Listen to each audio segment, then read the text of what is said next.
Okay, okay. Testing, testing. One, two, three. Hold on, guys. I have to test everything. Just gotta make sure the stream is working fine. Okay, okay, okay. It is working fine. There might be a small echo for a little bit. Just bear with that. Welcome to the live stream. We are going to break Dragon Blade and come up with funny Genji builds even more in this live stream. And this was a promise I gave to everybody yesterday, and it's gonna be funny. It's gonna be hilarious. We shall remain PMA for most of the stream. Occasionally allow ourselves to explode and tilt off the Earth's axis, but prior to that, we will have some fun. Okay, we have some other small things to quickly set up, which I will do right now. Just gotta make sure everything's safe. Okay, that's copyrighted music, so that has to stay off the stream. And I gotta make a quick live post that we are online. So anybody that's not in the stream yet, I have to do all the setups, guys. One man army here, one man army doing one man army things. And usually I don't stream at this hour, but I kind of want to try and make it a habit to go for like this week stream at this hour. So to anybody that's watching the world, hello, how are you? Welcome to the stream. It's gonna be cool. It's gonna be nice. We're gonna have a lot of fun. And we're just making a post for today's stream. Hold on.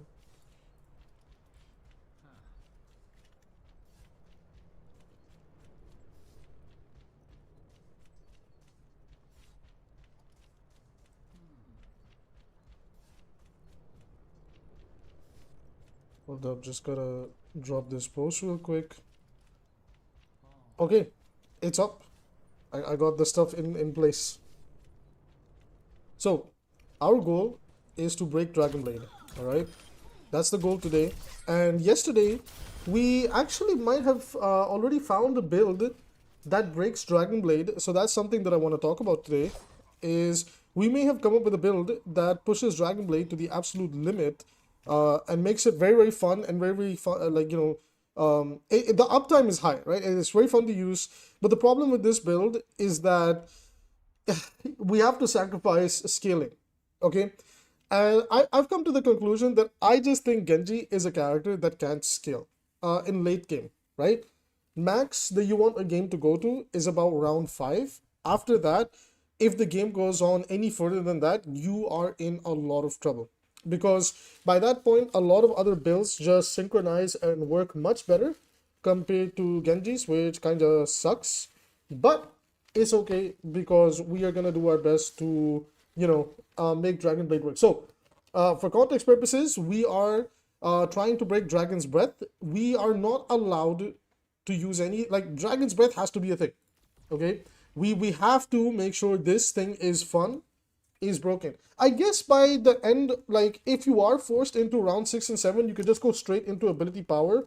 But the problem is that again, because of Genji's Genji's blade building so slowly, we're forced to build around 2 perks even if we don't really want them, which is basically in survival. We really want where is it? Where is it? I don't think it's a survival. I think it's winning attitude. So winning attitude and Junker Watchamajig.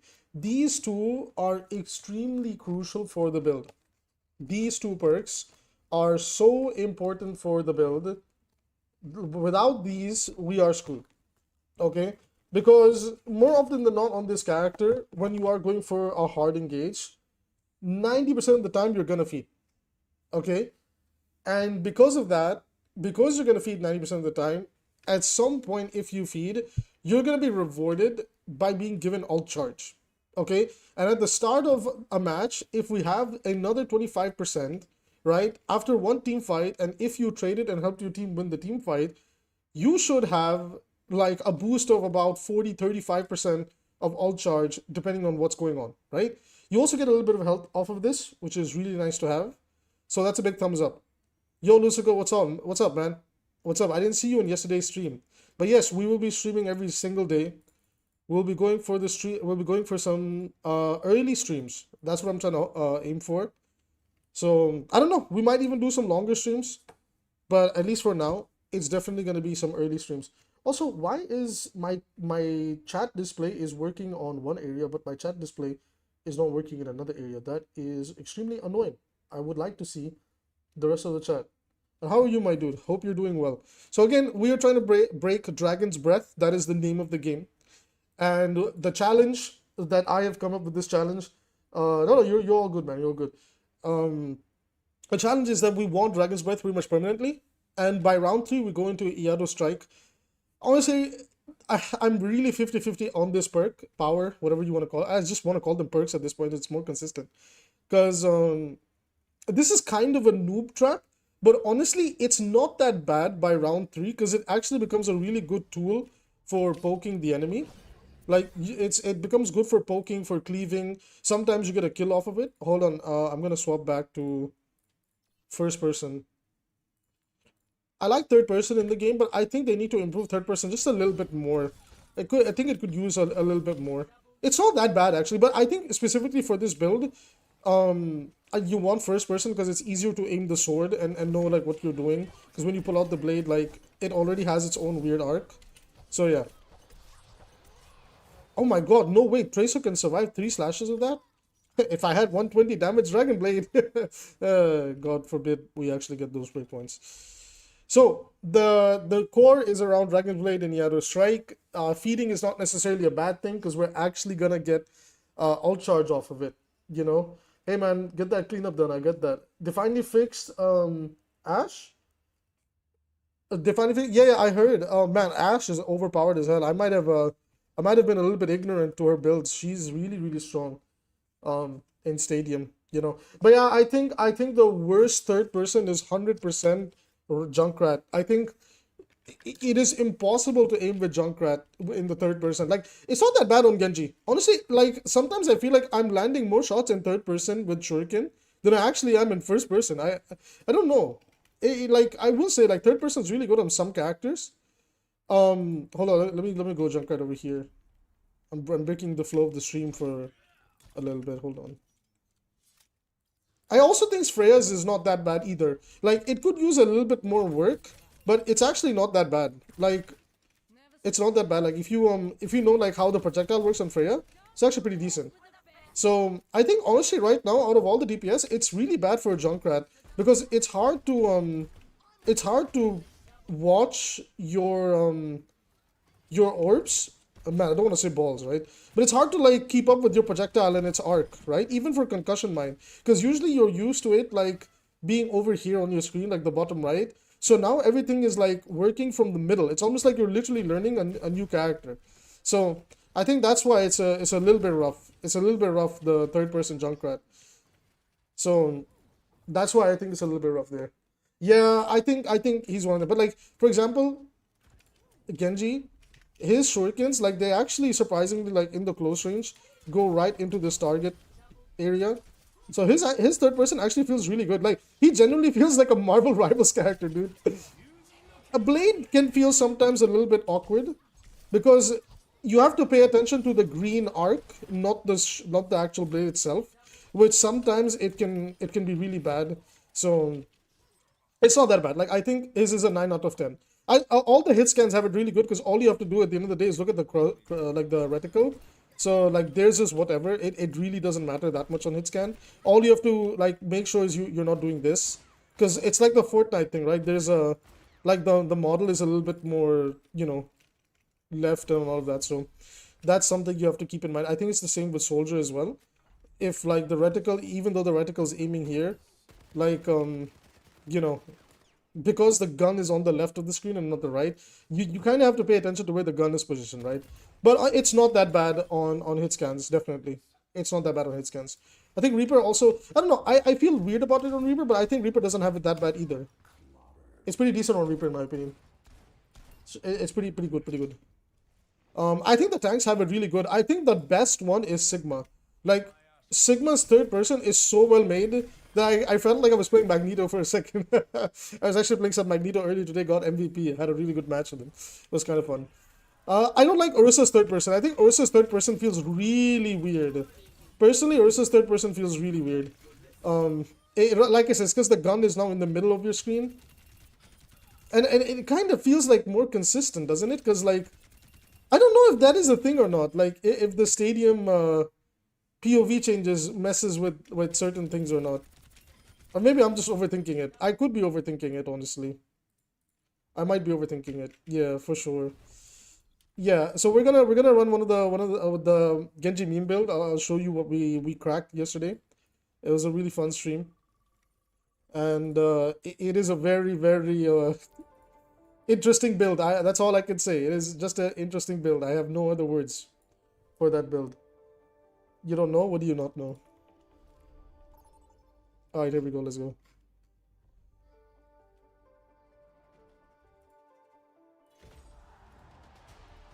Okay.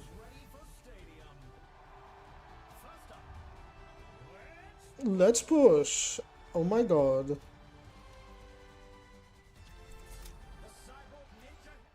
Am I in first or third person? I'm gonna go with first person this time around. Since like it's more of a blade build, I kind of want to stay in first person. Hmm. Ooh, I like this comp. I like this comp a lot. I like this comp a lot. Ooh, this is really nice. Okay, we're cooking here. I like this.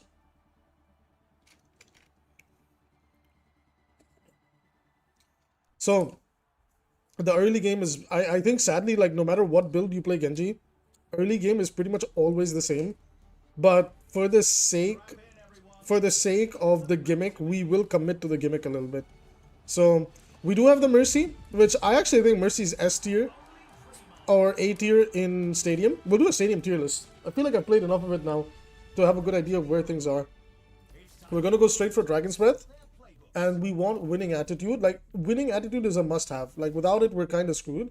After this, it's a little bit more open-minded, like what we want to do. But I'm gonna go for weapon power, ability power, and that's pretty much our starting, right? That's pretty much our starting. So that's the Dragon Blade focus in round one. So this is gonna be nice, and I think we will start with the 15% ultimate. No, no, no. This is when dying. That's Junker Whatchamajig. So that our goal is in round two. In round two, we just want this as quickly as possible. That's what we want. By round two, we want to get to Junker Whatchamajig. So I'm also doing a live guide. Maybe I'll just take the live guide from YouTube and post it on in a video. But yeah, so in the chance that this is the live guide, Dragon's Breath is what we are going to be building around, and we do want it first, guys. Not Iato Strike. We want Dragon's Breath first. Want winning attitude, so anytime we somehow feed, we're rewarded for it, and then weapon and ability power. Because, Genji is kind of like a hybrid character. And at the end of the day, everything pairs together. The weapon and ability scale Dragon Blade. So we don't have to worry which one we lean into. At the end of the day, Dragon Blade will scale, whether we like it or not. Got recognized by somebody from Discord on your breakpoints wait? Yeah, I had you. It was the WODs we had together. Yeah, I really wanted to call out the hypocrisy when it came to breakpoints, because it has become absurd in my opinion in Overwatch now. That it's also just emotionally tiring to be a part of, right? Alright, hold on. Let's see if we can diff this guy. He's playing with the supports. We gotta chill out for a little bit. Gotta waste time a little bit. He's gonna ego this. Oh, there we go. There we ego match, ladies and gentlemen. Ego match going on back here. Okay, they forced our res, which kinda sucks. We have to commit, like Zarya and us, we have to commit. That's just sad. I love Suzu. It is a very fun ability, otherwise she dies right there.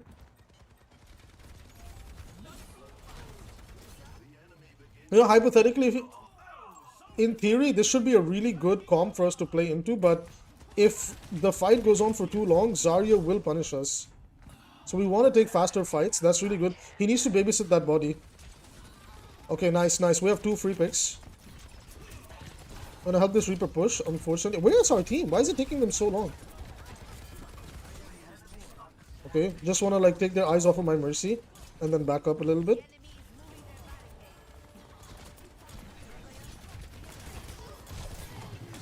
Again, Suzu moment. Again, I kill her right there if Suzu wasn't an ability. Oh no, I'm dead. I'm dead. I'm dead. I'm stuck in a circle. Oh my god, that was... Okay, we're having a really rough first game. We're having a bit of a rough first game. But upon respawn, I pretty much have Dragon Blade. Mercy needs to survive. She needs to turn around and run. Oh my god, she's gonna get caught. Okay, we pretty much have Dragon Blade. We need to kill the Ursa here. I really hate that Ursa power. I think it needs to get nerfed.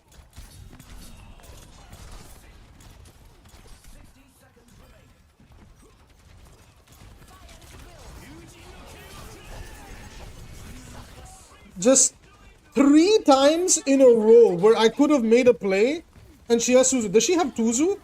Yeah, because she has Tuzu. 3 times in a row where I could have made a play, and she has a response, man. Like, how come supports can have this much impact across every mode they play in? I honestly just make Suzu a burst heal ability. I'm so tired of it giving the immortality field. Immortality, like, it's just so boring, man. Hey man, Ezio, how are you, my brother? Yo, Spirited, how's it going, my brother? Have you tried Charge Plate to get extra AP? Yes, I did. We experimented with it, I believe, yesterday. Yeah. I never cared about Suzu until playing Genji, then I understood. Yeah, unfortunately, it hurts his engage the most.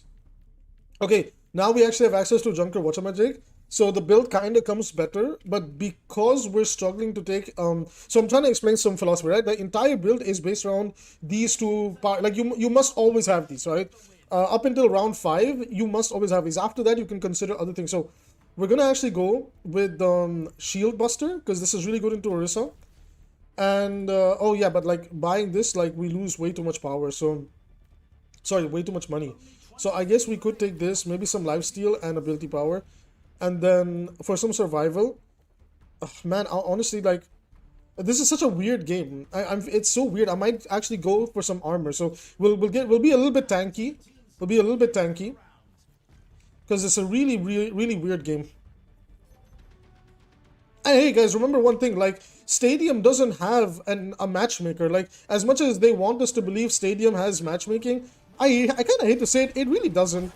Like, you know, when somebody has like a Diamond Masters or GM player and then somebody has a low elo player, it is very rough.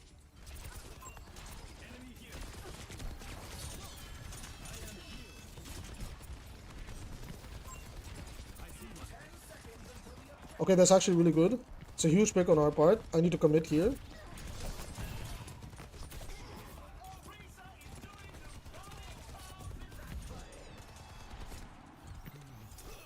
He's gonna ego this. We need to try and kill him. We need to try and kill him. I didn't get my warm-up today, but we do need to try and get a kill here. How did I not even get an assist for that kill? There we go. We need to start building money, guys. We don't have a choice. We need to at least tag things. Damn, you know, like, it wouldn't hurt my Zen to give me orb or my Mercy to, like, you know, pocket me a little bit. Like, 2 pocket supports and not a single one of them is, like, enabling their flanker. But their Genji has like Mercy up his butt 24/7.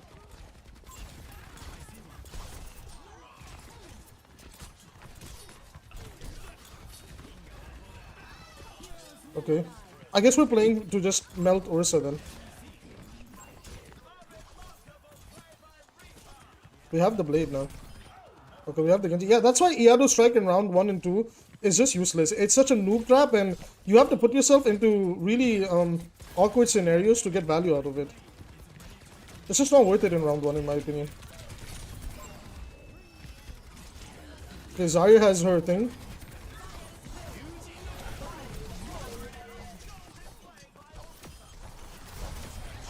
Dude, we got the kills because of our projectile. We got the kills, otherwise they all live. That's what this blade build is all about, guys. Early game domination. Genji's like an early game like winner. He doesn't want the game to go on for too long, right? So you should always be building and thinking how to win the early game. I hate to say it, but he really doesn't have a late game build. Okay, nice. Very good. Nice. We actually made a lot of money over there too.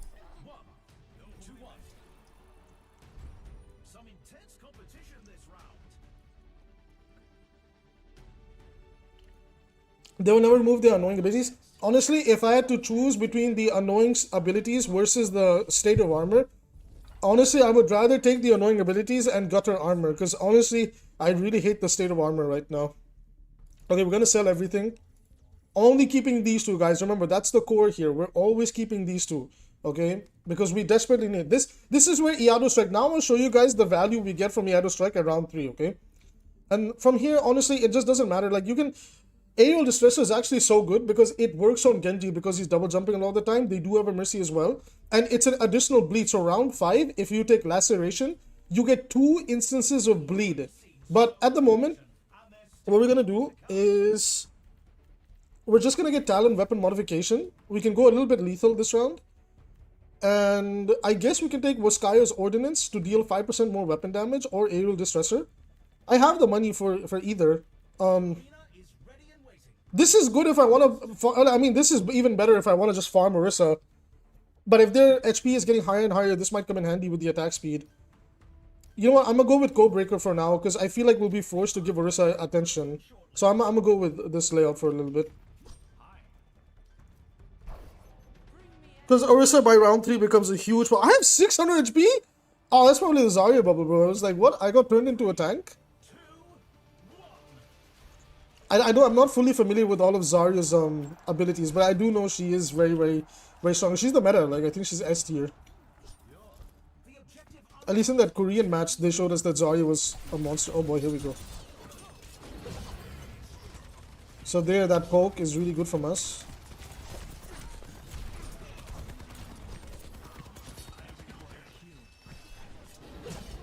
We have to play really, really weird now. We're in a very weird situation. Honestly, I think our tank is playing way too slow for comfort. He should be playing a lot more aggressive.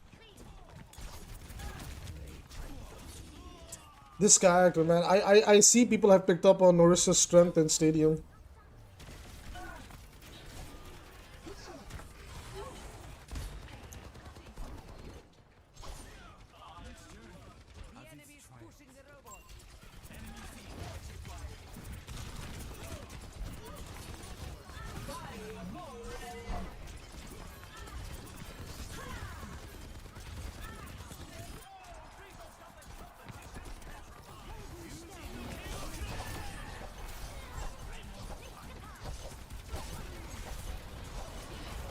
Oh my god, man.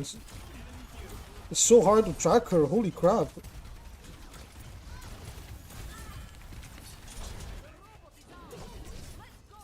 See, we're actually relying a lot on the Iado Strike poke now.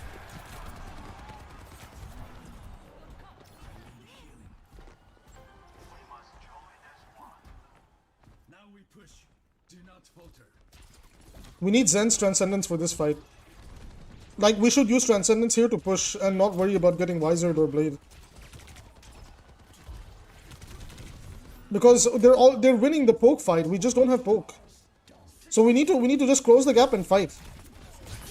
Yeah, and now we lose. We're not using Transcendence for some reason. Very, very bad in late Transcendence, honestly. Okay, we have 2 picks here. Nice, very good, very good, very good. Rough game, but very good. At least we had the Valkyrie to sustain ourselves later and make a push happen still.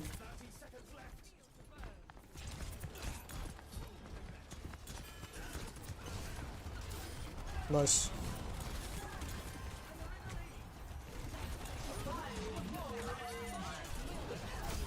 Oh my god, the sword, guys, boys, the sword.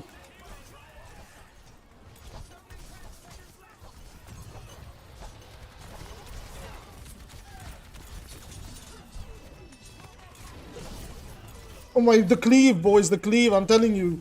This build is actually underrated. Well, we have to survive now. Yeah, I can't sustain myself there. I don't have the extra damage reduction perks. Power, item, whatever. What is our Zenyatta doing, bro?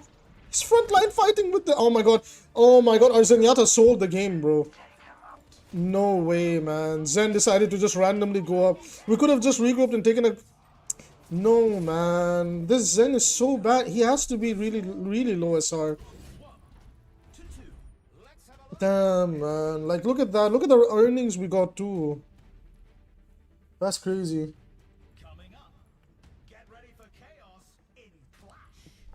I hope that one of the anti-air perks will be movement reduction. Exactly. I would really like that. What's up, Nain? How are you?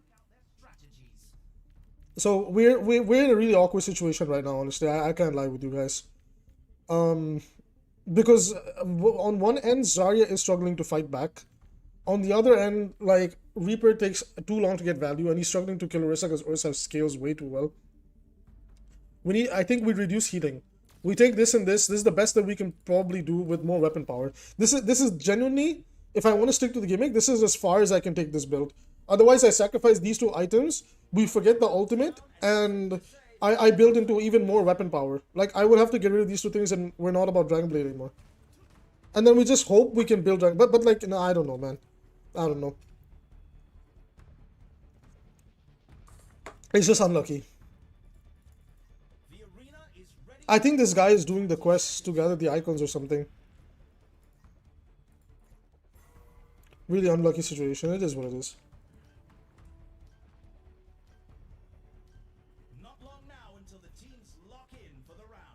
I just don't know why the Zen ran it down mid, like, onto Orisa and thought, yeah, I will figure this out. Like, unnecessary. He's building into ability power. The soldier's a little bit, like, weapon power with attack speed.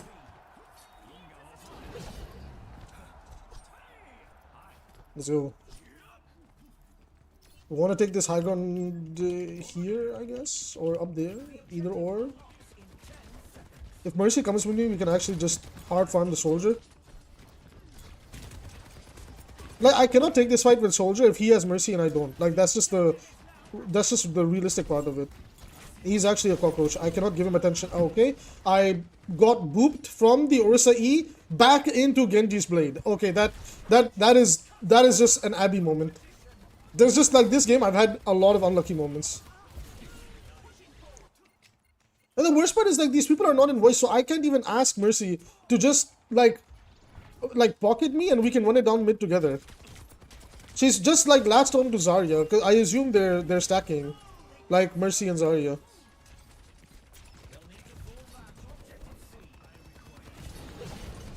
Okay, nice.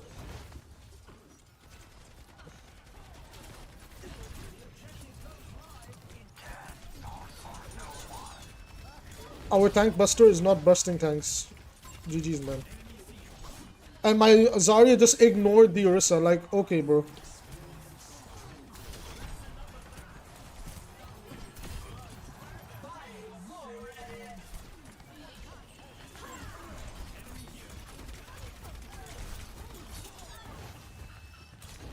I really don't want to blade here, so can we just kill Orisa and walk out with our life?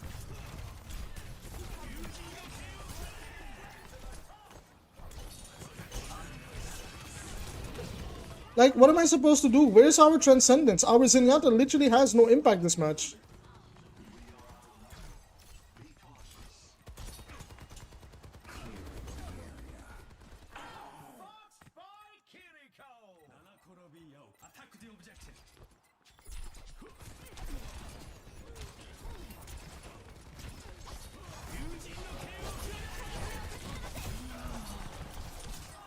Just no pocket, no healing, nothing. She didn't even bother following me in. Like, just, how am I supposed to win? They have to be a group. They have to be stacking. Yeah, it's a stack. Yeah. Mei and this person, they're stacking. Wait.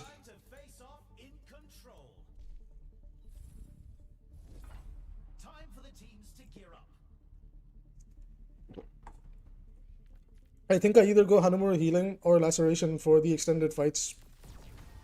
I pretty much have no self-sustain. Honestly, now I think I just go full weapon power. Like, it's just not working. We have no help. We generally have no help. So we go Eye of Spider, we can reduce the healing on a target, and this. That's it. Like, we go full lethality and we just pray to God from here. Unfortunately, there's not much we can do, guys. This is, like, there's nothing we can do. Our build is actually really good for that scenario. But, you know, the duo, like, the duo is the duo. I'll ask politely. Hey, if it's okay, can I get pocket?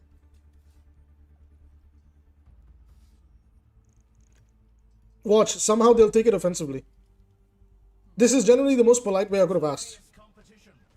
But because they're in a duo, like, she's gonna take it in the most toxic way possible. From Mercy, please. So we can flank backline and pop off together. I am very lethal this round. Chat, this is the best way I can put it, right? Like, I'm not being toxic, I'm not being mean, just being very nice, you know, just asking politely, hey, can we run into the backline together? You know, let's kill the immortal supports. Let's have this work out. Will hero bands come to the stadium? No, we're not gonna get hero bands. We're gonna get the draft mode. If you don't know draft mode, think of League of Legends. And if you still don't know what draft mode is, basically, each side gets to pick one character at a time. And if a character is picked, then the other side is locked out from playing it. So if they pick Zarya, we cannot pick Zarya. And then if we pick Genji, they cannot pick Genji. So think of stuff like that. I still don't have the pocket from the Mercy.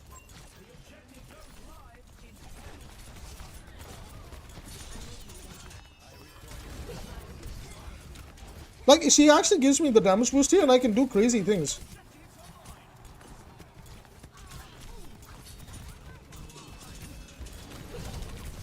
That was a big cleave, but it just doesn't matter because I don't know what this person is doing. Whoa, how do they have that moon up their head?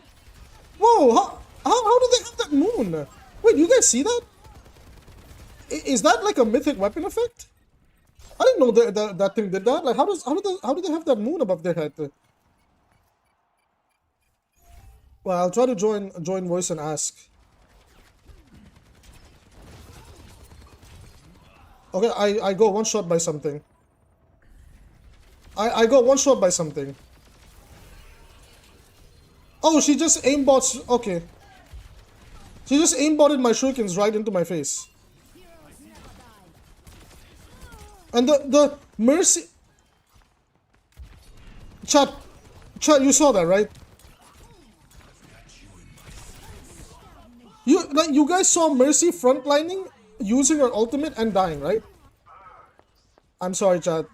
I gotta avoid. This is a very, very bad stack that I'm playing with.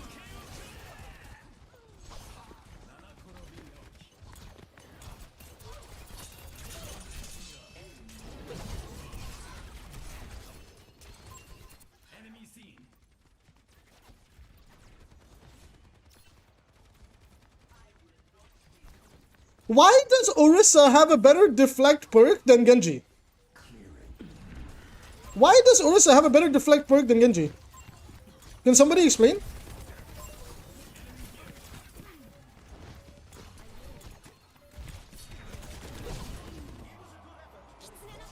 Yo, get me out this lobby.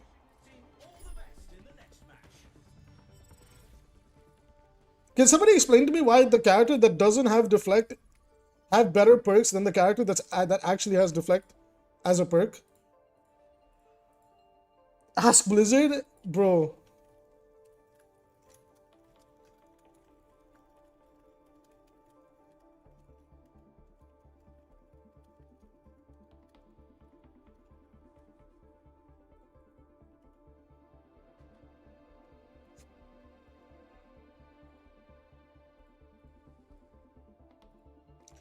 Wait, I gotta go post this on Twitter.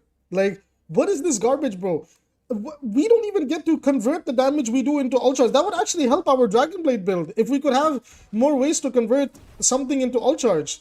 How come she gets to do that? Why does she get to have that? That's so stupid, bro. I just realized that's a perk, the spin system.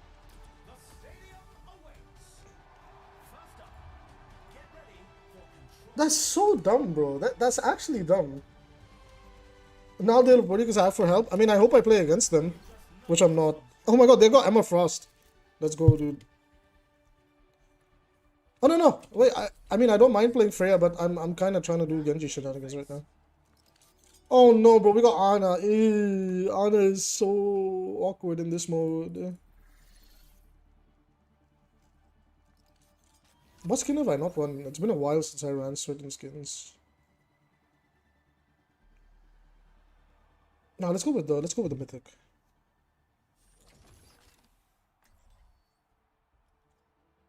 It looks really nice with the galactic weapon as well. Run Oni. Alright, my dude, because you asked nicely. There you go.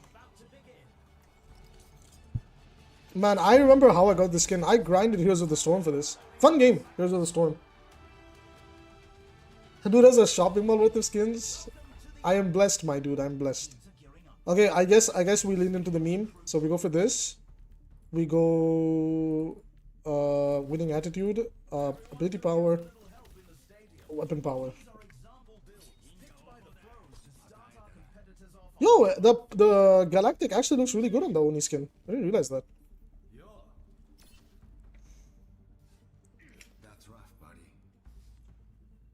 Okay, they have Freya. Guys, Genji is actually pretty decent into Freya. A lot of people don't wanna hear that, but this character is actually very good into Freya. But the problem is that they have Lucio Moira, which means if I close the distance on Freya, by the time I start like comboing her, she has a lot of good peel. So what we're gonna try and do, we're gonna try and poke her down and try to quickly close the distance, dash in, kill her, and then get out. Alright? For those of you that want to know how to counter Freya, like 90% of the time you're not going to be playing against like the most insane Freya players in the world. You have to know how to look for their windows to punish them. So she's a new character, but I feel like I've cracked the code on how to punish her with Genji. So she's even worse, quote unquote, in Stadium, because this is where she's even more powerful, right? And I'm running a meme build. So let's do it.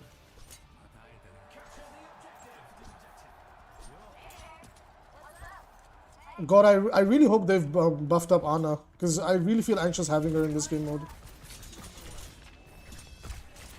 Okay, so we're gonna go help our soldier with the flank a little bit.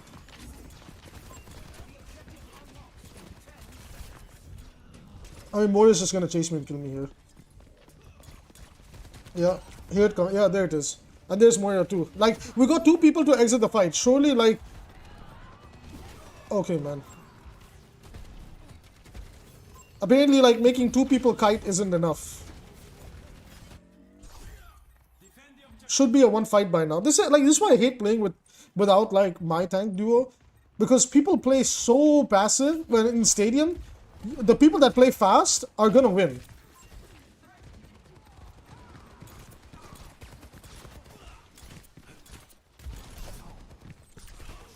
Oh my god, I'm gonna get isolated here. Again, I don't have a single support helping me.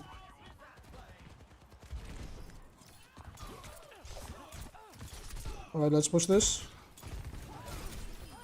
There we go.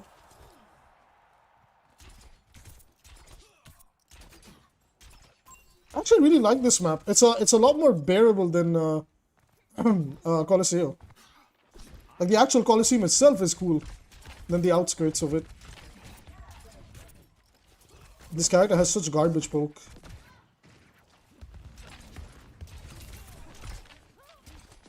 Sniper Genji moment.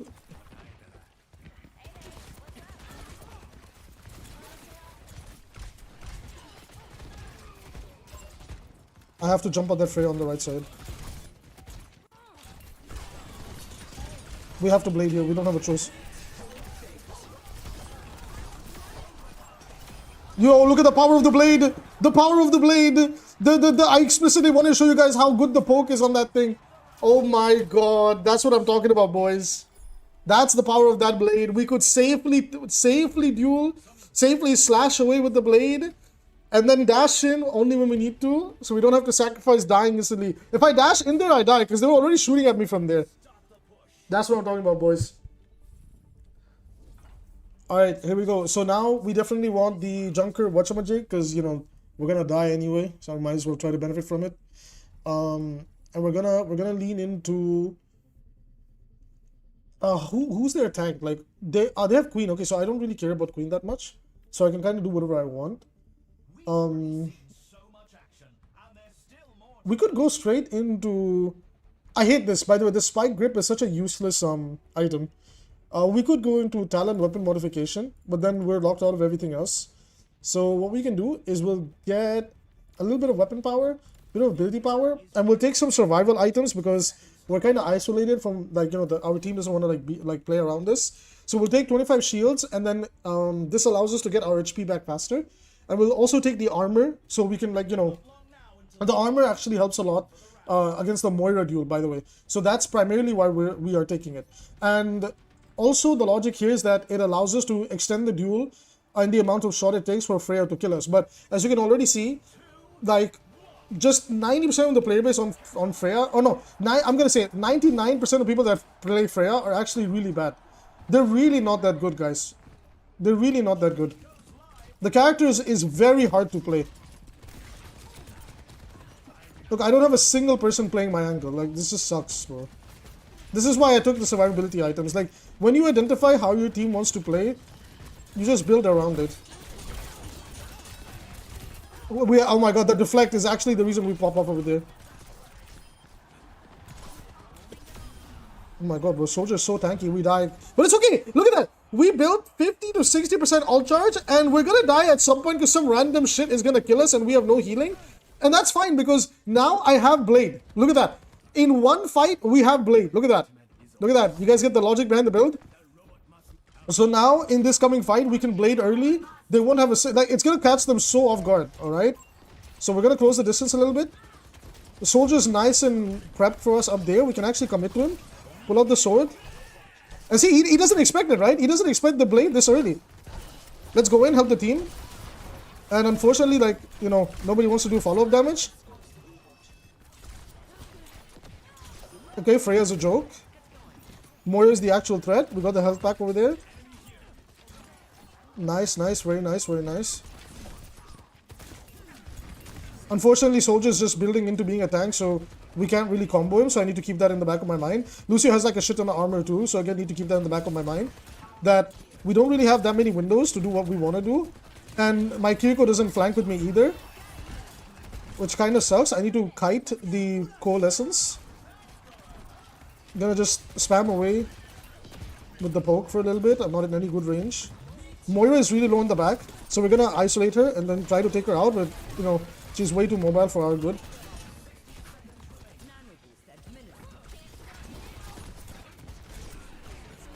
Oh, that's bad, that's bad, that's bad. We need to kite this, circle around. Nice kill here. Use our deflect a little bit. Can I please hit some heals? Okay. We need to try and kill one of the unkillable supports. There we go. Just unfortunate moment for us over there.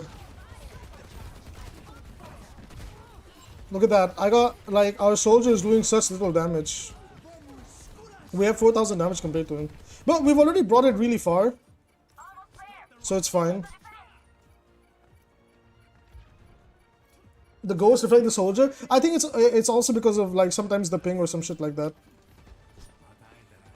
Alright, here we go. Yeah, ghost deflect, guys. That's the new tech. I'm screwed. I'm dead again.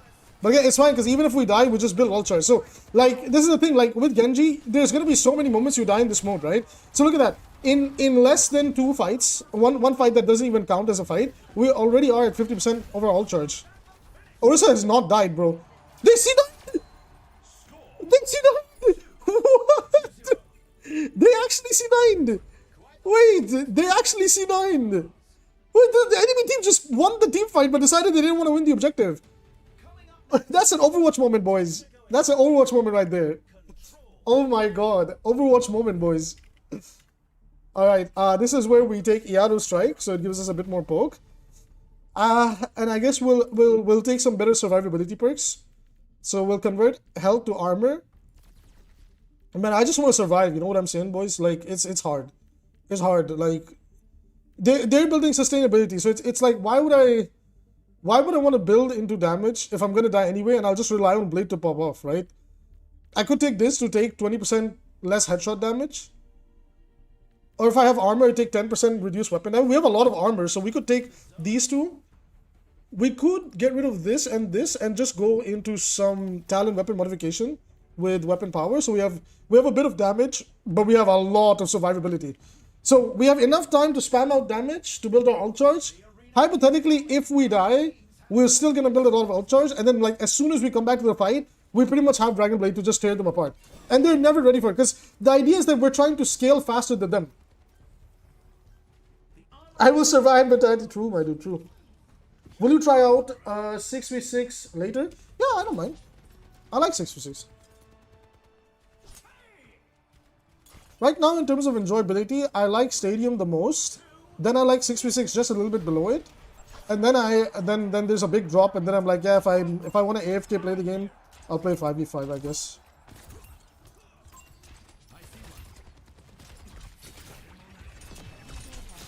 Big cleave coming in. Wow, 40% ult charge. Look at that, boys. That's what we're talking about. Oh, this is bad. But see, like the duel is worse for Moira because of all the armor. Look at that kill on the Freya. That's how you kill Freya, boys. That's how Genji counters Freya. Don't let anybody tell you otherwise.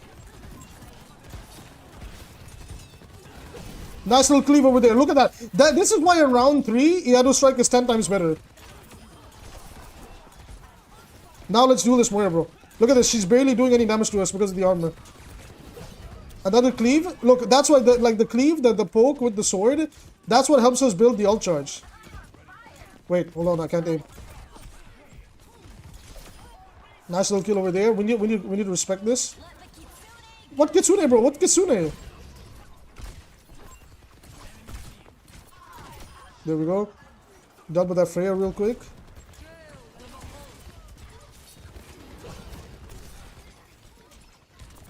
If Orisa pulls them, I'll blade.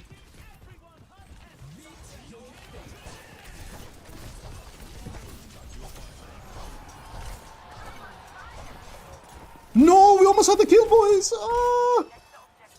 You see the power of blade right there? We did, like, even though we didn't get a kill, we're able to apply so much pressure, so much damage, that we forced them to kite. So yeah, it sucks that the projectile damage from blade is not that high, but you can actually create so much value from it, like over here. Oh my god, what a deflect, boys. Oh my god, Genji, Overwatch, unmatched hero design. No video game will ever come close to what this character is, bro. I'm dead here. I'm dead. But I think I stalled it long enough for my team can win the game. Oh, Jungle Queen's like 1 HP.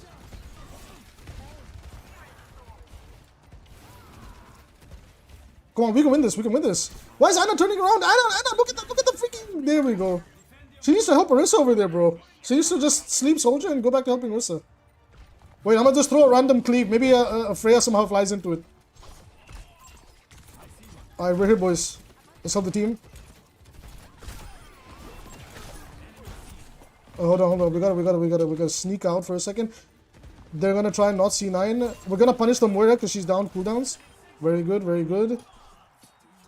Another sword. And we win. Wow, we actually won in round 3. Insane value. Actually very, very fun. Triple support is the best way to play. I don't agree with that. I think at launch triple support was good for 6v6, but now it's like kind of lost a lot of value. Oh damn, Anna actually got play of the game. Oh yeah, it was this play. Dude, this is where I had the panic attack, but yeah, this is a sick play. It was the half nano boost. Oh, insane nade! Very, very nice. That's the Dragon Blade, boys. Dragon Blade build. We'll have more coming soon. Let's do some 6v6 and see how it goes. I'm Diamond 2 on 6v6. I'm not really grinding Overwatch these days, so I don't really... I've not been able to push my rank up anywhere. I mean, I'm bronze in Stadium, or silver, I think. I'm this one right now in Stadium. I think this is bronze, silver, gold, plat, Masters, GM, Champion. I guess that's how it is. Although, like, this is very Marvel Rivals, like, it's like more of a progression system than it really is a rank system. So, I wouldn't overthink it about this, honestly. What about the poke build? I don't know, man. I told you guys, I've tried to come up with a poke build. It's just too inconsistent. I don't know. It's just the power is bad. Like, I see what they were trying to do, but Genji can never have good poke. It's just... It's so easy for the shurikens to split. You know what I'm saying? Like, it's so easy. Like, if you take this, what is it? It's the Sacred Shuriken that throws this. This is the one. If you want to build into being a sniper, this is the one. Also, it sometimes bugs out your animations on your hand. So it's like, of course, it's easy to do it over here, but when people are moving around and sometimes you have to move your camera, look at that, man. The bloom is crazy, and I'm barely moving my aim. I'm barely moving my aim. It's really rough. It's really rough. So this character just, like, his weakness is poke, and that's fine. Like, which is why I didn't like them leaning into, like, oh, let's give him better poke. Like, Overwatch 2 unironically has become so much about poke, which just, it's funny because people criticize rivals for playing that way when in reality, oh man, honestly, I kind of don't mind. Let's do some Circuit Royale. I kind of don't mind. I'm like one of those few people that actually doesn't mind Circuit. But people criticize rivals for like centering its gameplay around brawl and poke, but they don't realize Overwatch 2 is also so hard lead into poke. It's insane. Circuit Royale, dude, that's one weird time where Circuit Royale will actually win this map voting system. Guys, I can play Genji, I can play Freya. That's my pool here. I play either of these two guys. So we got a Cassidy. I hope we can attack first. Oh, we have a ball player. I don't know how to feel about that. Honestly, I'll ban whatever the team wants. I play Freya. Please leave her open if you don't mind. Genji, Freya, name. I mean, they're not gonna listen. That's just sad. My Freya has a 70% win rate when I climb to top 500, but sure, leave it, like, ban it, I guess. It's very, very smart. I don't care for hero bans in 6v6 just yet. That's just depressing, man. I mean, that's what that ball player gets. He gets his hero ban, lol. Funny, funny, funny. That's what he deserves. Dirty wrecking ball player, bro. Dirty wrecking ball player. Oh, we are attacking first. Alright, you know what? Man, it's been so long. I want to use the OG. I gotta go OG.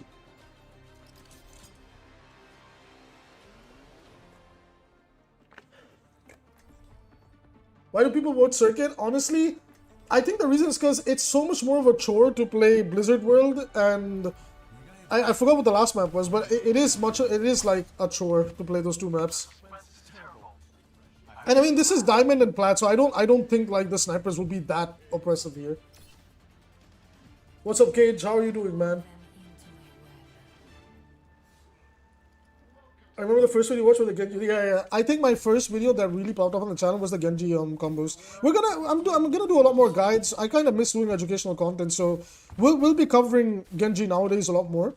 And I might revisit the Genji guide and explain how do you play Genji in 2025. Like, there is some fundamentals about the hero that have definitely changed now. So I think it's time we made a new updated Genji guide. We have somebody being really funny. We have a Weaver. Can we get away with doing a silly wall climb moment? Even though we're 160 HP? Oh, did they patch the spot? Wait, guys, did they actually patch this spot? Wait, they patched it. You can't do the shenanigans on Genji anymore.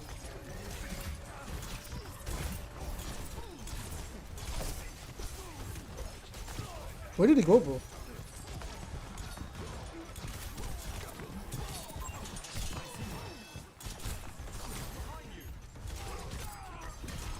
Where's my team feeding, though?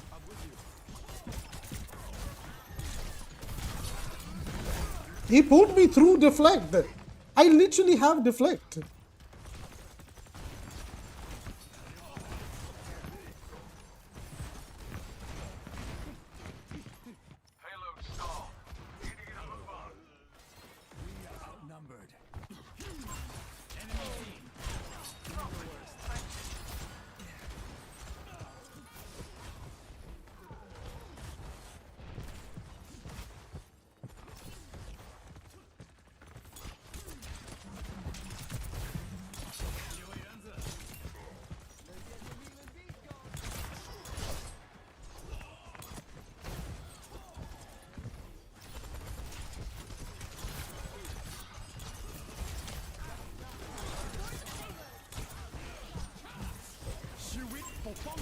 I love immortalities, bro.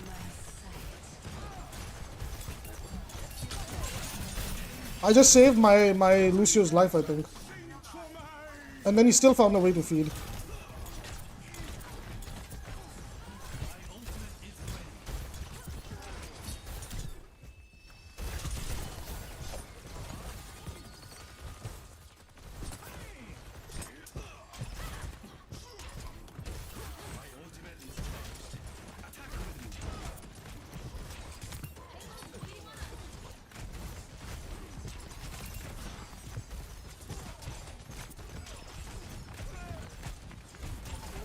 Honestly, playing Doomfist against that comp is just suicide, bro.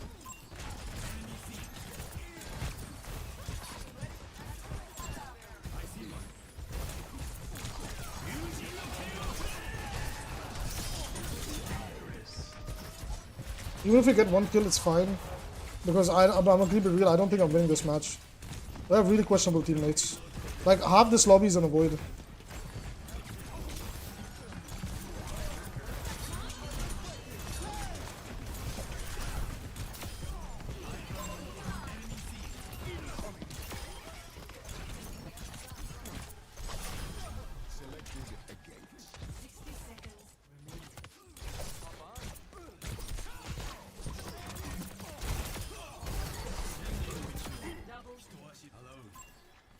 We're kind of popping off, no?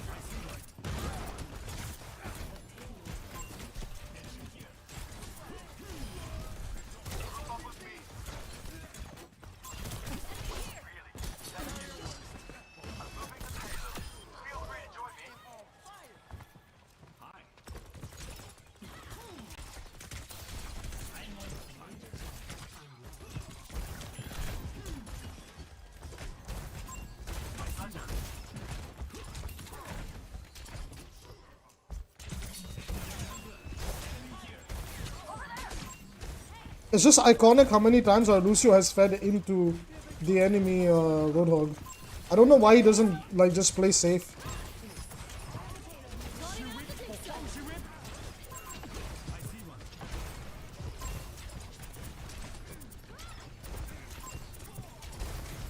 Why does the thing have so much life?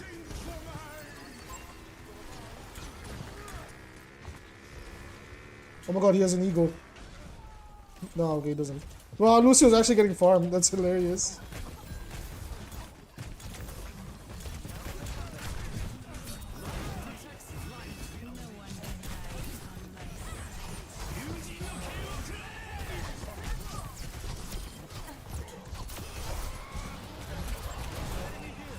I'm getting sandwiched! Please help! Thank you! Dude, Loki, I think for this part, I go Hanzo. It'll be easier for me to farm that comp with Hanzo, because holy crap, man. What ego. Actually, I could go tank for like one round. Just to win this game, bro. Like, this team is so bad that even if the enemy is 5 people, we might actually throw this game. Like, that's how bad my team is. We might actually throw this game so hard that a 5-man team versus 6-man team might actually win.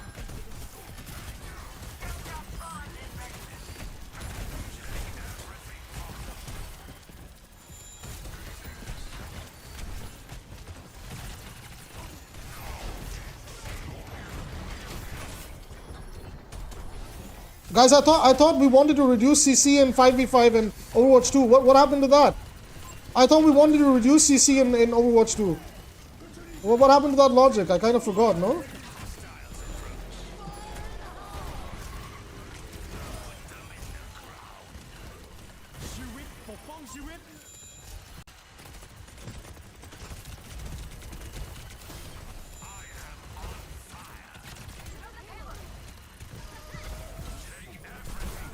I just saved his life. Dude, I'm actually playing out of my mind. I'm actually playing out of my mind. Holy crap. I'm actually Giga Brain right now.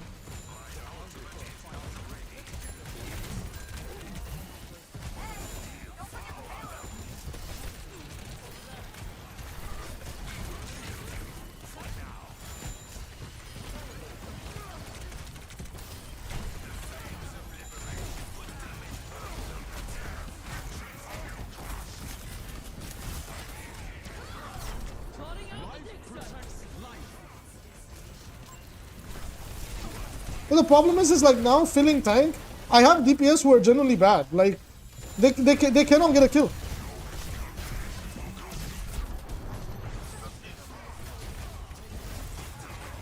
Like, so now if I fill the tank role, it doesn't matter because now I have DPS who cannot pop off. Not a single DPS, not all my, like, they've never been on the kill feed.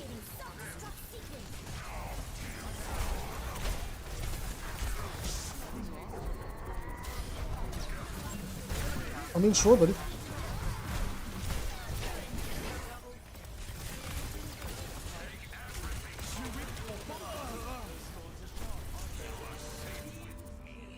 Take the healing one. I'm still top performer on the team. That's crazy.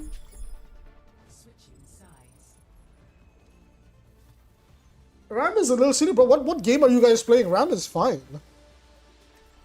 Oh my god, they're leaving. Wait, they're actually rage quitting. Why are they rage quitting? Ram block is insane. Yeah, but it has to be insane for the current state of Overwatch. That's how they designed it. It's either characters have insane abilities or they don't. Oh my god, they're flaming their DPS, bro. What is going on? What is going on? We have rage quitters out of nowhere, bro. What was that? They were actually better than us. They were actually better than us. Hold on, guys. I gotta free up the avoid list. We unironically have to avoid the ultimate feeder. This guy was never in the kill feed. This person was okay. I mean, I didn't mind the Weaver, but like, he was actually decent. I can't believe I'm saying this. My Weaver was actually the best player in that lobby. On our team, at least. Yo, I'm finally closing in on the Junkrat skin. Finally. Oh my god, I want this skin so bad. It's so clean, this weapon.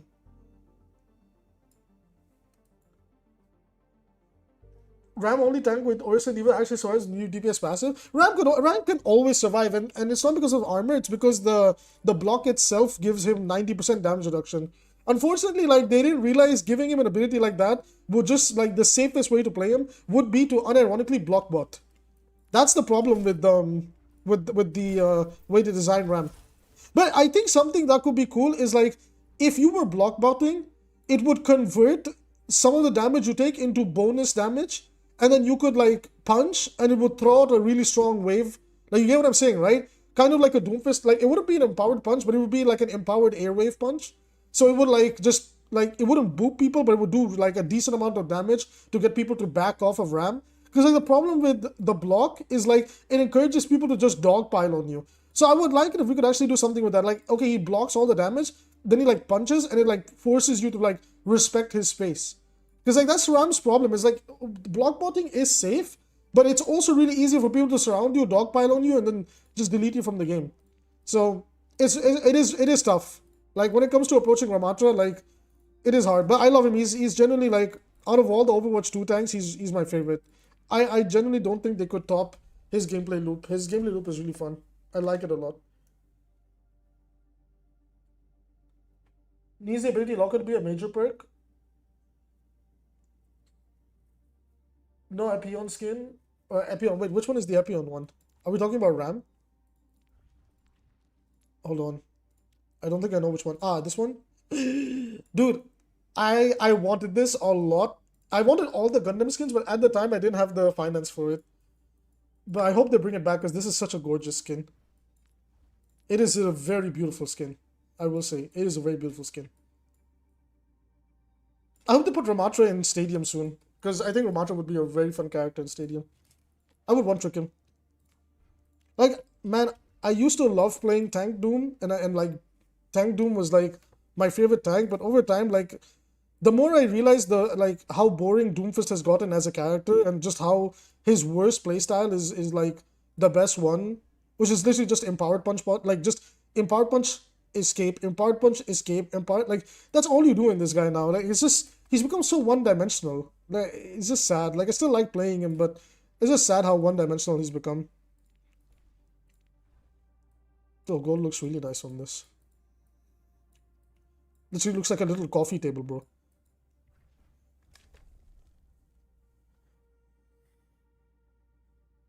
Well, are we talking about Sombra's problems now? Sombra's problem, guys, the reason a lot of other, like, if you look at League of Legends, Marvel Rivals, like, let's compare Sombra to Psylocke, right? What is it about Sombra that makes her such a high ban rate in Overwatch, but the same doesn't apply to Psylocke? Granted that both of them, like, I guess you could say both of them are somewhat backline assassins. What is it that, like, one of them has and one of them does not? Right? I kind of want you guys to, like, think about something. Like, what is it that Sombra has that Psylocke does not? To anybody that's kind of familiar with, you know, damn, this actually looks really good. Psylocke and Sombra. So she has the hack, right? And the problem is like, I think hack is a necessary ability in all of these hero shooter type games. But what you need to be careful with is how the rest of the kit of the character is designed around that ability. So for example, the same thing can go for invisibility, right? There's characters in League of Legends, in even Apex and Marvel Rivals that have invisibility, but you don't really care about the invisibility on them because it's just like, yeah, it's annoying, but like it's not like it really is like gives the character a free win. For low elo, whereas majority of the Sombra complaints and everything comes from, is the invis gives Sombra a free setup to do her combo. And then, like, everything put together, it feels horrible, right? You have invis, you have hack, you have virus. So it's like, oh, she has lethality, she has movement, she has this, she has that. Then the average player, the person who's like not that good at the game, is kind of like, oh, I don't want to deal with this, like it is too much for me. Sombra is more complex than Psylocke. Sombra is only complex from the, oh man, I really wanted to play Hollywood. That's fine. Sombra's complexity has a lot more to do with the fact that Blizzard has never decided on a direction for her than the fact that the hero is a complex case herself, in my opinion. Because they don't like they want her to have the hack, but they also want her to have invis, but now they also want her to have lethality. And it's kind of like one thing has to go. Like, mark my words, one thing has to go, and I think invis will be sacrificed. I think the lethality is needed on the character because she cannot perform in the current state of the game without it. And hack is just a necessary evil. Marvel Rivals is about to get their hacking character too in the Phoenix, Jean Grey. Assuming the leaks are true. By the way, I don't care. Like, I don't care what we ban. I'm sad if we do ban Freya though. But Marvel Rivals will get Jean Grey, and if the leaks are true, she will be a hacking type character. But what is it that makes Jean Grey a lot more approachable compared to Sombra? When the hacker or the silence is there. Or even like Marvel Rivals has it in The Thing. The Thing's slam basically does a mini EMP where everybody gets hacked. And the thing is like you are able to visually see the characters, right? You're able to see the ability coming so you can like prepare for that character. Sombra is one of the few cases where it's not the case majority of the time. Or majority of our lifespan throughout Overwatch.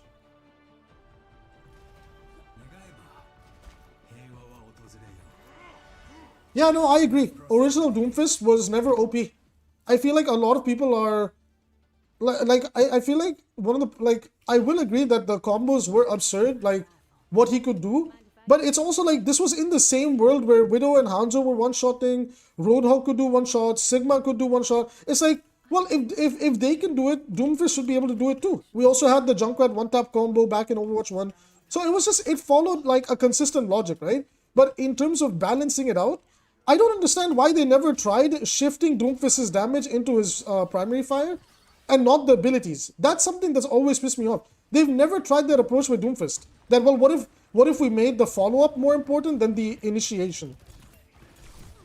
But they've always wanted, for some reason, the abilities to be the center point of the game. I'm dead here. Wow, okay. We don't have 2 tanks. We have 1. Nice. I don't know why I'm playing with just like these really weird lobbies, but open queue moment. Usually I get 2-2-2. Maybe it's a Doom game for me. It's not that bad to play Doomfist into that. Oh wait, they also only have 1 tank. Wait, it's kind of doable. How did that not deflect into her face? There we go. Am I like the only person that's gonna contest point? Yeah, I suppose so. Okay, nice.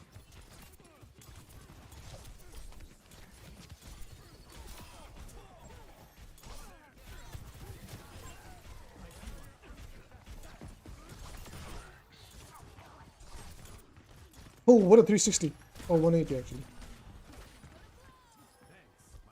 Okay, we can make it work. Like, it's rough, but we can make it work because they also only have one tank. But I mean, they have like Sigma, who as a solo tank is just amazing. As long as Rodok doesn't feed, we should be fine. Like that's the caveat here. Yeah, okay. As long as he does that, one pick per fight, and he doesn't feed. That's all we need.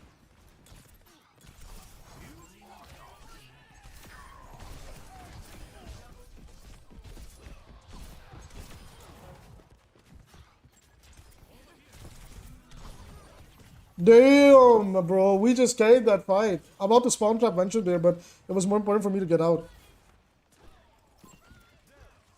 Surprise! Wait, this is the players that we dodged. They have the Sedi guy or whatever, and not named. I think they have like the people I avoided from last match.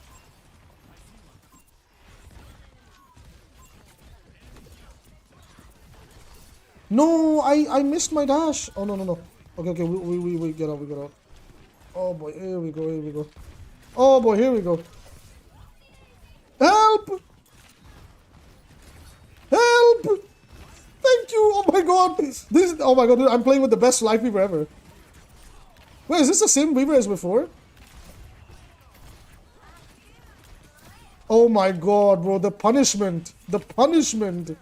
Delivered!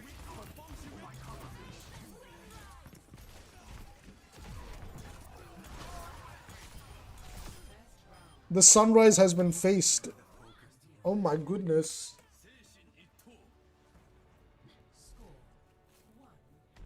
We're out here, boys.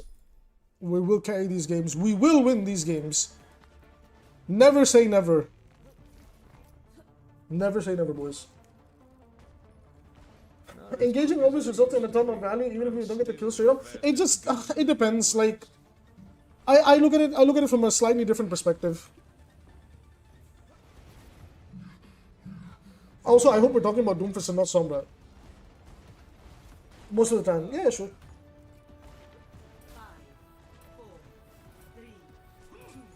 Abby's thoughts on Sombra? Wait, guys, the chat is going so fast, I genuinely cannot keep up with it. I'm happy you guys are discussing. Like, as long as you keep it respectful, and even if you guys disagree, it's okay. Remember, it's video game pixels at the end of the day. It's never that deep, boys. It's never that deep. Unless it's Blizzard's hypocrisy, then it's that deep. But in between us, it's never that deep. Oh my god, I will pick Winston and I will counter the Genji guy. Funny.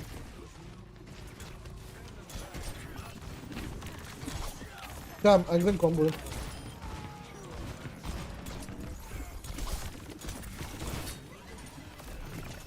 Oh my god, the reflexes, bro.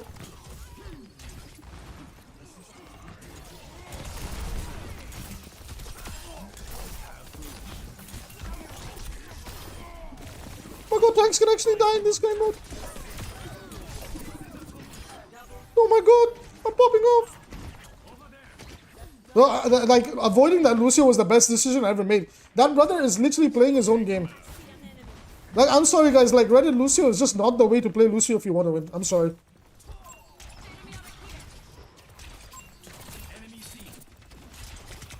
He went Orisa. Oh bro, that guy is like the ultimate troll.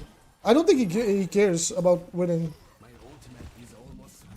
Damn. Zite. Oh my god, it's Zite.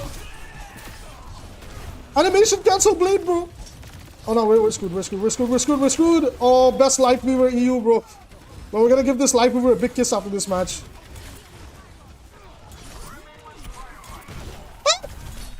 He's won! If we had 28 damage shuriken, that's all I'm gonna say, boys. We had that 28 damage shuriken. He dies right there. I'm gonna go Freya. I think I just sniped for a little bit. I always deliver. Defend the objective. Hello there. I need to get my win rate up on her. You guys know what I'm saying? It's a free win rate lobby. That's what this is. It's an experimental mode for me. Where's the enemy, bro? There's a tracer coming from top left. What is she doing?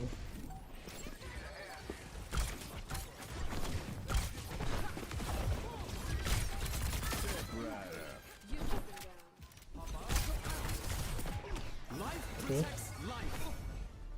Okay. Like, I think enemy team is like hardcore tilted. We need to avoid. Hold on. Dude, massive shout out, Burby. No, I don't want to avoid Burby, bro.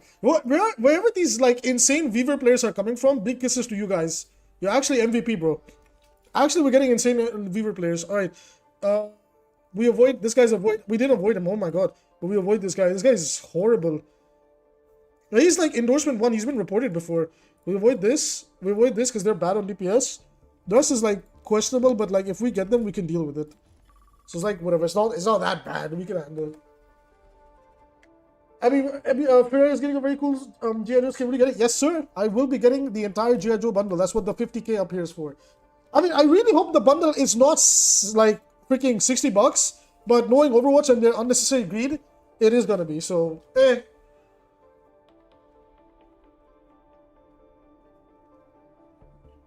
Endorsement 1, yeah, he was definitely a reported player. It's crazy that people want to be Frogger. Dude, honestly, I love Frogger a lot, but didn't Frogger literally make a video telling people that Season 9 and Season 11 literally killed the Reddit Lucio playstyle? Because the entire point of Reddit Lucio was that Lucio could actually duel other characters, but ever since the breakpoints and like the HP bars got changed, Lucio just lost that playstyle completely. Any character that could, like, guys, this is what I hate about Season 9 and 11. Any character that could be a duelist is now a sustained fighter. Lucio is a sustained fighter. Genji is a sustained fighter. Right? These are the characters that have been reduced to just, oh, I will just draw out a fight and win by winning in the long term. All those fun playstyles, like even Kiriko nowadays, like she can't like 2-tap people in the head, right? So now she's a slow, like, yeah, in the occasional like match, you can maybe 3-tap people or like some scenarios 2-tap people in the head. But the game has evolved so much where like even Kiriko lost her DPS Kiriko playstyle. I actually really like DPS Kiriko, but it's not a thing anymore. And like look, who's like Moira, right? Moira is a slow, like sustained damage based fighter. They want the game to be based around sustain and taking slower fights. I'm not a fan of that, guys. I don't like that. And then they pick and choose who can do the burst damage. So like Freya can do it, Sojourn can do it, Tracer now can do it. Right, Sombra technically can do it. You know, I guess Genji, Rat, Pharah, Hanzo can do it in some cases, not all, but it's extremely inconsistent. Reaper now has some good burst damage. And somebody was telling me the reason Reaper got buffed is because they wanted to sell his mythic. Because they, like, coincidentally, Reaper... Guys, do you think Genji's buffs are held back because he doesn't have a mythic weapon? And around the time Genji gets a mythic weapon, they'll give him the breakpoints just like they did with Reaper? What do you guys think? That actually might be... We might actually be balancing around skins a little bit. What do you boys think? I actually think that might be the case. I think we might be in a world where Genji gets a damage buff when he gets his mythic weapon. Oh, dude, King's Row, man. Come on, man. Come on. I don't want to play push, bro. We all unanimously agree. Yes, bro. This is what I'm talking about. Community agreement. Bro, look at this. Look at this one guy, bro. Look at this one troll, bro. Look at this one troll. Ain't no way, bro. Please. But thank God, man. Oh my God. That would have been hilarious. Balancing around mythics is nothing new. I know. Now I believe that I think they are balancing around skins because there's coincidences. They nerfed Suzu countering Earthshatter when Ryan got his mythic, right? They buffed Widowmaker a little bit around the time she got her mythic, and now Reaper gets a buff when he got his mythic. I don't know, boys. Like, there's some cases, I don't care who you ban, but like, there's some cases that is lining up pretty well. I'm not gonna lie. Like, it is a little bit suspicious that all of a sudden they're doing this type of stuff, you know? I don't know. It's a little bit suspicious. They're pulling out Riot shenanigans. I mean, but Riot made it clear that they will balance around skins sometimes. Because at least they're honest about it. Like, Overwatch is like, no, we don't do that. We're competitive, you know? There's a random Reaper buff. Why not? Plateau to Masters 5, bro. What is this lobby? Oh my God. Gengu. Now we'll go with Overwatch 2 Gengu. You know what? Let's go with Street Runner. Let's go with this one. No, we got Burby again. I've already won the game. I have the best Life Weaver EU, bro. This guy, Burby, genuinely best Life Weaver player ever. Genuinely. I mean, are you the Genji guy from YouTube? Yes. I'm streaming. I'm streaming right now. Hello, Lock-in. How are you? Good luck. Have fun. Guys, we met a fan on 6v6. Wait, is he on the enemy team? Oh, he's on the enemy team. He's on the enemy team. That's so sad. He's not on our team. Poor guy, man. Seas Runner is one of his best skins. Yeah, I agree. Very beautiful skin. It's just sad that this is the only skin where the hoodie is up, and they never give us like the OG Overwatch 2, you know, with the hoodie. I kind of want to talk about that. Like, how can we improve cosmetics in Overwatch, even for free to play? Like, we should have chances to like put on a helmet, take off a helmet, put on a hoodie, take off a hoodie. Like, these are like little things they can do without like making people upset, you know. Oh my god, Moira. Haha, they have the Genji player, guys. They have the Genji player. We will pick Moira. We are so smart.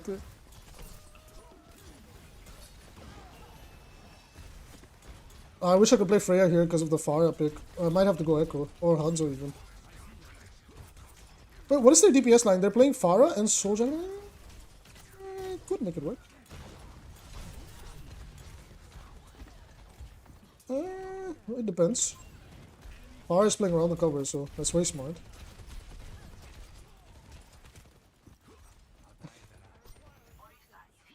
But we're playing Orisa Diva. That is a very awkward comp to play. Woo! Legit, lower accurate Genji gameplay. We hard push this, hard push.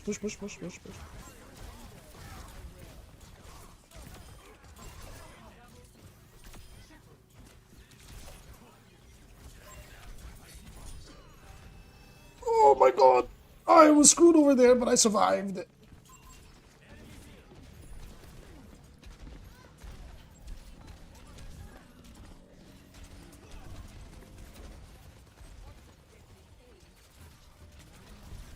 No, man. I thought Weaver would pull me out. Why is our rat AFK? Oh my god, we're gonna have a lever, aren't we? We're gonna have a lever. We're gonna have a lever, aren't we? No, bro. Okay, he's back. We don't have any nano or something, so my blade should just be like to secure one kill and just swing a fight. Because I don't think I can pop off with blade against that comp. It's way too chaotic. We need to see if we can somehow bait more. Chill, man, chill. Oh, I could blade when we put up our tree. If he puts tree into the enemy team, I could engage. Oh, I need to survive, bro. Get that justice out of my face.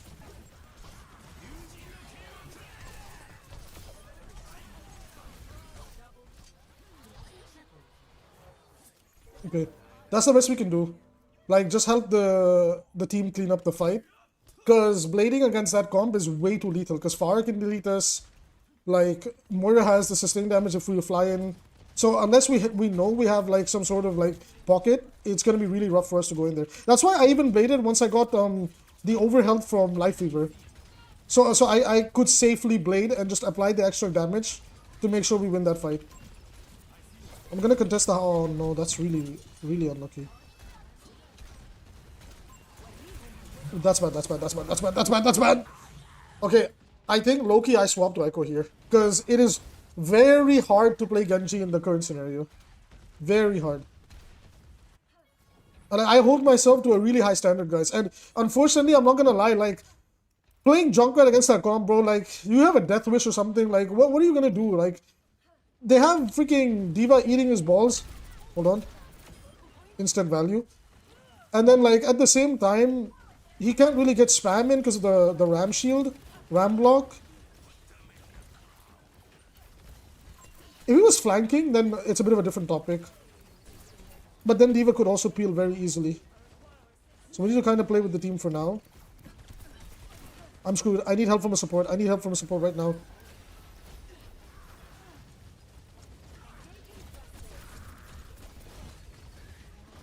I really don't like the Junkrat pick here.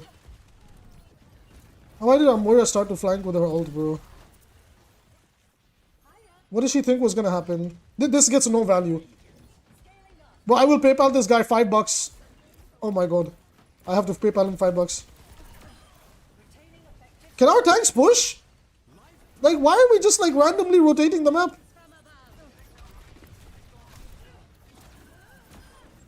We just randomly rotate our tanks. All they know how to do is rotate. All they know how to do is rotate. They don't know how to push. Okay, I think I got Diva out of mech. Yeah, I did. Nice.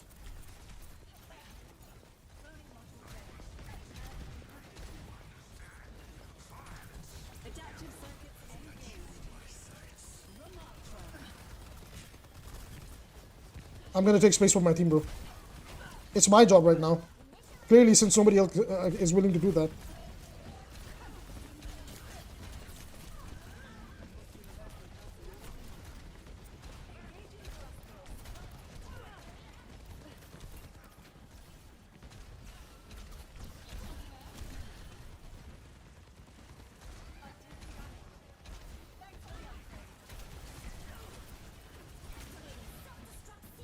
Please, I hope it gets value.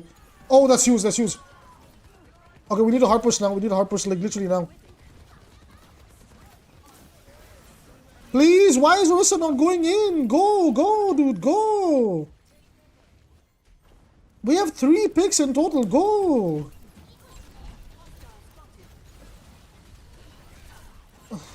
She's just playing so slow. It sucks having slow tanks.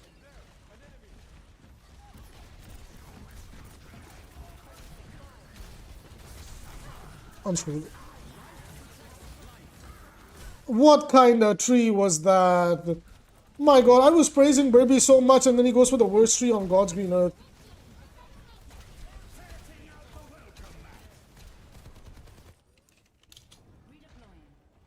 Oh, Burby. I think he's tilted. He was playing so well last match too. I need more stickies here.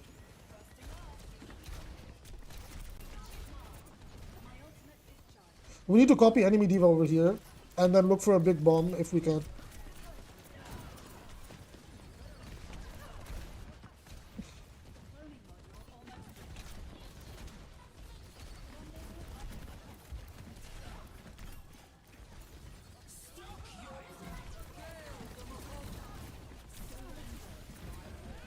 Oh my god, I don't want to die there. I actually panic ulted there.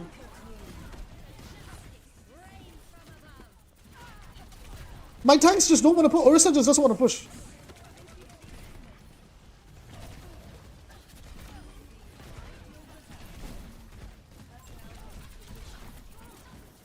I landed all stickies on that Junker Queen.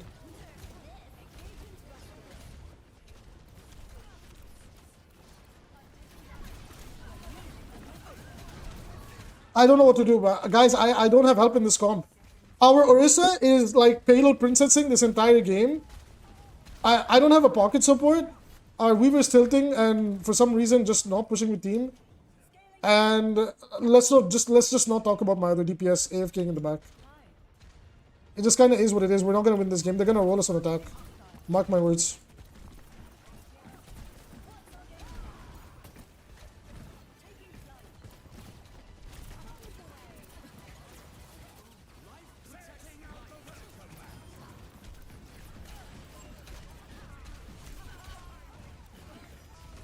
Oh, where are they? I cannot see anything. The glare is so crazy. I cannot see shit.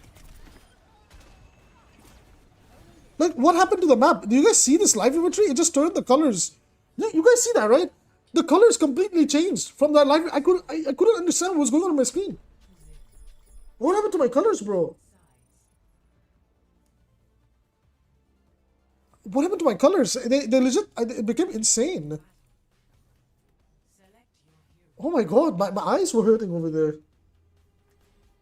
The tree activated the fog in the map? Yeah, like what the like I'm not the only one that saw that, right? I don't know what the hell happened over there. My entire screen became hazy from the life fever tree.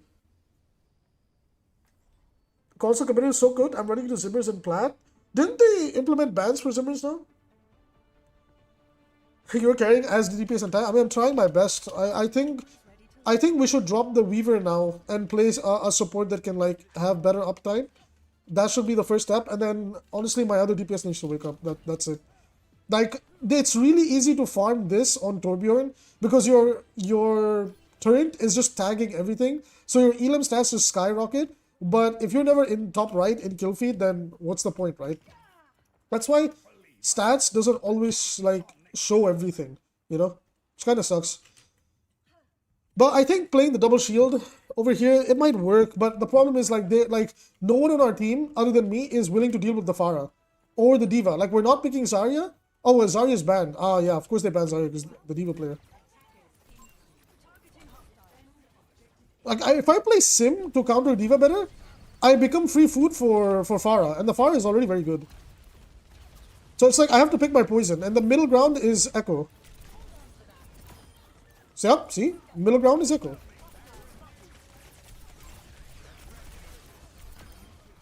Oh my lord.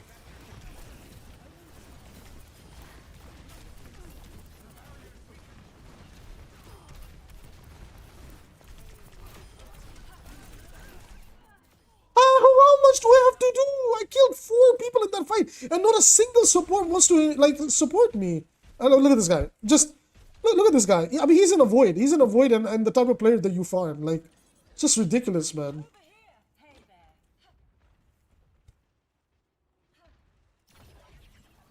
Thank you.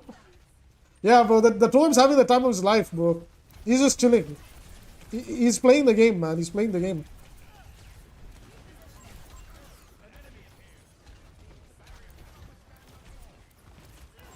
Oh my god.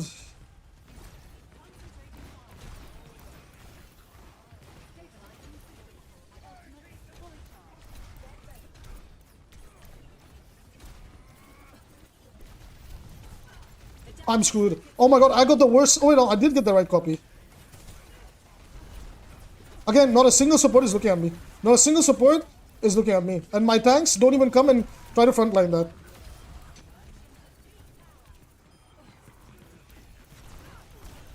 How am I missing? Okay, she's gone. I don't have to contest this air anymore. Okay, I'm getting a bit nervous. I need to calm down. I need to control my aim. Oh my god, that Baptiste, bro. Okay, chill. Good damage from that Bap player. Take flight. See if we can burst Pharah here. There you go. Okay. Relax.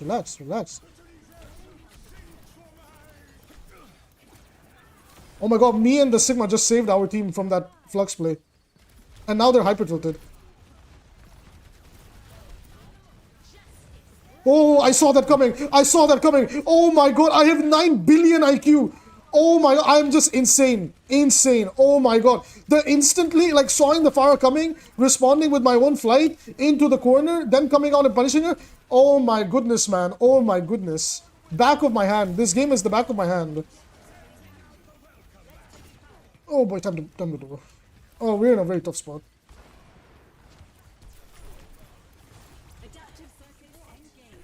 You know what? Fuck it.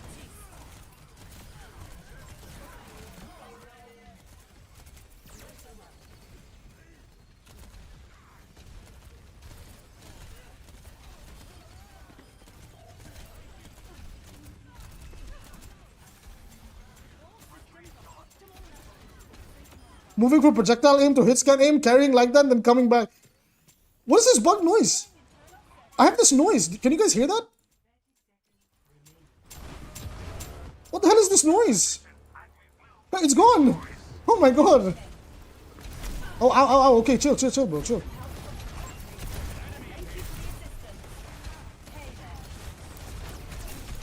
The window actually did really well over there, honestly.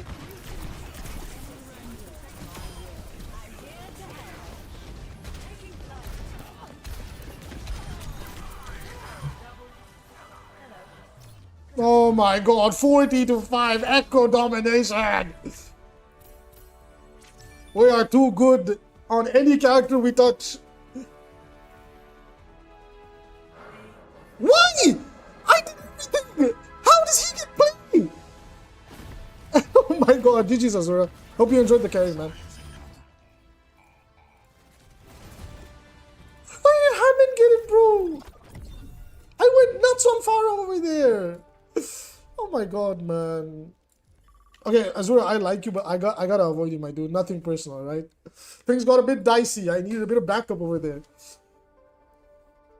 The BAP leader of the oh really? Your top 500, of course, you're gonna dominate. Actually, I'm early top 500, so that doesn't count. You know what I'm saying? I'm washed, boys. I'm washed. We're Master's Peak now. I'm garbage. I'll play like this, but I'm actually garbage. They'll tell me I'm garbage, so it is what it is. We're garbage tier out here. We will forever be garbage tier, but it's alright because we get to pop off like that. Oh, how do I not have Echo? Oh, I had Echo's Golden on my other account, not this one. Damn. I like this. This looks really good with this skin. What a hold, indeed, my dude, indeed. By the way, Lucigo, I hope I've sold you on Full Salvo. Full Salvo is so underrated. This, guys, don't sleep on this perk. If you play Echo, please, for the love of God, don't sleep on this perk. Practice landing this, and it is so clutch. It is so clutch, especially for triggering the DPS passive. It is so clutch. Trust me. It is very good, very good, very good. It's like going. Okay, guys, it put me like, arguably, if my peak is Masters, right? Masters here, Masters last season for top 500, all right? Like, it put me in a wide queue game. It is what it is. But I'll still pop off like that. Don't worry about it. You can buy it with legacy points. Didn't they remove that? Because, like, I can't buy it with legacy points. Oh, no, I don't want to do that, bro. No, I'm saving up for Hanzo's purple weapon. No, I'm good. Like, I love Echo, but, like, I can live without it. You know what I'm saying? I don't know if it's major perk worthy. No, I like it. I like it a lot. Yeah, I also wish it was on minor. But for some reason, they want the copy thingy in the minor slot. Although average diamond, yeah, I will say average diamond nowadays is a lot better than what diamond used to be. I do want to give some credit. Like, I feel like we don't praise the growth of the community enough. I'm not trying to be elitist, by the way, guys. I'm like genuinely joking right now, like about ranks and shit. But like, because I don't like elitism at all. But I think the average diamond and masters player is basically what Overwatch 1 GM was like. Like, I've been there. I literally played on that. I know what it was like. Copy allies should be base. Yeah, I think we're in a position in the game now where that's something that you can give Echo on base. Even in the PvE missions, Echo has that as a base ability. I don't know why they like gave it as a something like that. Even I believe Loki, like in Rivals, he can copy Rivals as well. Allies as well. So it's just kind of weird that we don't have that. Average Overwatch 2 plat players, average Rivals. If we were in season 1 of Overwatch, I would agree. But Rivals' player base is evolving really fast. And a lot of people are not playing ranked in Rivals anymore. So like the people in GM now are actually like pretty strong. I would say it's more fair to compare GM in Rivals to High Diamond in Overwatch. And then Celestial is basically Rivals' Masters in GM compared to Overwatch. I think that's, like, to be fair right now, because I play both games, that's where it's at right now. Also, Rivals had an insane 7-match grand finals. And then even if you're not a fan of Marvel Rivals, but you enjoy fun esport matches, I would highly recommend checking that out. It generally is a different game, what those two teams were playing. I feel like Rivals has a very bright future. They have a very, and like I said, they accidentally landed on a very good patch as well, which is also why I'm kind of worried for season 3. Because if the game has a good patch and they accidentally like screw it, then the game is screwed. So really hoping they don't mess up the upcoming patches.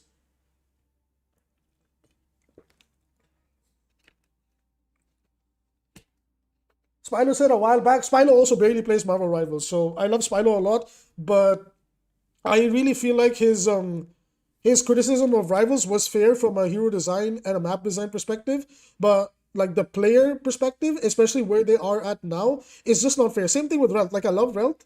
I really enjoyed a lot of his videos, but when we were discussing it in his comments, we're gonna have a live stream, me and Relt, where we're gonna like talk about the state of Rivals, and I feel like there's just some criticism that's so short-sighted, because like they're like, yeah, well, Rivals plays like goats poke, like poke goats. And I'm just like, isn't that literally what Overwatch has boiled down to as well? Like, every character is being pushed to poke.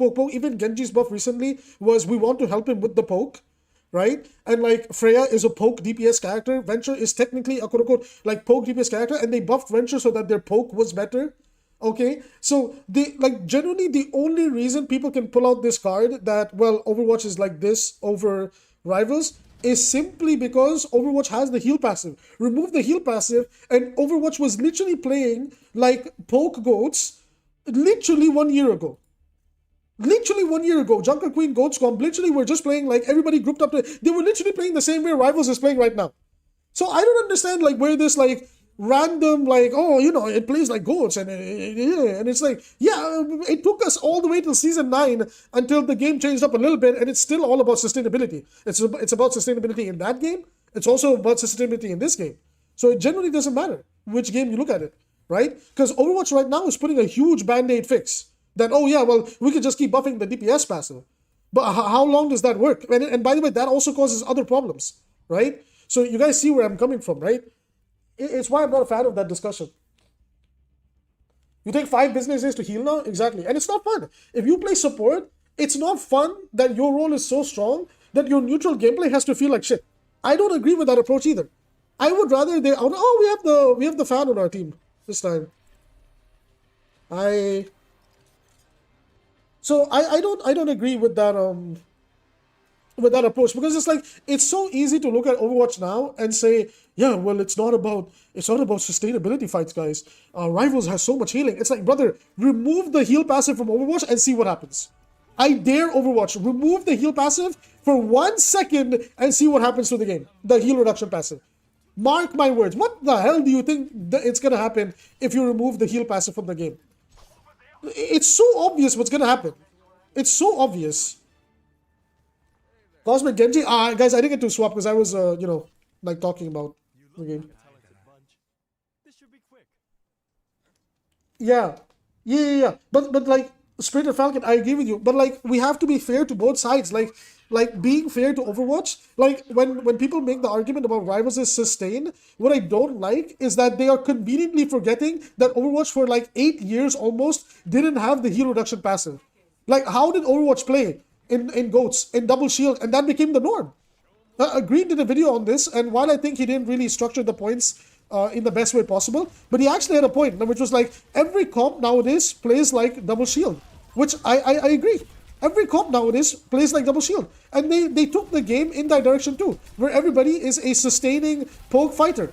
Even like look at Hazard's design. He's a sustainable tank that's about taking close range, like mid-range poke brawls. Damn, and speaking of Hazard, he just kind of fed over there.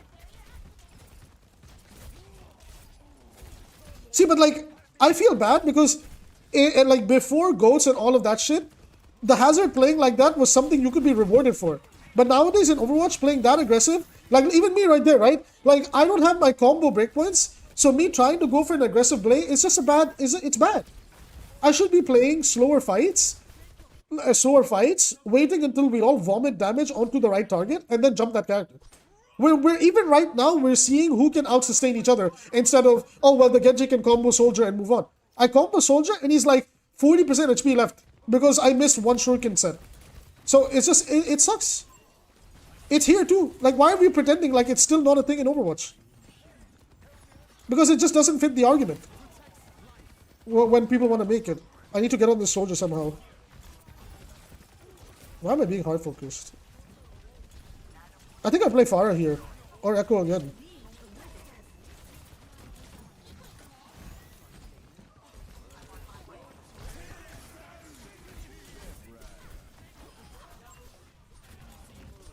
Damn, bro. Nice follow-up from Sigma, though. Nice. Very good shit. Very good shit. It's really just current Overwatch players. Yeah, I agree. I feel like the Overwatch community is being a huge hypocrite without realizing it to Marvel Rivals. And they're so unfair to Marvel Rivals. Like, remember guys, it took Overwatch 8 years and competition to get to where it is now. And they're criticizing Rivals, a game that's not even hit its 1 year anniversary. And saying that, yeah, it's like this, it's like that, it will never change. And it's like, okay, bro, okay. I love both games, I play both games, but I feel like some Overwatch criticizers, they're way too unfair. They're way too unfair. I get hyper focused. Like, what am I supposed to do? And oh, the Ana just hit enemy. The Ana just hit enemy. Like, what? It's just so funny, man. Like, I'm literally wasting my time playing Genji here. I should just play a character that can take sustained fights. And Echo does that better, especially in 6v6 right now. Echo is just better than Genji. Also, like, I'm not gonna like. Didn't I avoid Burby? I could have sworn I could. No, I didn't avoid Burby. But like, we don't need Life Weaver now. Like, it's really rough playing with Weaver, especially on payload maps. I think King of the Hill maps, you can definitely play some Weaver and get away with it.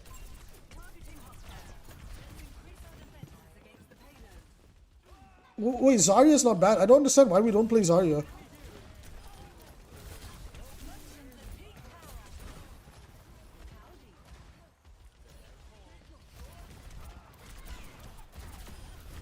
Nice little sniping. Diva bomb coming up. Oh wow, she did. Okay, she's Diva bombing next fight basically. Okay, we have to punish Hazard. He used up all his cooldowns. They decided to give Teleporter like 1 billion HP for no reason. I will never understand why deployables got HP buffs in this game. Which just honestly makes it so like annoying to interact with them.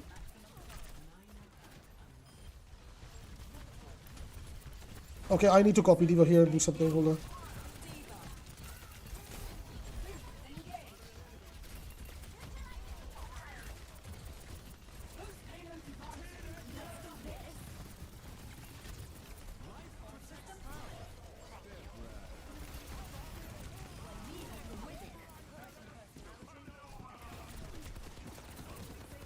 No, I'm actually nuts on this character.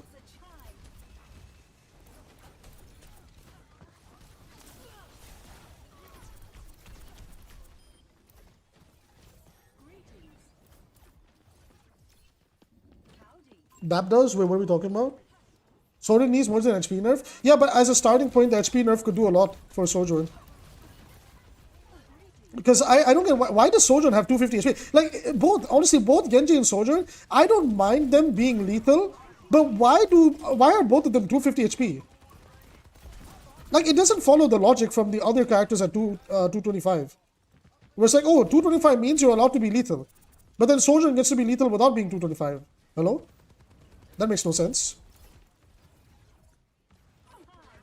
That's actually not the Lucifer, that's a very bad take, bro.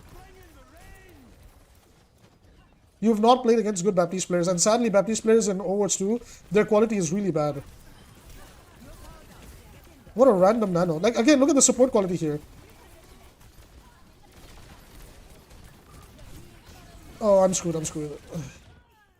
I don't get it. Like, Sigma can hard push, he can ult right there, we can capture the entire team, I'm nanoed, we can win right there. What can you do? Because I can one-shot him in Rat? Yeah, but you can't always do everything from Junkrat's perspective, though. Like, yeah, sure, Rat can handle it really well, but the rest of the roster, it's a nightmare to deal with them. He literally has 3 HP bars. Mr. 305, as I like to call him. Okay, I die right there if I don't copy Diva. And look at that, the Diva's acknowledged that, like, she needs to counter me, otherwise... Look, she's literally purple-focusing me. We need to stop this break.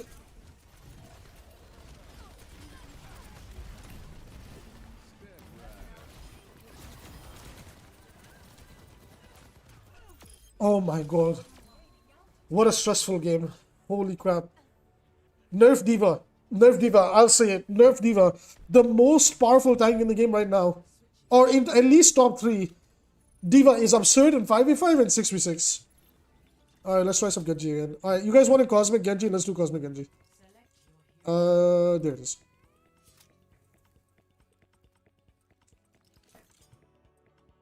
But how do you compensate him? No, like, I don't want to compensate Baptiste right now. Like, the problem with Baptiste is he has to be the way that he is for 5v5. That's kind of the issue. Because the reason he has all of that going for him right now is because there's one less tank in the main mode, quote-unquote. But then if we were balancing the game differently in 6v6, there's a different conversation to be had. Which, again, like, I don't understand why the game has not been balanced differently in 6v6.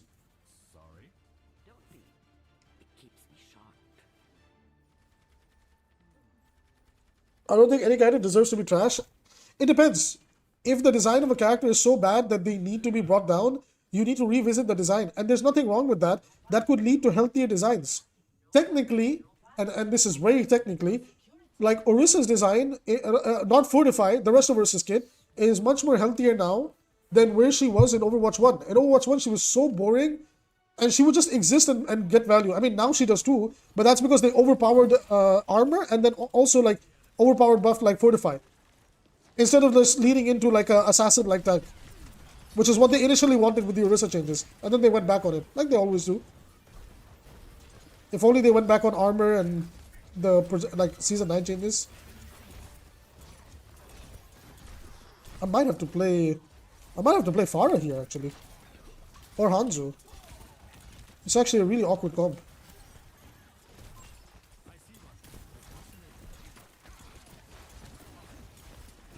Oh my god.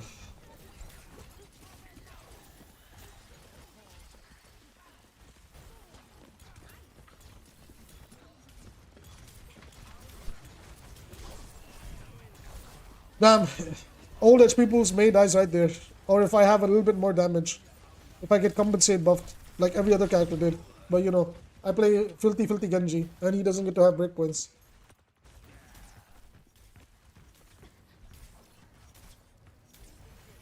Oh my god, we went triple support, bro. Like, okay, my team is actually trolling. We're in a winnable game and we're trolling. But we have a pick here. You have to break this wall. The Zenyatta is so stupid.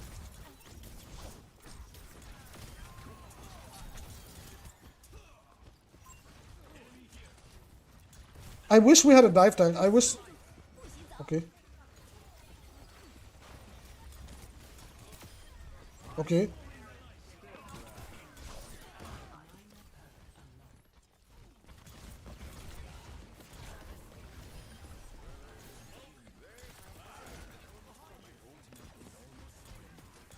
Sorry guys, I need to lock in for a little bit.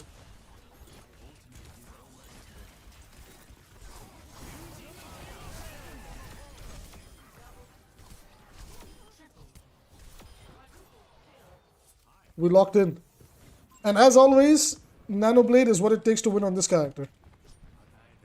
Despite them wanting to make Genji not rely on Nanoblade, they just changed the game in a way where you still have to rely on Nanoblade. What can you do?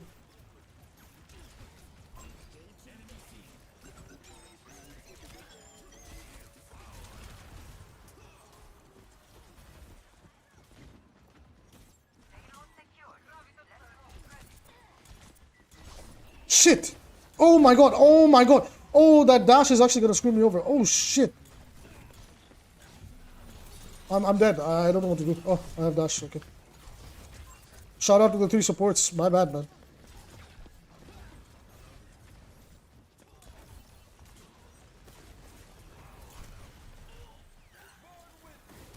I'm scared! Help! Oh my god, thank you.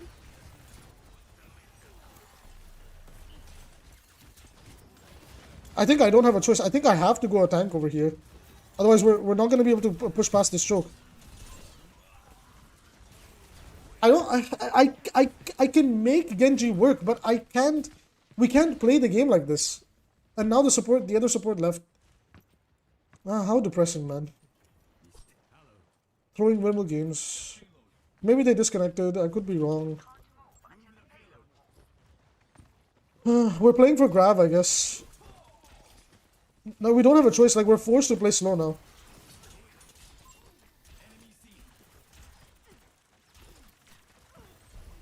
No, no, no. Zarya, get away from that. No, Zarya, no. Come back, come back. Not yet. Like... Just push from the high ground.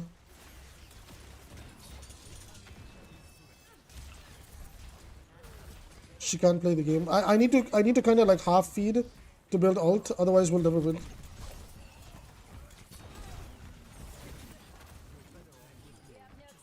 I don't know what to do.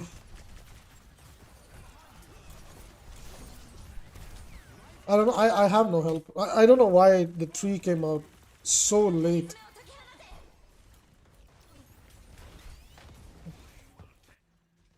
And the sad thing is, I think I just go tank. I think I go Doom and I like keep pushing them away. Otherwise, they'll never respect the space that we need to take.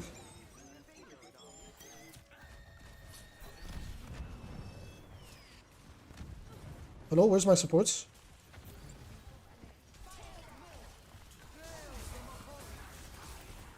Like, okay, I mean, sure.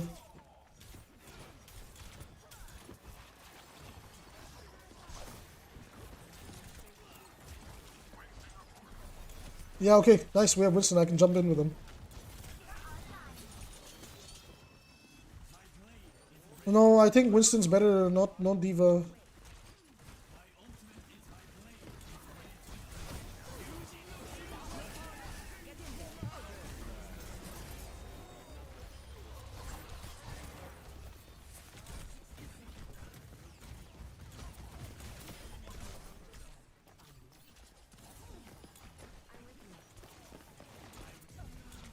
Why is nobody pushing with me? Why is nobody pushing with me? Why is nobody pushing with me? Oh my lord. Oh, Doom is banned, man. Oh my god.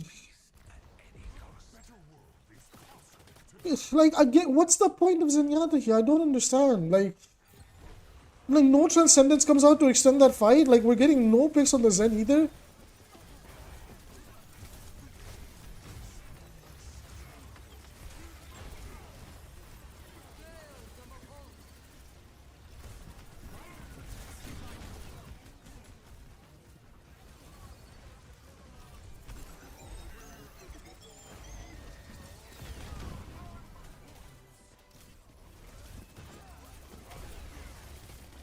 I'm dead.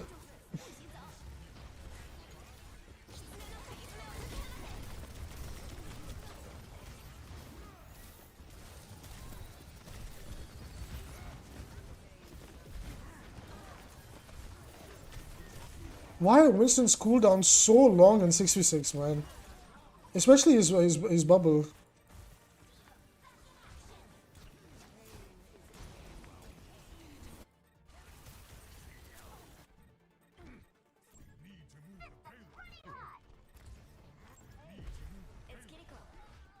The monumental throw, man.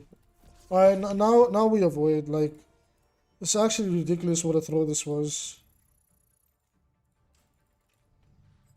This like, nothing changes. Like, when you are the carry, the problem with being the carry is people don't know how to hold their weight. So if they start counter picking you and building against you as a team comp, your team has to step it up. Over there, when I pull out Blade and no one is pushing in with me, I knew we lost the game. It is GG's. Hog was reverted in roll Q 6v6 test? Yeah, but not in this. Hog is very, very strong. It was cool if perks were different for 6v6. I mean, I just want different perks in general. I think the whole cast could use different perks because there's so many useless perks in the game. Like, I mean, like I said, 3 out of 4 of Genji's perks are literally useless 90% of the time. Like, sure, I guess the deflect meditation wouldn't be that bad if this was 45 healing a second. Then it would be viable, or this was 35 damage over time. They're just so ignorable in the current state of the game where it's like, why? Like, why is this even a thing? You know? Hey, by the way, they didn't even compensate this for the heal reduction in the game. So now, like, hold on a minute. I'm actually kind of curious. If you get the passive, the 30% reduction, what is that? Like, divided by 0.3, right? So if a DPS is like somehow harming you, or Moria takes the DPS passive, doesn't this do like negative healing now? Like, isn't this just shit now in general? It's 24.5 healing a second. Really? I think it'll be a little bit lower. Hey, Adriel, man, good game. Sadly, we couldn't win it. Bit of a mess up from the team, but we tried our best. But yeah, like that healing now is just so ignorable on this perk. It's useful for running away. Yeah, no, I agree. I mean, no, but Hog is actually like top 5 tanks in this patch. Hog is really good right now.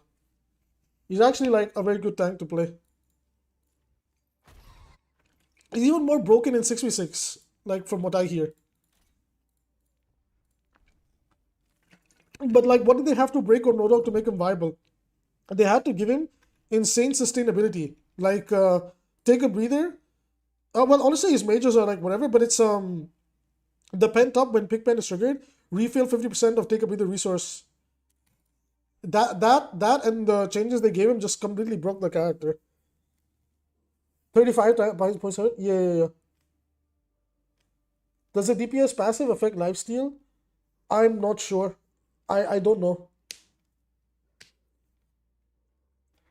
Blade lifesteal should be a set percentage of max enemy HP. I agree.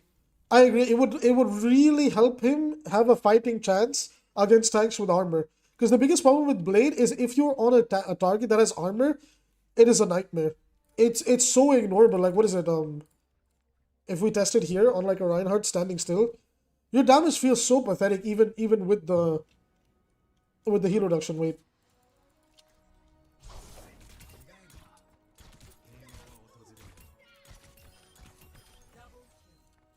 lifesteal.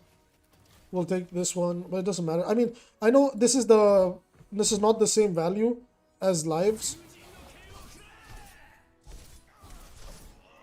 but yeah, way too many slashes to confirm one kill.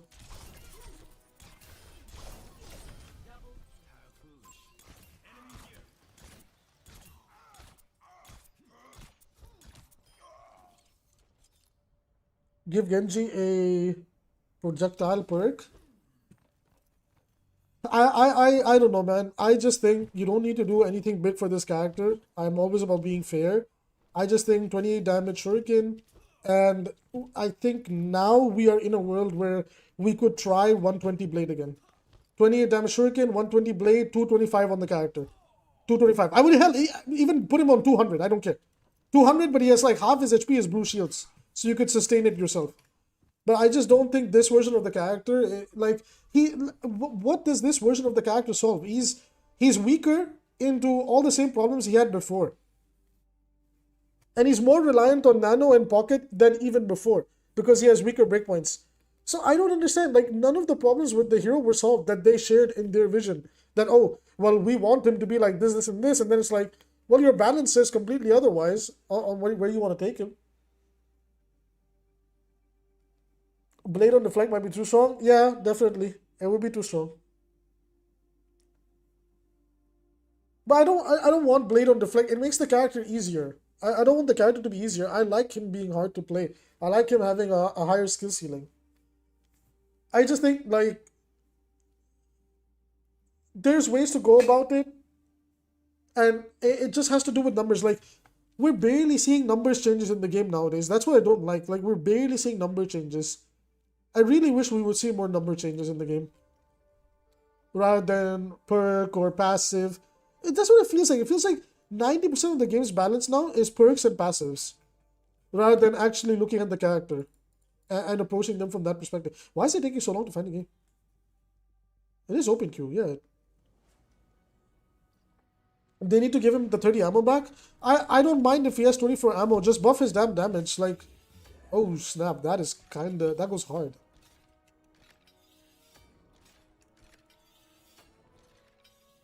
This is so edgy, bro. This is so funny. This is actually cool, not gonna lie.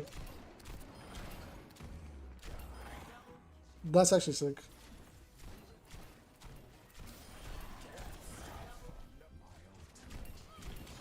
Why is his HUD, like the HUD that you get, it's so small compared to the other characters. It's barely visible. The markings at the bottom, they're so small. Or not small, but they're like so transparent.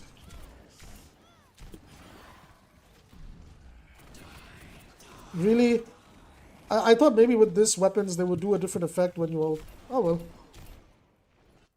it's fine.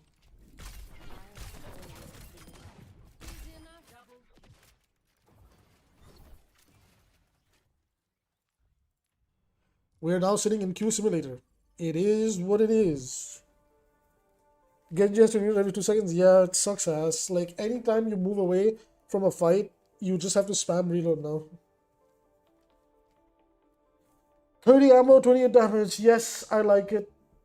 30 ammo, 28 damage plus 225. Like you give both sides what you want. It's easier for bad Genjis to be punished through the like the easy characters in here to deal with him.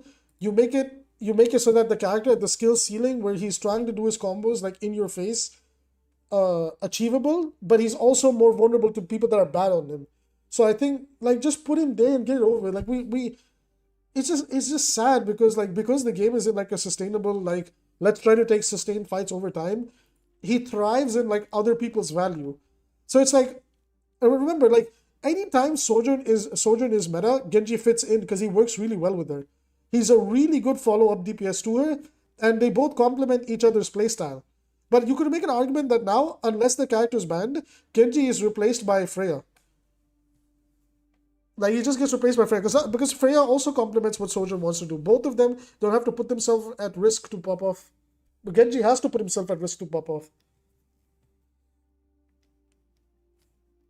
I wouldn't say Genji's bad. I just think I don't agree with the direction of the character. Like I don't agree when people say he's S tier. I very very much disagree with that. I agree that he is at least A tier, like high A tier. I agree there, but that has more to do with the rest of the game than it does with him, right? That like now I can say Tracer's an S tier character. I mean Tracer is already S tier, but she's an S plus tier now. She's literally her own tier. She's so crazy. Yeah, he's always been replaced. If I go and open up a dive meta and you see Genji being replaced by Widowmaker, do you think you can answer my question why Genji got replaced? Why he got replaced by Reaper? Why he got replaced by Soldier? Why he got replaced by Pharah? Why he got replaced by Echo? Throughout the different dive metas in the game, Genji always got replaced because the answer from all the pro teams that scrim, coaches, was the same thing. The character is inconsistent. And I have dug super deep as to figuring out, well, why is this character inconsistent? And the answer is really simple. And again, nobody can argue against this because nobody has an argument for it. And that's because he's throwing three different projectiles, guys. Like if I aim slightly off center, right? Only two projectiles hit, but one of them is right here. So I don't get max value.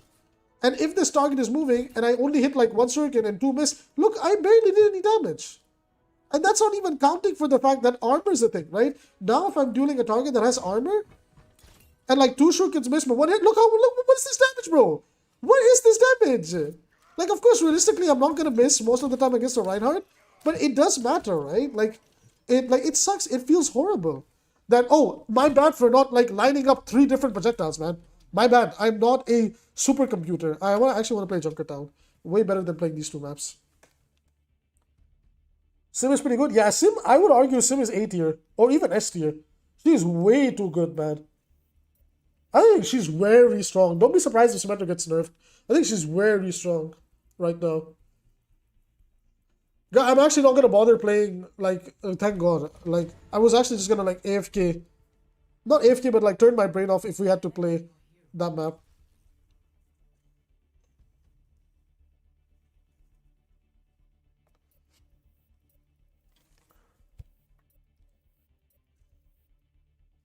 Tracer's gonna get nerfed, guys. Like, what I don't like about the Tracer change is that it's a change for the sake of shaking up things in OWCS. I really don't like this approach. The balance in this game is just a game for the developers. Oh, the meta is not changing in OWCS. Well, let's make all the other players suffer because we don't know how to do good balance.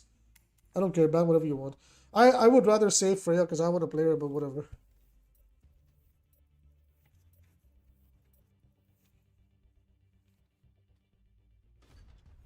DPS passive? Yeah, but they can't nerf DPS passive because if they nerf DPS passive, it means they have to nerf healing in the game, and that is never gonna happen. There's not been one instance, one case in this game where a patch specifically aimed to nerf supports and bring their power level down. It's never happened. It will never happen. That is the harsh reality behind Overwatch. It's never gonna happen, and it sucks ass, and it really makes me upset. Also, guys, be right back.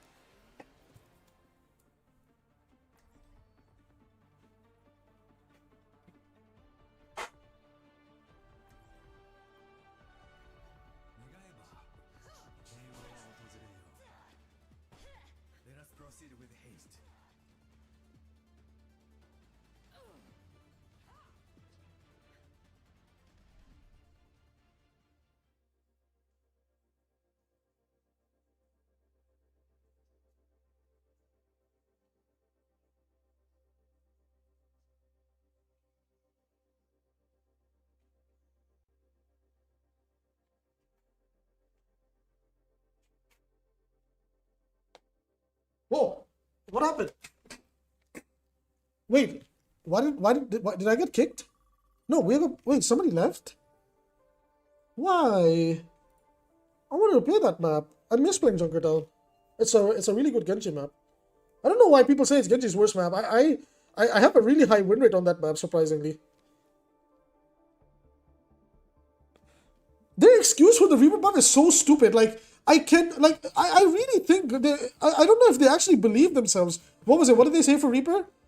Part of the reason heroes like Reaper and Tracer had their damage reduced in the past was because of 5v5. And solo tanking less frequent peeling made it so that flanking heroes were more effective, along with their strong performance on certain maps and game modes. But this is now less of a concern because of map voting and hero bans that will limit a hero's overperformance. How does that make sense?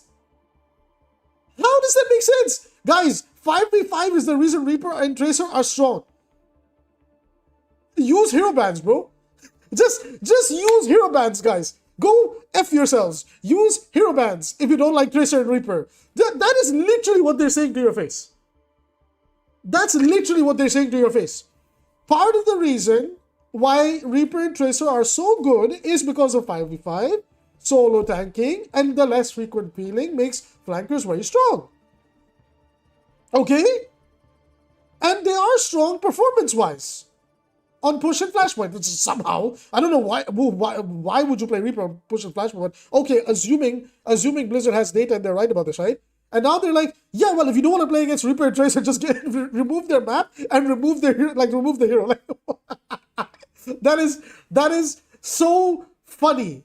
That is so funny. It is just so funny to read. It is so funny to read. They're literally saying you were gonna let Reaper and Tracer be broken, and if you don't like it, just use hero bans, bro, or ban their maps. Even though both these characters can realistically be played anywhere. It's so funny.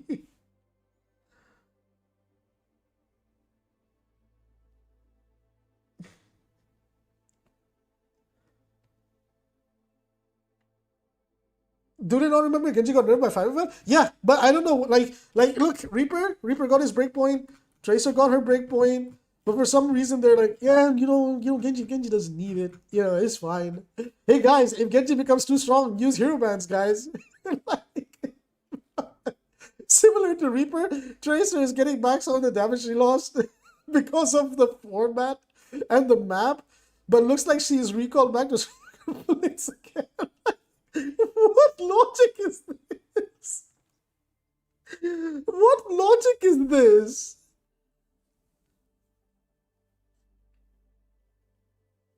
They're acting like the past format and map concerns have changed, as if like 6v6 is the core format. They want 6v6 back without realizing it. It's so crazy how they want 6v6 back without realizing it. All of this garbage balance because of the insistency that no, one tank will work and can work and shall work. All of this because of one tank in the game. Okay, guys, let's all collectively agree not to ban Sombra. We're wasting a slot. It should be Tracer. Why are we not banning Tracer, guys? Like, that's the ranked experience right now in 5v5. Reaper specifically is a girl? I disagree. I had a high win rate on Reaper last season. I think people underrate him. Like, I'm not saying Reaper's actually like strong, like OP, but I think he was definitely a little bit underrated. Widow's getting banned on our maps. Let's buff Widow. Yeah, that's basically their logic. That's literally what they said for the Widow changes. They're like, well, Widowmaker is getting banned on Widow maps, so we want her to be played on other maps. But it's like, yeah, but the hero's not designed to be played on other maps. Like, she just sucks. Like, that's where you play Ashe or Soldier or Cassidy, Freya, like Hanzo, etc. Sojourn, like, and they're like, yeah, like, we'll buff her and these ways. And it's like, wait, but you just indirectly buffed her when she's also being played on her maps. So it doesn't make sense. Like, it's like, choose. Like, do you, like, it's just so weird. It's just genuinely really weird. She actually outduels Genji. I've never been outdueled by a Widowmaker, at least yet. But to be fair, I barely see Widowmakers nowadays. Because there's just safer options. Great skin, by the way. Really nice skin. Really like the way the gun looks in this one as well. Very clean. But yeah.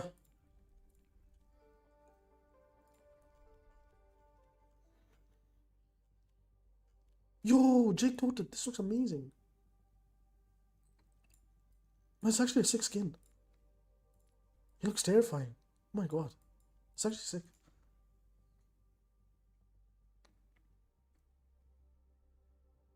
She has to reload before now she doesn't need to? Yeah, true, true, true. I don't know. At least at the moment, my experiences with Widows have been I can safely outduel them. I've not run into the problem where I'm like, yeah, like, you know, Widows are knowing the shit on me. But it's like I said, like, I barely see Widows nowadays. I really like Venture's new buff. Venture's new buff is really good. It makes them a surprisingly good pick. I feel like people are sleeping. I think Venture on Flashpoint and King of the Hill is super underrated. The skin's also really cool. Alright, there we go. Let's go. Yeah, I'm waiting for the G.I. Joe skin. No Colosseo, bro. Please, I'd rather play Iconwalder in Nepal. Who's the... Bro, no, man, please. No Colosseo. Why are we voting Colosseo? Are we actually self-sabotaging the game? We're actually just gonna self-sabotage the game.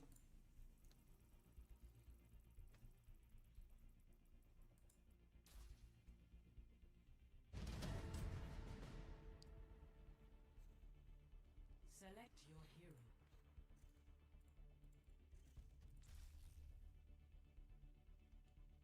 I also... Wait, hold on. I gotta tell you. I also play Freya, so please, if you don't mind, leave her open. Select heroes. But if you do, it's okay, ban her. Like, it's okay. I get people don't like the character, so my only request is if you guys don't mind leaving her open, I would really enjoy it. But if you want her gone, because for some reason you think in piss low elo, like the guy who'll miss 80% of his shots will play Freya like the best DPS player in the world, then sure, go ahead, ban her, it's fine. Whatever.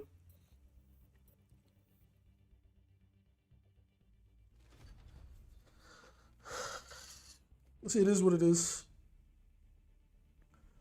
Big hero bans me? I don't care. In 6v6 it doesn't matter that much. In 6v6 I can kill tanks. Realistically, only bans I would want is maybe Wrecking Ball. That's it. If Ball is banned, I don't care. Rest I'm chilling. So we banned Sigma? But why do we ban Sigma, bro? Who bans Sigma nowadays?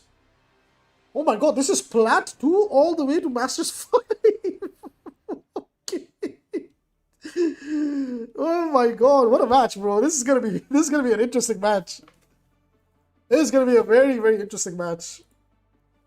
Now let's go with Cyber Demon. We gotta lock in. We gotta demon form this one. I hear you can smuggle just about anything. Good MMR, what can you do, man? It's the state of Overwatch. What can you do? Sigma ban. Yeah, I don't know who bans Sigma, bro. So that means somebody's playing hit scan on the enemy team. Most likely they have like a hit scan player. Either that or they're gonna play Diva. Which I don't like the fact that we have a very bad tank line in Doom and Orisa, but let's see how it goes. Whatever these match ranges, welcome to that game. It is what it is, boys. We're back on Marvel Rivals. Oh yeah, see? I knew it. A hit scan player, and she's being pocketed.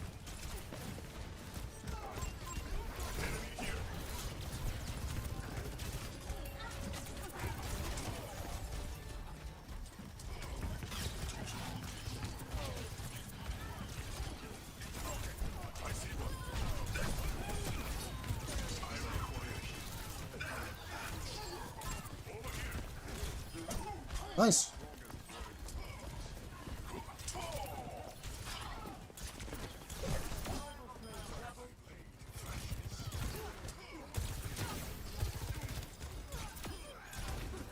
Damn, over there, previous ammo, I could actually confirm that kill without having to reload bot. But now we're just a reload bot. Like every time we poke away, we just have to reload. Look at, we poke a little bit, reload. Poke a little bit, reload. Poke a little bit, reload. That's the sad state of the character now. Because it matters. Eventually, when you take a duel, it's gonna matter. See, now reload again. We're just reload bot now. For a character with barely good damage.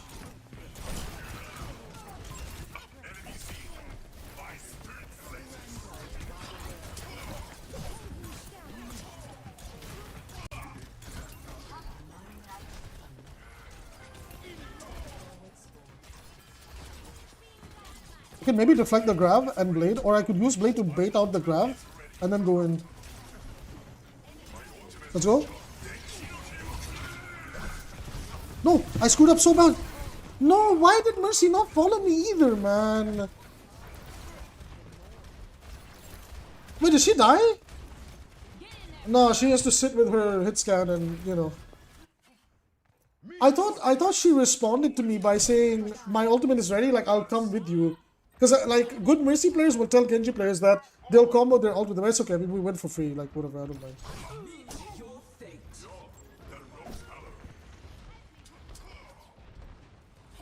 Hello, walk line? Bro, what is this match? My queue time was longer than this.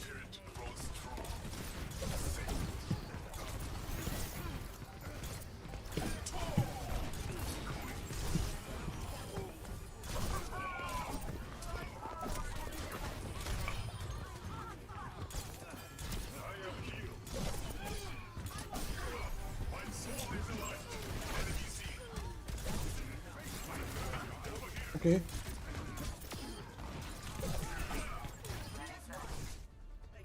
What? Very awkward match, bro. 3 minutes. I was in a 6-minute queue.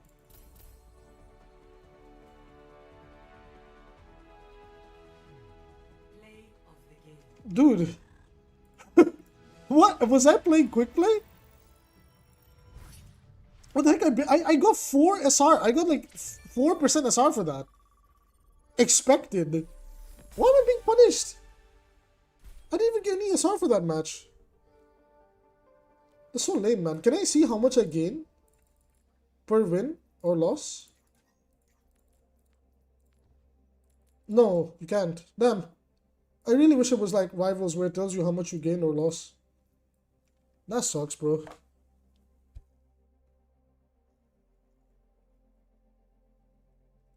Sigma doesn't like Brawl? Yeah, Sigma doesn't like Brawl. He doesn't like Dive either. Lucy's right about that.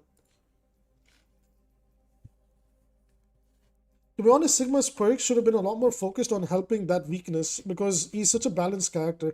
I wish more characters were like Sigma, where, I mean, or just in general, like more Overwatch 1 like characters where every character has a defined strength and a defined weakness, and we play around and mess around with that.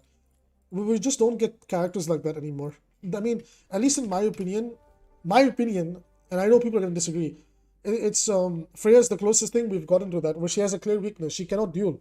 If you close the distance on her and you take close range duel with her, she's screwed. There's nothing she can do about it. Her primary fire is actual garbage.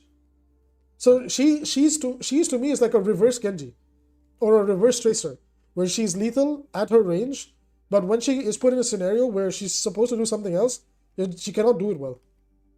So same thing with Genji. Like Genji's not good at poking, but if he closes the distance, sure he can, you know, take duels.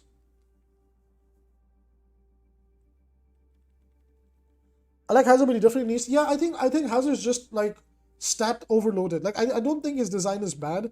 I don't agree with Relth over there either. But I also see where Relth is coming from. That he's talking about like, well, they're trying to create all these characters to be like this one playstyle, which I can't deny. Technically, he has a point. Hazard, Queen, Mauga, Orisa rework counts as a new tank. Only Doomfist doesn't really fall in here. But it's like, yeah, they have a bit of poke, they have a bit of brawl, they can take long sustained fights. Ramatra fits into that. And if like our last hope for that in a direction shift is the next tank, if the Great Sword tank lady, which honestly she's gonna be a brawl tank, let's be real, guys. If she fits into that brawl with a little bit of poke, then mark my words that this game is never gonna change. They don't want to create dive characters. They don't want to create specifically poke characters with weaknesses. I mean, well, that's wrong. I like Freya is one of that. Because before I was thinking about Sojourn, but Freya is a huge upgrade compared to Sojourn in that regard. But at least when it comes to tank design, it is that. I'm worried about the next support. Because I'm thinking, like, what annoying ability do they give him? You know, to let him survive. Because I think he might be a very mobile support. The guy can literally create water or summon water. And, you know, he'll be very slippery. Poke is mind-numbingly boring. Poke, like, okay, I think you can make poke work if there's a bit of brawl that can mix with it. It's why I actually really like Rivals' poke metas because it's not fully poke metas because it's a mix of poke plus brawl. So I think if you can somehow merge two different playstyles, then you have a bit more fun. I think that's what was cool about Ryan Zarya, right? Because like Zarya brings the poke, but Ryan brings the brawl, right? So then they both can like equal exchange cover one another. But now in current design, it's like, well, no, you can have this and that and this and that. It's a bit boring in that regard. Yo, Junkrat map, let's go. Select your hero.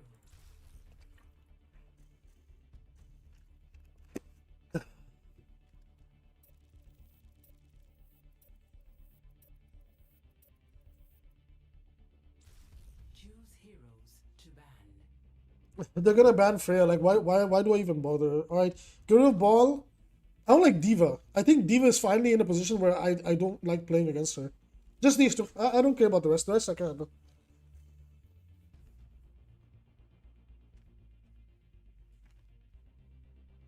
Maybe Orisa. I think Orisa is severely underrated. How good she is. Damage heroes. I feel like damage heroes. It's one of the reasons why I like playing Rivals as damage heroes because they all feel like they can have a good impact, but with like extreme downtime. I like that idea a lot more than what Overwatch is doing, where it's like, well, we'll give you short instances of this, with short instances of downtime, things like that. Alright, let's go, boys. Oh, I might lock the rat here, actually. Well, I'm gonna see what my team is playing, and if it's safe, we might lock the rat.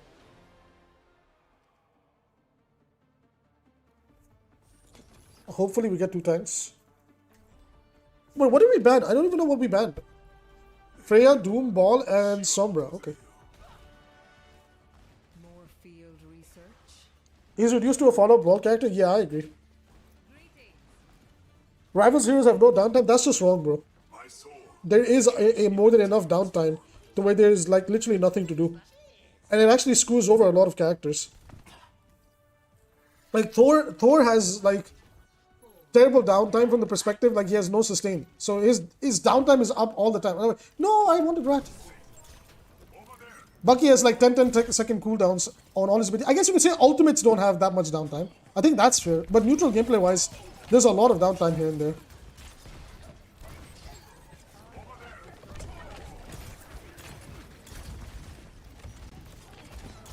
No, why is she frontlining? Can I stabilize with one pick? Oh my god, why did she not push? Why did that freaking... Why did Juno just fly into the enemy line of sight, die, and then just reset? That's so random. Bro, Gucci, you always want to debate people, but you can never ever hear the other side of the argument. That's why it's so annoying to debate with you sometimes. Like, explain, how does Magic not have downtime? Like, let's debate on it. Explain Magic's downtime. I'll agree that ultimates are very fast charging, but pretending like the game doesn't have downtime is just wrong. They put Bucky's like, what is it called? Right click on like a 12 second cooldown. His pull. And then what, like Adam Warlock, Loki, their abilities are like 30-40 seconds, so there is downtime there to do something.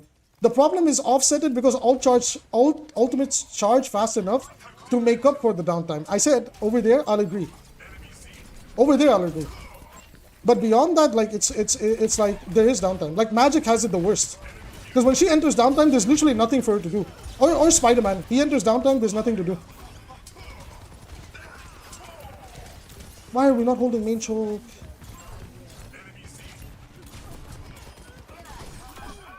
Okay, there we go.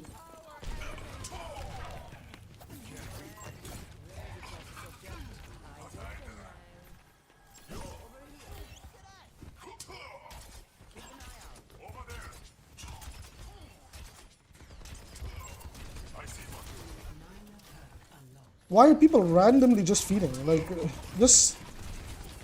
Okay.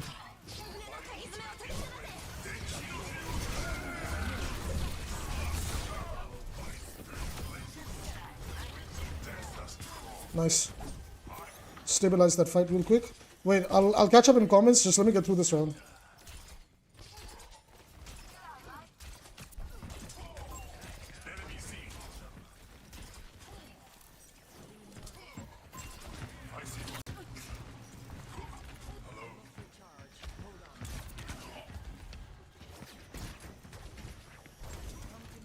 Maybe they have grab, I can probably deflect it here.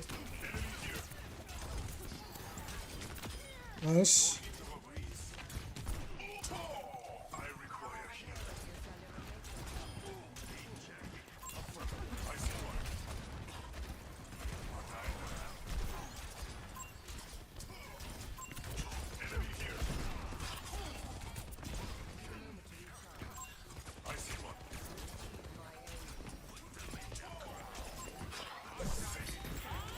No, man, how did that not catch it? Oh, we had nothing over there.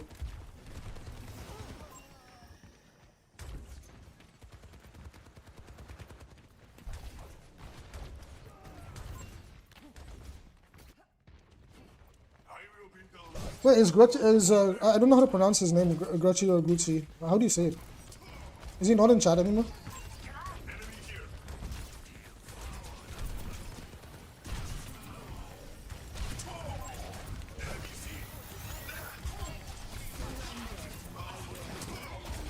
We have to hard push. We have to hard push. Why is Ramato not pushing? Go, go, go big form.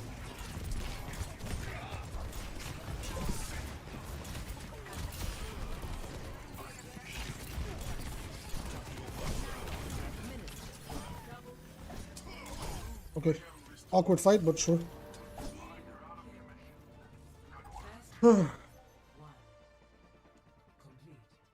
Wait, let me check if my chat is glitching. Give me a second, guys. Score 1-0. I also have to order food. I've literally not eaten anything since the morning.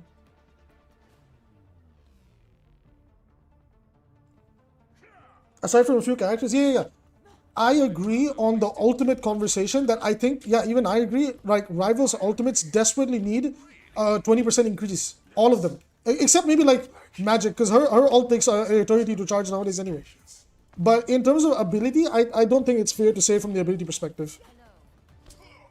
Majority of abilities, at least. And it also depends, like, what type of ability are we looking at? An ability that's being used in tangent to enable a combo? Or is it an ability that's being used to, like, change up a fight? There we go.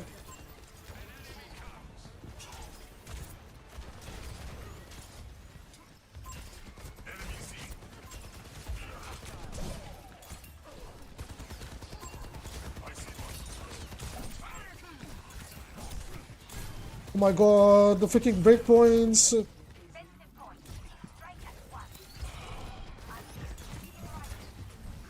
Oh, is Ram playing so passive? Let's walk, let's walk. Oh my god, immortality field everywhere!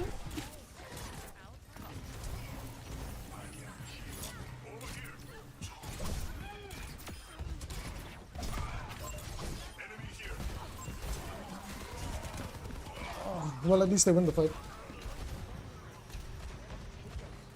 No, you're fine, bro. Don't worry about it.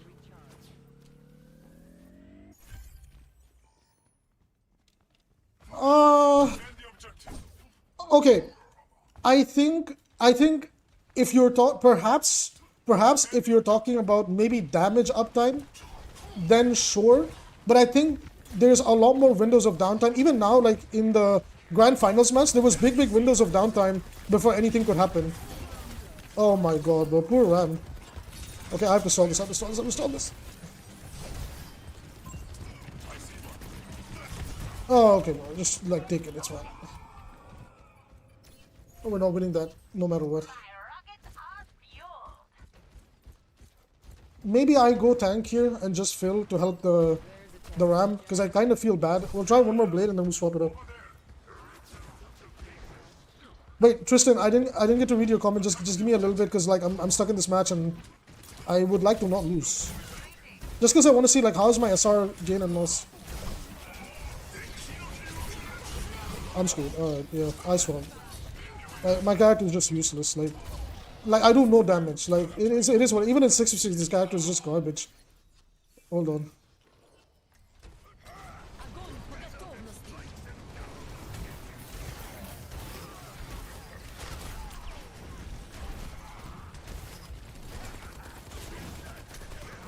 Oh, here we go.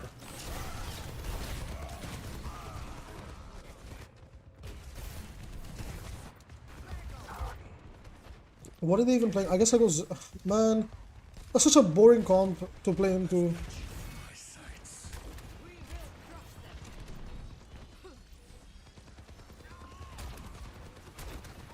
They're farming our backline. Sorry, our front, like our ram. That's what I meant. My brain is blown up. Alright, let me get over here.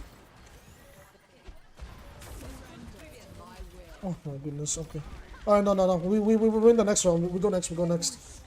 Okay, wait, Tristan, let me see your take real quick. I think tank heroes should not have lethality assumptions. I agree.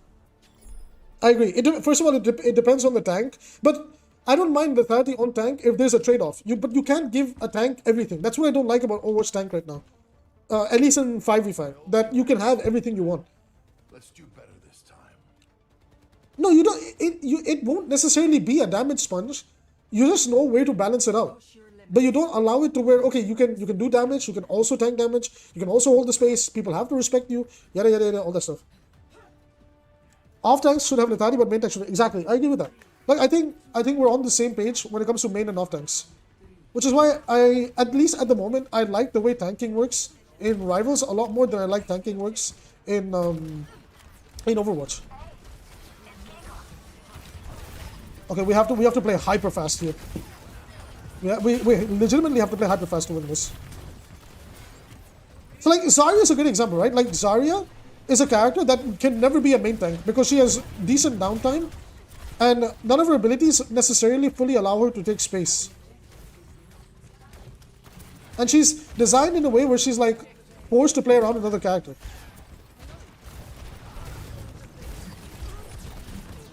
Oh, what a save from my Orisa, bro. But see, Orisa, she's evolved in such a way where she can play main and off tank. And we'll take the piercing. I think it's more important in this lobby.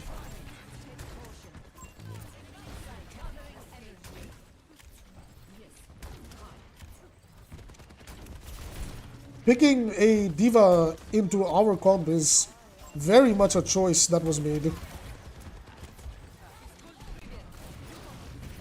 No, I don't have bubble.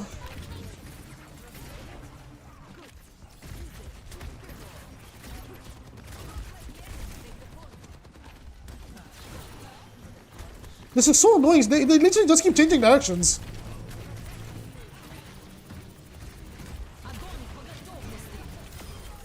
Annoying cockroaches, bro. Like, it's actually so annoying. My grab was personal. Like that was a personal grab. I got so irritated. like either fight here or fight there. Don't make me run around like a grandma, bro. like deciding like where to go right or left. It's so annoying. We're in high charge. We're chilling now on tank.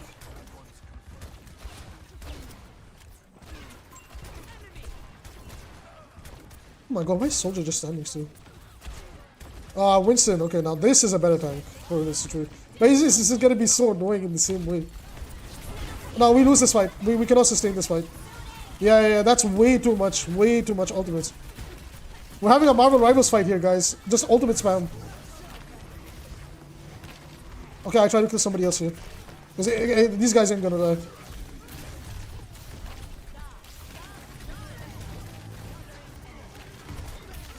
Oh my god! How are we gonna win?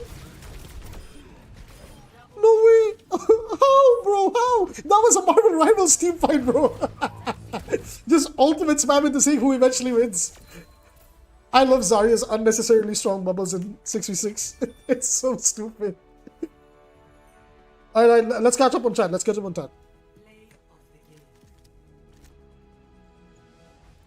Hold on. We'll take a small... Wait, no! I wanted to see how much SR I got. Because I think I'm getting less SR for playing in these lobbies. Because I should be in Masters by now, no? It's giving me such little SR. Alright, let's catch up, boys.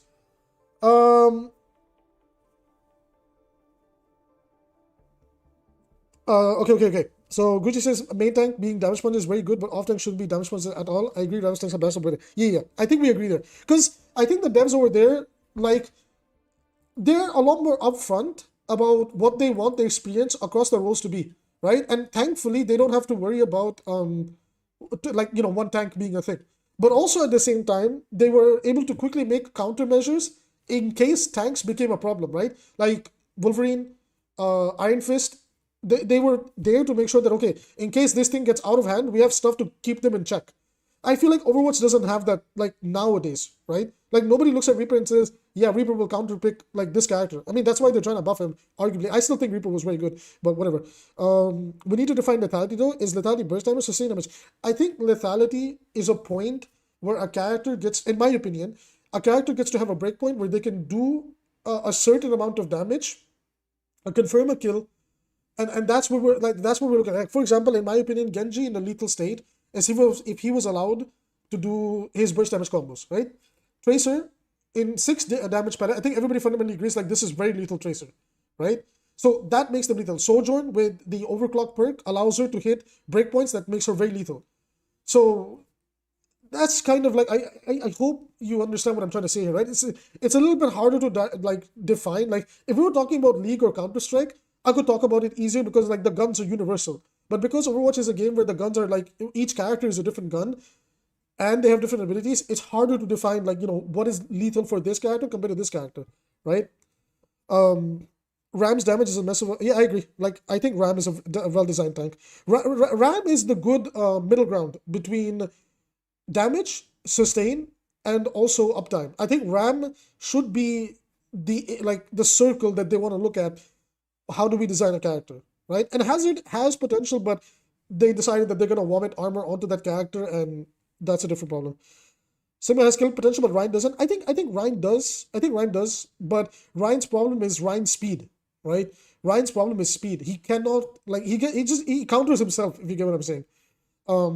Which is why like Ramatra doesn't have that problem, right? Imagine Ramatra's punches were a little bit slower, because Ramatra's punches are a little bit faster than Ryan's swing, but he's allowed to have that because it takes 4 hits for Ram to get 1 kill on a typical squishy, but Reinhardt needs 3 swings for a typical squishy.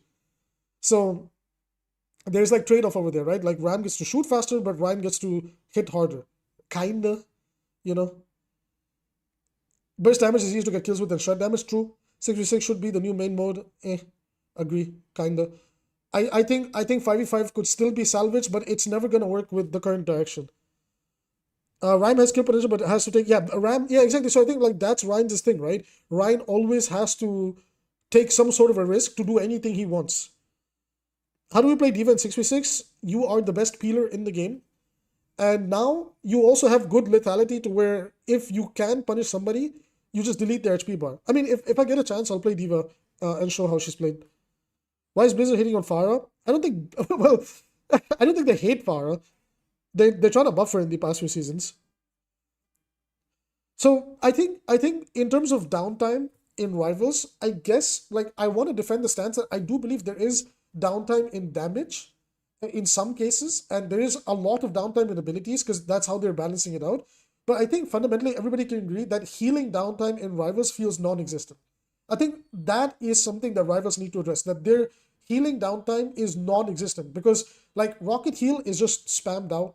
C&D heal is spammed out. I will give Luna credit that at the end of the day, she's technically a single target healer. And I don't mind if single target healers have less downtime, but I think AoE characters like Rocket and C&D, they should definitely have weaker healing. I don't mind if they can heal all the time. I just think it should be a lot less than what they're doing compared to a single target healer, right? Like, for example, funnily enough, they applied this logic to Mantis of all characters, who already has really weak healing. And now she's like by far the weakest support in the game unless you play her in triple support. I never liked that approach with Mantis, but then they like on the side kept giga buffing Luna. It just didn't make sense. Even when Mantis wasn't a part of the meta, they were like, yeah, we're gonna nerf Mantis even more. It's like, bro, what did Mantis do? What kind of celestial reading that she did for somebody behind the scenes that they had to delete the character?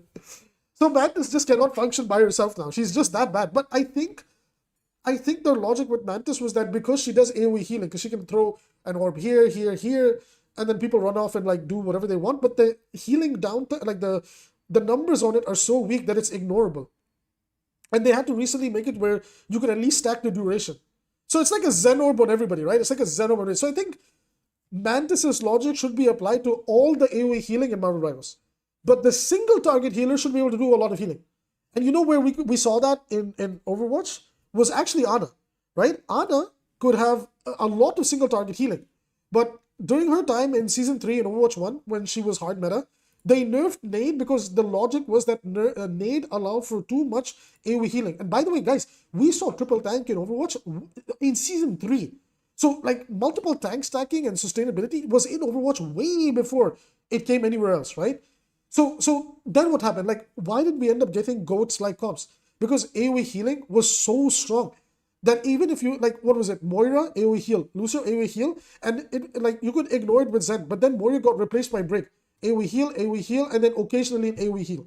So the core fundamental problem in hero shooters actually ironically comes back to AoE healing. I'm okay with single target healing being strong. I like Ana in that regard. And funny enough, outside of Pylon, it's what I like about Iliari too. She cannot AoE heal. No, the Pylon doesn't count. It's an ability and it's annoying. I hate it. But technically, assuming you're in downturn with your right click, Pylon can only heal one person. I know, with both things up, it's technically healing two people at a time. But let's just pretend this does not exist and look at the rest of Iliari, because I actually thought I really loved her design. Until you get to Pylon. Then it's like, oh, what are we doing? Like, why are we doing this thing? Same thing with Kiriko, right? Kiriko can't AoE heal well because her healing is divided across the amount of paper she throws. So if she starts to AoE heal, which she can technically do, she's only going to heal each person like 30 healing per paper. But if she wants to heal one person a lot, I'm personally okay with that because it's like, well, it's a resource investment. But then I don't like characters like Baptiste, at least in terms of healing. Because it's like, well, I just look at the ground and like everybody in my circle will get a lot of healing. And even though I like playing her, sadly, Brigitte is the same way too. She hits one target and everybody in the circle gets a lot of healing. Lucio in 6v6 is also the same way now, right? Juno, technically with torpedoes and the ridiculous uptime of torpedoes, where there pretty much is none nowadays, allows for that to be a thing too. But I really, like, when Juno came out, I remember my video said, guys, whatever you do, don't lean into torpedoes for Juno, lean into the weapon. I would rather she heal a lot with this thing than this thing. Let this be a complement and let this be the primary section of healing. But what did they do? They made this the primary section of healing. Wow, they're cute. And they made this thing the the clunky thing. Because this is so horrible to use. Bro, this thing feels like ass to use. This thing feels horrible to use. It feels so bad to use, right? But it's okay because the easy thing to use is easy. And if you actually look at their gimmick, they've been applying this logic to every support. That they want the easier part of the kit to be strong, but the part that takes effort to be weaker. Same thing with Iliai, right? Like they've been repeatedly buffing, at least if you look at the previous patch notes, they buffed healing on Pylon and the way Pylon works rather than actually addressing her weapon. It's just really bizarre design choices, in my opinion. That why do we not lean into the more expressive part of characters rather than, this type of stuff? Adifri Anna is very difficult to play. She has the most playmaking in support. Maybe Juno. I agree. I think Iliari doesn't get enough credit for that. I think the first champion player, Simple. Isn't he the one that got it with maining Iliari? Kiri could use faster projectile speed on a heal. She has that as a perk. Where is it? Right here. Minor. Healing footed projectile speed goes up by 50% when the ally is below 50% HP. It's right there. Technically, she has it. But yeah, like the healing passive hurts Kiriko like crazy. Juno balance is actually great. Yeah, I've seen his Juno balance. It's actually very good. I really like that. Yeah, I know they let. I'm not oblivious. I know why they let Juno torpedoes be as strong as it is. I'm not stupid. I know it's because of that. I don't want to call it out, but this has been the case in Overwatch for the longest time, and it sucks because I think if you perhaps reverse the philosophy, have a little bit more faith in your player base, you can actually have a healthier role. Because I like support. I like support in both games, but I think both games is like. Funnily enough, I think in both games the problem is support. And I just think like no matter what you do, because supports spend the most money, you must prioritize making sure this role feels good. That's why, in my opinion, right after this patch, in the mid-season, either support gets a progressive buff, which again leads back to my Season 9 video, like why did we do Season 9 if we were going to do this? Or all the buffs that happen get toned down. I think DPS passive comes down to 25% or 20% again, and Tracer gets a nerf. There's no way Tracer keeps 6 DPS. And if she keeps it, I don't know what they're doing. Then the balance has officially hit the window. I don't know, beyond that point. I like playing Genji with this Iliari in my team. Yeah, no, I really like following up on Iliari ults. They're very satisfying. And the bleed perk can help trigger them too. I feel like Juno torpedoes being strong but is fine if it had down shot. Yeah, that's a good way to balance it. I don't like the drop off on her pistol. I really don't like it. I really don't like it. Her weapon, like, I loved playing her when she came out, and nowadays when I play her, she feels so clunky. She feels so clunky to play. And I think that's actually one of the reasons why her stadium build, if you try to build into weapon power, it just feels bad because the drop off is so bad on it. It's so bad. Like, it's like you're using a shotgun, even though it's like a little. I don't even know what you would call this thing. Uzi, SMG, I don't know what you would call this thing. But weapon wise, but it feels horrible to use. It's 15%. They changed the way it works for tanks, so it would scale better. But you barely feel it on tank because of the state of armor. Yeah, normal, like, I don't understand why it got buffed to 30%. I'm gonna keep it real. Like, I don't think it need to go to 30%. I think at some point they need to actually address the support role if sustain is that strong. Yeah. They did increase it.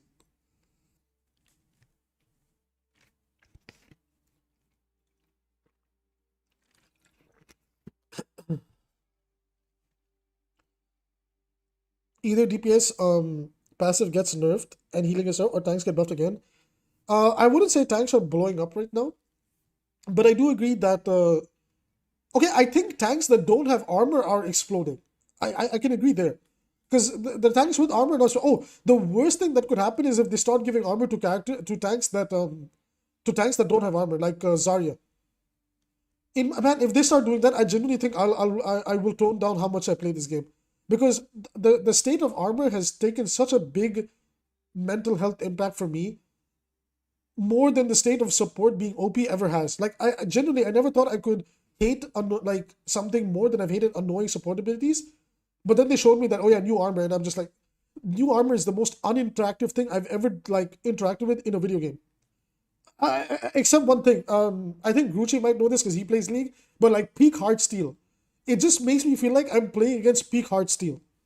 So if you guys don't know, in League of Legends there was this item that tank characters could build into called Heartsteel, and basically they think of it like taking Overwatch's armor but literally constantly stacking it across the entire game. It was the worst thing that you could ever play against in that game. Heartsteel, yeah, Heartsteel. Oh my god, Heartsteel was something else, and they learned their lesson very fast when it came to Heartsteel. I will give Riot some credit. They learned their lesson that, yeah, making shit feel like this is not fun for anyone. Is it new armor like the old one? Uh, eh, Kinda like. I just know that it's horrible right now, right? That's all I know. You see both Rams standing there blocking. Yeah, it's just literally just block body, like just Wakanda forever on both sides. 15k health Sion is not really guaranteed. 15k health Sion in jungle, bro. Just popping out of jungle was the real jump scare. Nobody will understand that fear. Nobody, only Grucci will know this. Only me and Grucci can relate to this. That like, you guys haven't been there, man. That shit was something else. That was something else, bro. Like the objective for the rest of the people playing the game was win or lose before the 13-minute mark or 12-minute mark. If you reach the 12-minute mark, whoever is winning top lane just wins the game for free. And if you had a tank and bottom, I guess. That thing was, oh, as you played Heartsteel as well. I see we all went through that trauma together. I see we all went through that trauma together, but that shit was something else. That thing was actually horrible for the game. It was horrible. But they learned their lesson really fast. They learned their lesson really fast when it came to that. Tristana that bogged me for 50%. That's actually really funny. I'm so sorry. Dude, Heartsteel trauma is just unmatched. Things that happened in that, like, in League when Heartsteel was so strong, was insane. Oh my god. Oh shit. I'm actually crying. I'm crying at happiness and also like of trauma of the shit that happened back in the day. If you didn't get to rest, the game was teaching. Yeah, literally. And attack virus play with steel, I was shooting. Bro, nobody will know, bro. That like you thought goats was bad, that thing was something else. Alright, let's queue 6v6 again. Oh my god, I'm actually crying. Oh, literally campfire moment. We're all reminiscing over this shit. I mean, guys, I've been trying to get Lucigo to play League with me, but he's a lazy boy. We need to peer pressure him into playing League. I'm kidding. It's fine. Right, deal with release break the release hard steal. Yeah, I agree. No, nothing. I think this state of armor is the closest I've felt to playing against peak hard steal. That's why I don't like it. Like really, man, I really don't like the state of tank. It's really not good for the health. Oh, Gucci, don't do this. It's not that bad. Come on. I play it casually nowadays, though. To be fair, I just play to have fun. Like every now and then, maybe buy a skin or two, and then I pop off. I don't play it competitively. I learned my lesson over there. Same thing. I just applied the same logic over here that even Overwatch, like, I don't think it's super competitively anymore. Because I think way too much of games that where sustainability is way too high is way too much, man. It's way too much. But funny enough, I don't feel this way in Rivals. I don't know. I think it's because like DPS are allowed to be a little bit more OP over there, so it kind of balances it out. I mean, I'm good on DPS over in that game too, so that's the thing. The matches are not, guys. The matches. Look, I'll tell you something. Okay, I don't know if Gucci can back me up on this. The matches are long if you are scared to do anything else in the game other than farm. A lot of games can end in the 15-minute or even the early 20-minute mark, or even earlier than that, if you are proactive. If you are not proactive, the game will never end. It can go up to an hour. I've played an hour-long match, but that was because we had teammates that never wanted to play aggressively. That's the worst part of League. It's like, especially if you play the jungle role, that's where you notice it the most. Because jungle is the role that can really help you win fast. So like your jungle, like for example, I play jungle. I was playing Diego literally last night on Wild Rift, and the Wild Rift match went to like 50 minutes, and usually Wild Rift finishes by 15-minute mark, right? And the simple reason was nobody wanted to do jungle objectives, and we were just stuck perma farming the game because nobody wanted to lose. They didn't want to feed, so we were literally just stuck because nobody wants to be proactive. So yeah, you play status. That's why it's gonna go on, bro. Last time proactive, why did it? I'm not saying like go feed. I'm saying there's a way to be proactive. Like once you learn the loop and everything, there's a way to do it. But it's kind of like that's like the problem with League. Like I had a talk with one of the pro players because he actually watches my content. Perry Jungle, Perry, he's a great guy. I love his content. And I spoke to him about this. I was like, Perry, what do you think like about this? Like I like Wild Rift because it's faster. And he's like, the reason the PC game is so slow is because a lot of low elo players, they're scared of taking risks. And they're scared of like working with teammates to go in. If I actually like load up League right now and I play a ranked match and I try to play proactively, none of my other lanes will play proactively because everybody's scared of feeding. But it's also like if you're willing to take the risk and willing to try and you pop off and you get hyper fed, you just win. You just win. Depends on the rank. Yeah, exactly. Exactly. Yeah, that's what we're talking about, Gucci. Like that's kind of the problem. Yeah, even Wild Rift games can go up to 50 minutes because again, everybody falls into that logic that no, I don't want to feed, I want to scale, I don't want to try playing proactively, I don't want to play with my teammate. It's kind of it's a little bit like it's kind of a more of a community thing than it is a game thing. So it's like if you play with us, like we play very proactive, and then we have that one player that doesn't want to play. Like, hey, it's just horrible. I was Grandmaster of 3 seasons of Wild Rift. My peak on Wild Rift was Diamond. I didn't get to play more after that because then I started job. But then I was playing Wild Rift casually. Wild Rift's really fun. But like, I mean, even League's current season is actually pretty fun. Like, it has some silliness going on, but it's not that bad. At least in my opinion. To be fair, I'm playing like super casually, so I can't say. I love playing Pantheon Jungle in League because people always feed. Oh, you're evil. You're actually evil, man. But I have to try Pantheon Jungle. Like, tell me the items to build into. I don't know if he's good in jungle or not. I play Viego and Diana. Diana's really fun. She's really cool. I miss when I could play Aurelion Soul in jungle, man. Bring that shit back. Let me play A Soul in jungle. It's a nightmare to play A Soul nowadays. He's strong, but he's like super vulnerable now. I was top 1 Twisted Fate on my server, and oh my god, it was torture try carry games. I've never seen a good Twisted Fate, so I'll take your word for it.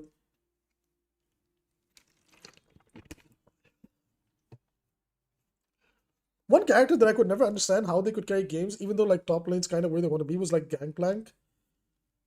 Because like I'm sure you guys know who Bilal is. He's the tank player that pops in every now and then, and he loves playing Gangplank, and he has his good moments on the character too. I think Gangplank is a part of the meta now, right? Like he's actually like top tier support. Oh, sorry, tank. Oh, not tank, but like he's like top lane. He's like pretty good in top lane right now, from what I've heard. So he loves Gangplank a lot. He loves pirates, so that's why. I was going with that. He then played straight tank because he follows. Okay. Yeah. As far as I know, King's Row, let's go. Oh, and Midtown. Anything but Paris, so that'd be great. So yeah, I agree with there. Yeah, it would be. I might try the Pantheon jungle. Definitely let you know how that goes. I don't see the vision just yet. No. Who voted Paraiso? Thank God. Imagine playing Paraiso, bro. Select your hero. Gant is one of the hardest character. Once you get Sheen, you can poke into. Okay.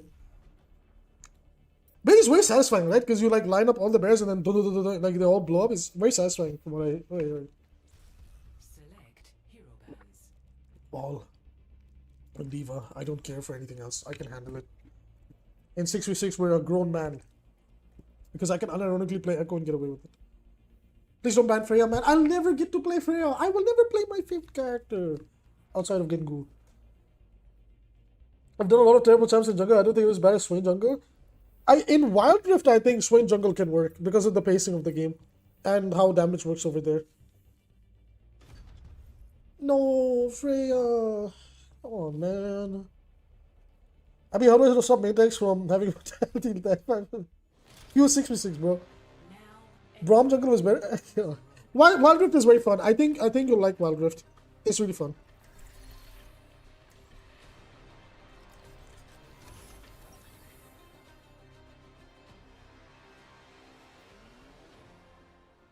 The 5v5 is so fun with these kaiju tags. I don't know, man. Don't queue 5v5. Simple as that.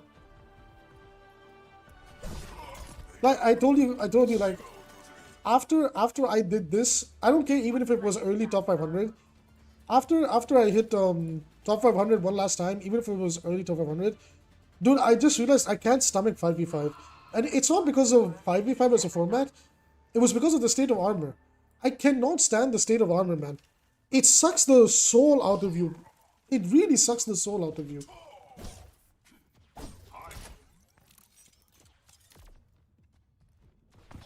Hey, don't worry about it.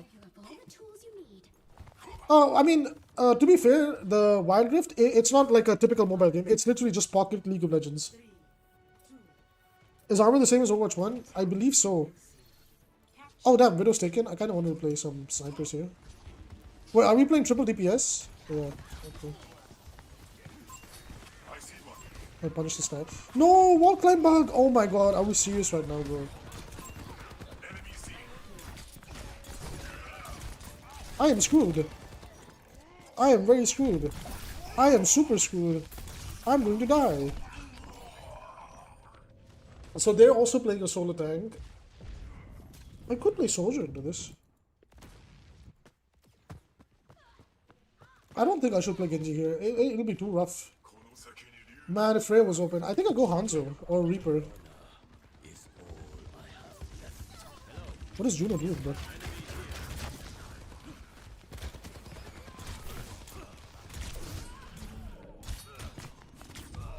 Why? What even are we doing? Okay, honestly, I think that the Winston's having way too much fun. Wait, no, I could force Tracer. Okay, our Widow's actually popping. Let's go.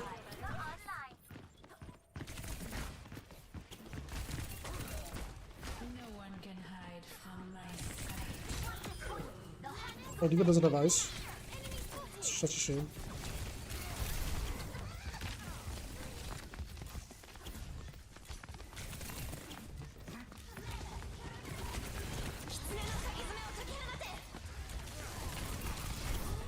Dude, how Can are we we please losing? get one more healer?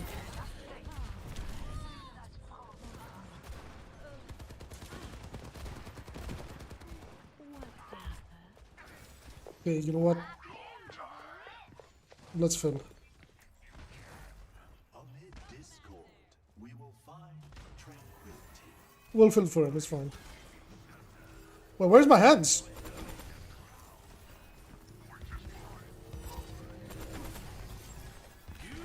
Oh, here we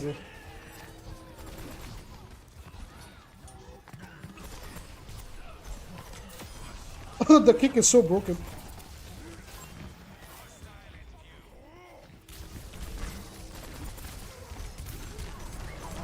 Okay, bro, like GG's.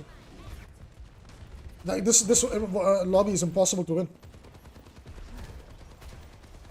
But we literally cannot win against a one tank comp. I actually think our tanks are just being hard outplayed. Okay. 60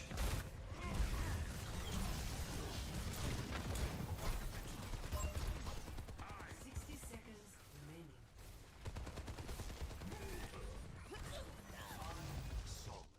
Give me a second, bro. He's gonna start crying and voicing just a sec.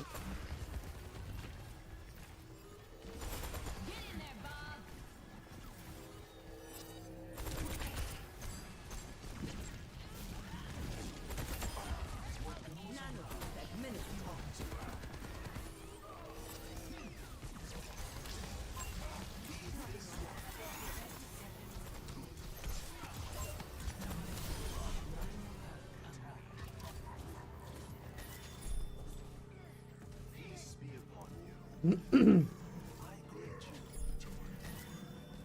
They're hard versus Junoman forced to pick tank, yeah.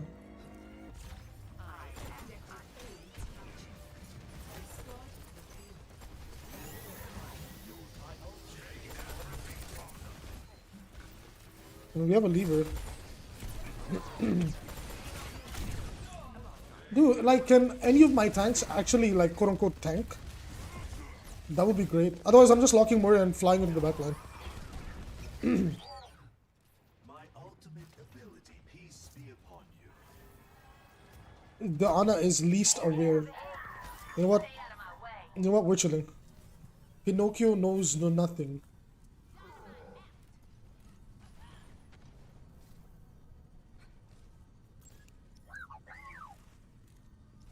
No, I don't get it. Like, how do you get these like weird open queue experiences?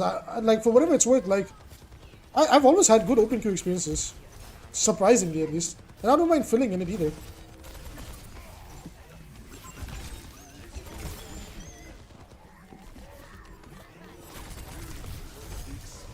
Like, hello team, kill the monkey man.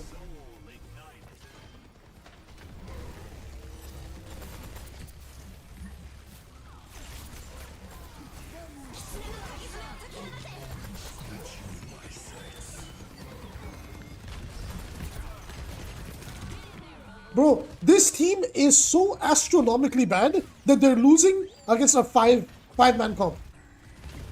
These guys are actually so bad that they're losing against five. I'm actually just gonna flank Moira. These tanks are that ass. How are they even Diamond 5? Remotely close to Diamond 5.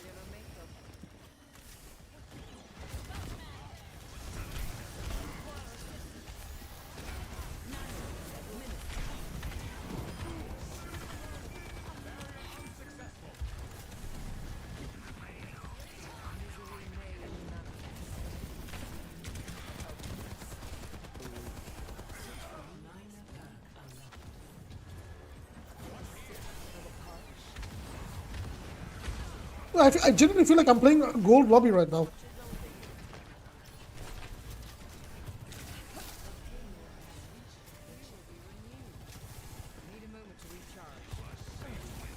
Oh god, I gotta recharge. Hold on.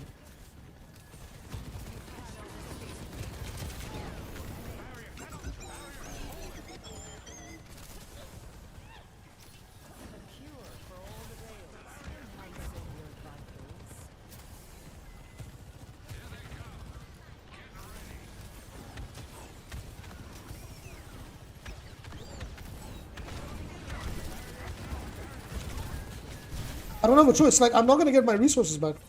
I don't understand. We have a pig, and the tanks, both of them are payload princesses that never want to walk in. Why are tank players like this? Like, can somebody please explain? Why are tank players like this? Like, do you need to kill 3 every fight for a tank player to realize that they can walk in now? Is that the world of tanks we live in? Look, we have 3 pigs! It's just sitting AFK, it's not pushing. Oh my god, bro. Go! Go! Go! You can now kill the Lucio, go! Come on, you can do it. I believe in you. Come on, you can actually walk.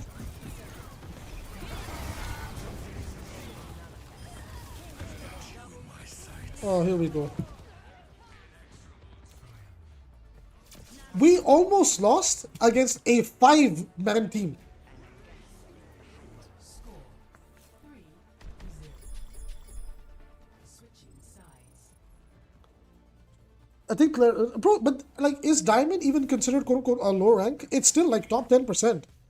How are these people playing tank in this elo? No. I will play tank. I will play Diva. I don't care. They can't play tank. Whatever they're doing, it's not tank. Yeah, we are 6 people struggling against a 5-man comp, and they only have 1 tank, and they can't play properly. How? It's actually crazy. Time to save the world? Game on! And no, Fighting battles at such a young age. I hope you Almost every after season 15, where everyone was forced up around for a reason. Yeah, I guess that's fair. But like, I don't know, like it balanced out in season 17 from what they talked about on the live stream once. Research. That everybody like that is supposed to be in their rank, they're back there now. What matters is that we fight to the very last second. 5, 4, 3, 2, 1. Attackers incoming. don't get caught. Defend objective A. See you at the finish line. Healing day. Where's my heals? Hello, heal. The Ramatra. Okay, the Ramatra is actually like the Ramatra is a social agent. The Ramatra is a social agent. He's literally an agent. He's an insider for the enemy team. He's on their side, not ours. Our job is to carry Ramatra in this game. How did I not kill him? How did I not kill her? And the Mori decided she wants to frontline 5 people. This is really, bro. I have to clean up the avoid list and then start a new avoid list. My Moira and Ram are just debating on who can make it a fair match for the enemy.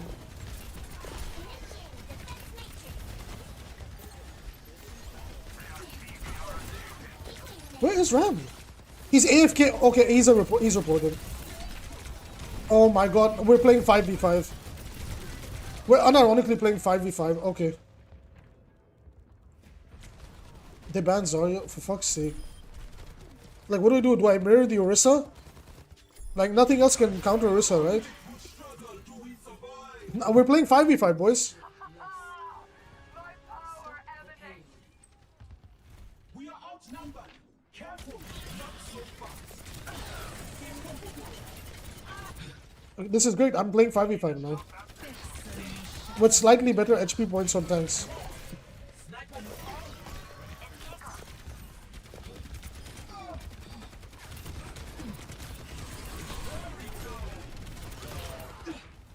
And they're poking Widowmaker over and over again.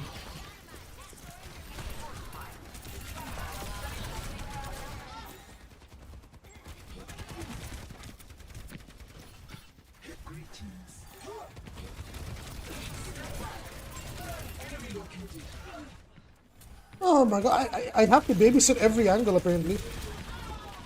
What is this?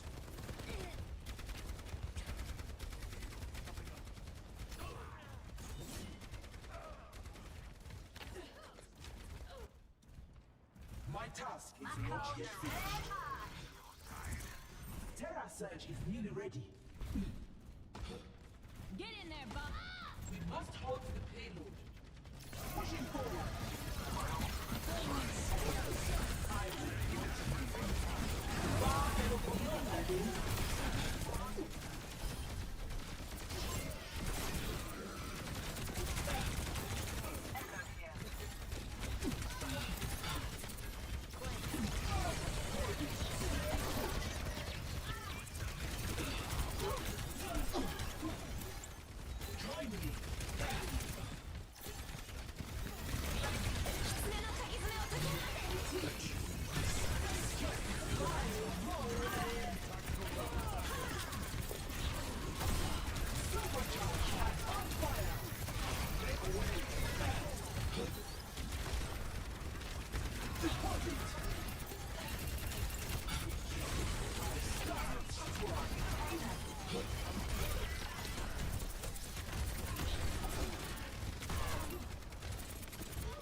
This is silver. I'm actually I'm sorry guys. I'm locked in as hell.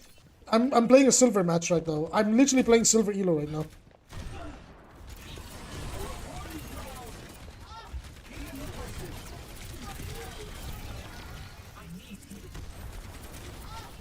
I'm actually playing a silver game right now.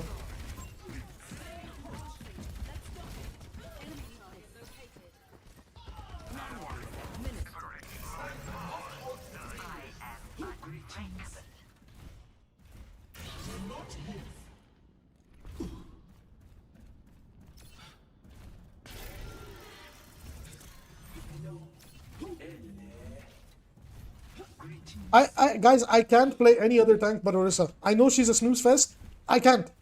I need to provide this level of sustain because first of all we're one support, and number two I need to force the longer duel with the other Orisa. Otherwise Orisa will run over any other tank. I can't play any other tank here. It's actually the smart decision at the moment. And now I die. I have to just go full sustainability.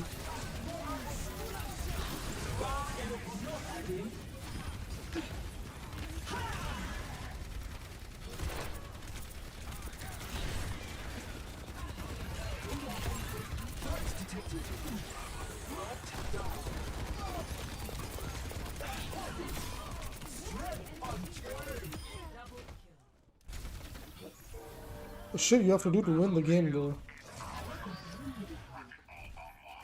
It's actually insane what you have to do to win these games.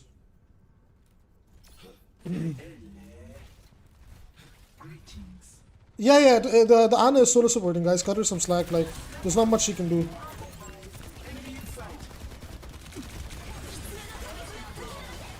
We're dead. We lose this point here.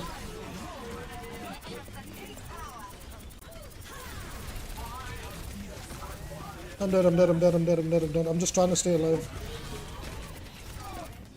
My DPSs are losing all their duels. Soldier cannot get a single visor off.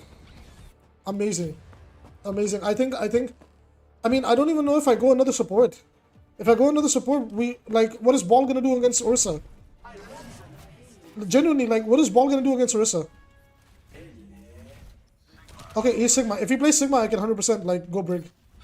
Man, but like, we need something to poke Widow though.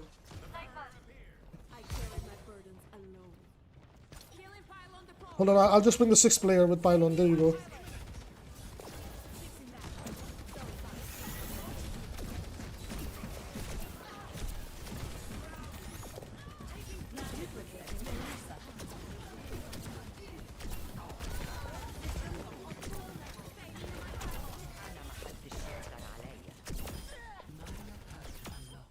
I'm actually insane.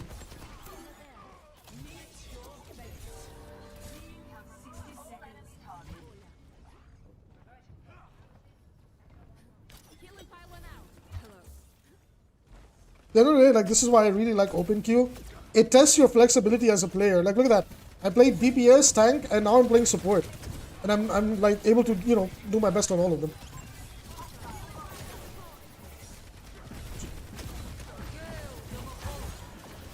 They need to kite. We need to kite.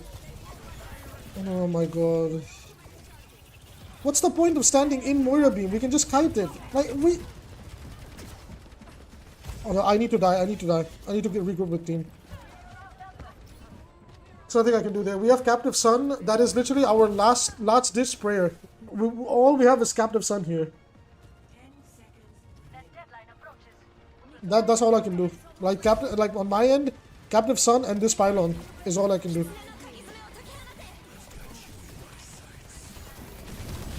I can't. Like, it's just, it is what it is. We randomly got our Reinhardt to pop up somehow. Now we have Reinhardt somehow, for some reason.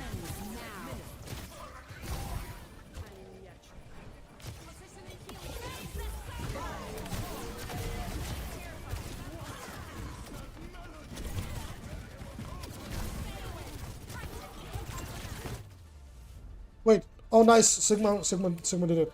Get me out of here, bro. This is actually the worst lobby of Overwatch I've ever played with in my life. This is the worst match of Overwatch history. This is the worst match of Overwatch history. This was anybody that watched Overwatch League. Do you remember the toilet bowl with Boston Uprising? This was worse than that. Whatever this match was, it was. I don't ever want it again. Get out. Genuinely the worst match I've ever played in my life. Genuinely the worst match I've ever played in my life. I can try to hit Masters at least.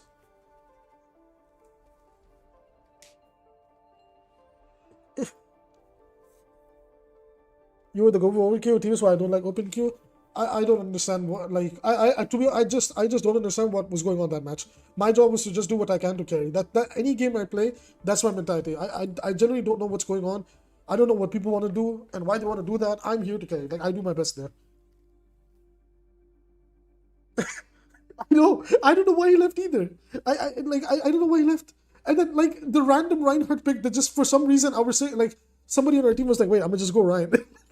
What was going on, bro? This is happening, that's happening, this is happening, that's happening. What am I supposed to do? Well, at least I'm possibly on the weirdest win streak of my life, no? I'm on the weirdest win streak that I've ever been on in my life. Like none of these matches have been real matches. Something I think these were fine. Like these ones were fine. And then after this draw, these three have been something else. These three have been something else. Whatever these three have been, I don't know. They're not matches. They're skirmishes. They're PvE testing simulator or something. I don't know. It streams. Yeah, your team. I know. I think that guy was lagging. That's probably why he couldn't play. And that's probably why he DC'd. Yeah, I really wish some video game would do that, where it's like if somebody generally leaves the game, they get a message where it's like, by the way, they won. Without you. Thumbs up, you were the issue. That'd be really funny. I don't know how you won that. Circumstances. Oh, no. I mean, technically, in the last moment, Sigma lifted everybody off the point, and the overtime bar ran out. So, if you want to narrow it down, then that's how we won it. Bro can make a video out of these games. I could. Genuinely, I think that in 9, 10, 8 years of playing this game, that has to be the worst match of like the worst match I've ever played. Nothing comes close to that match. Worst match I ever played in my life. I don't feel like I won that match. I feel like I survived that match. I survived, guys. Whatever that match was, I survived because leaving that match, I can hit Q again. That's how you know I survived. That was an experience, man.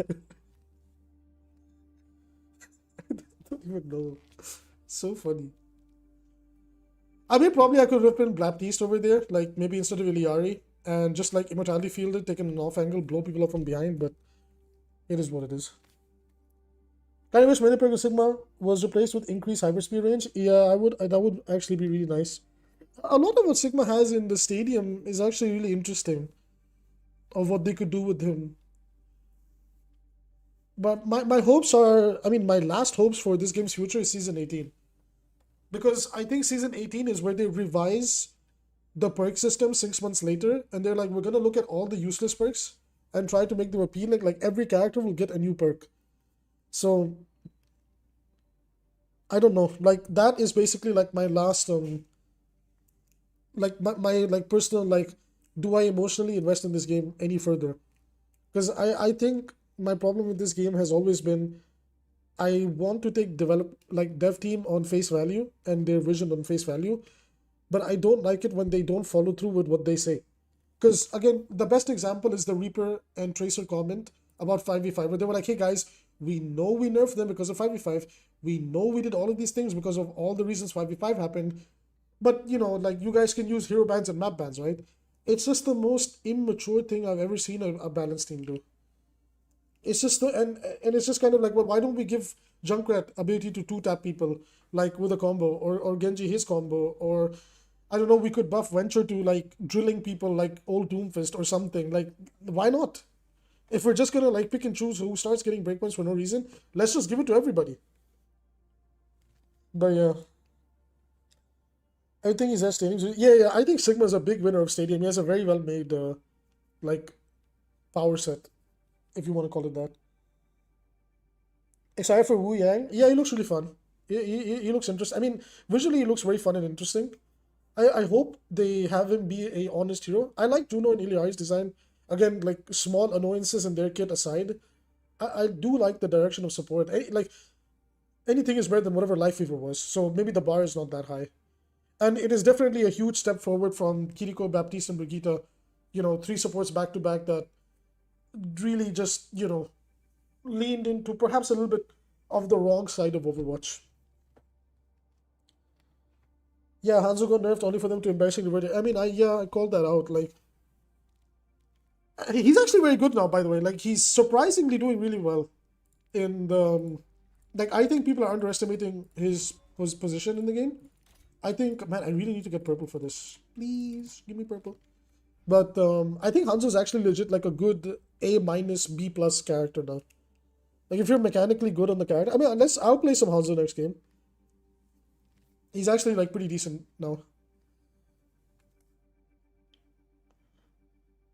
Brig Redemption arc, I would say damage control arc. She's definitely better where she is now than she was before.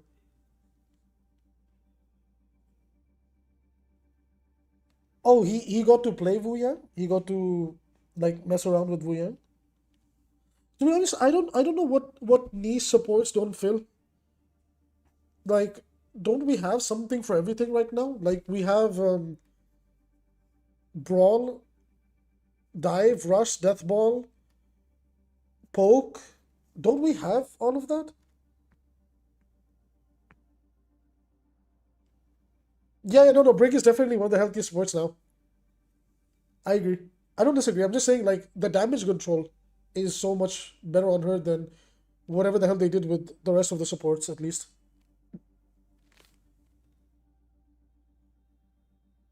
Spino has a lot of weird takes. I think he has good takes. I think he has bad takes. I think everybody's like that. And that's fine. Like we're human beings. I think it's good if we all have different perspectives and we're willing to look at things like from a bit of a different light sometimes. So I like for example, I really don't like his take on Genji. I really disagree with it. I think he's very wrong about how to help Genji and how to make him feel better. And technically, they gave Spilo what he wanted with the attack speed. One way or the other, his attack speed got a buff. And it still doesn't solve his problems, in my opinion. Ooh, I like all three of these maps. I don't mind. Let's go with Watchpoint. Oh, but if I play Watchpoint, I won't get to play Hanzo. I mean, if I play Hollywood, I'll get to play Hanzo. So let's go Hollywood. Yeah, his titles are pretty funny and clickbaity. I like all these maps. But I kind of wish we play Hollywood. Playing Hanzo here would be semi-throwing. Select your hero. Let's go safe. I mean, you know what? I'm gonna bait my team. I want to play Freya. Screw that. I want to play Freya at least once today, guys. I'm not going to play Freya at all. I understand people don't like her, but I think people overestimate like how many good Freyas are out there. She's very, very hard to play. Much harder to play than Sojourn, in my opinion. Ball and Diva. These characters are going to be horrible on this map. Attack speed helps a tiny bit. Yeah, I won't deny that it did help. I have felt it. But the problem roots back to the way the breakpoints interact. That's where my specific problem is. Yeah, and then it's like the attack speed increase. It would be nice if you could spam more, right? Because it's like, oh, it encourages the spam. And then they're like, yeah, but we're going to nerf the spam. So then you're like, why? Don't you want me to spam left clicks more? For me, it's left clicks now, but yeah. No, man, they banned him. Or her, sorry. Freya's not that broken, I agree. I feel like people are exaggerating her power level nowadays. Even in Stadium, like, I think initially her build was annoying, but is it annoying or was it like, it's the only good DPS build in Stadium that can compete with supports' builds? Because that's what I eventually thought about. Where I agree it's strong, but then I say, well, why are we not nerfing supports being able to do all of this? Like, that's my problem. It's like, they're not consistent. It's like, yeah, supports can one-shot you or do this and do that, but DPS, no. We will not allow that.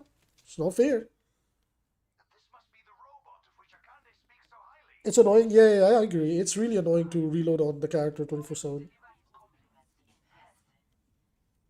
Listen, I've always told you, just play Genji into Freya. You're super underestimating how good Genji is into Freya. A lot of people are. I really don't like it that they are. Because they like characters is spread as well goes really nicely into her hitbox. But you know, I can never showcase that because we're never playing as a Freya. So how am I supposed to convince people, guys, it's not that bad anymore? Like, she's really not that strong. Can Ursa chill?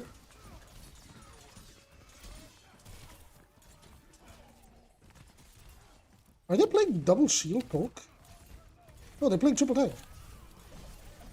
Oh my god! I was gonna do the combo in there, but Immortality Field. Who plays Baptiste on this map?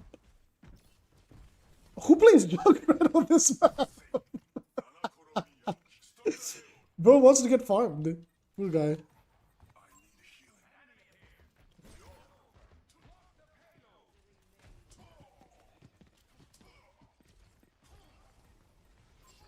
There's a Junkrat down here, just chilling.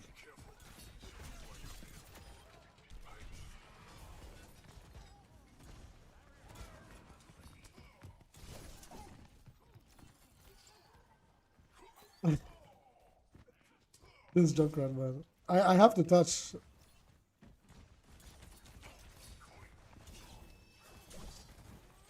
I can't, I'm gonna die. Oh, Baptiste is the only smart one. Guys, like, what do I do? My team is playing double shield poke. Well, eventually Ursa will get double shield, but like, what do I do? Like they all voted for Watch by Gibraltar, and none of them want to play dive. Like, what? What do I do? It sucks. Low elo moment, I guess. We could play Winston Diva here. Winston Ball, Winston Doom. Random Roadhog ban, by the way, as well. And now the Junkrat just thrives.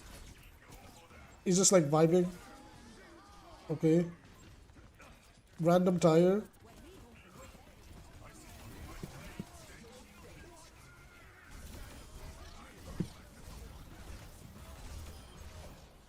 Okay, really, really well done improvised blade.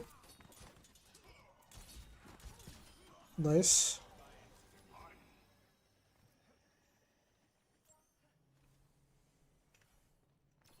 $30 ammo reversion is the least they could do. I agree. But again, I'm willing to take the ammo count hits if we can get damage back. It's like, okay, if we get 24 ammo, can we at least have more damage? So, like, the shots feel like they do something. And it's not like you're going to be able to combo all the time. It's just like these little scenarios where your combo should work is going to allow them to work. Ouch.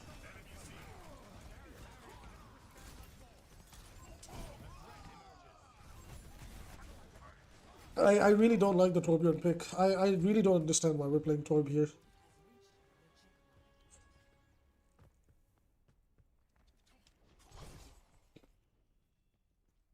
I don't know what to do. Like we're literally just playing the wrong characters. The entire front line is just playing awkward characters with no synergy. And then Ana decided to randomly feed. Okay. I think all the free thinkers are coming online during the summer now. Ouch.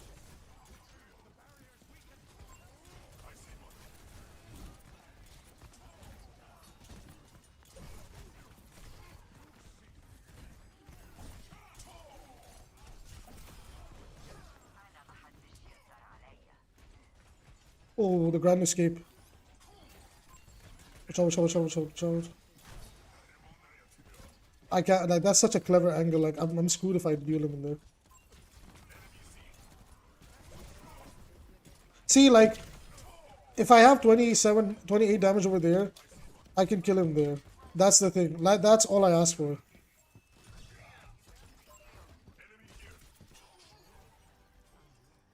That's all I ask for. Like, right there, that combo on BAP, that's what I want to feel better. It doesn't feel good when they just exist with 1 HP and you're like, okay, I mean, I don't know what else am I supposed to do. And because that means you're now vulnerable to getting killed from their burst damage. It just doesn't feel nice.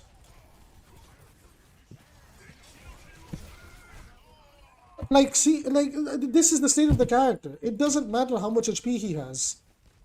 He just explodes. I'll play any other DPS and get 7 times more value. They never even give us any buffs for Dragon Blade. They made Dragon Blade weaker, and then and they're like, yeah, but if the Ana, like, look, Ana didn't nano me. Again, I'm the same problem. I'm even more reliant on Ana's nano now. This is so boring. Like, that's why it gets old so fast. Like, with their philosophies and everything, they're never consistent.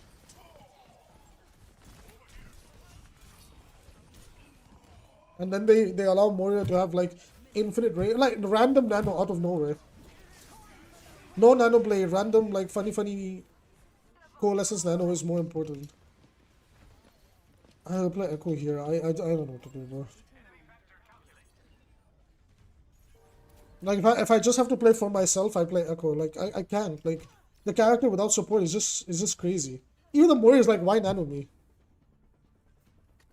I don't get why we didn't do Nano Blade.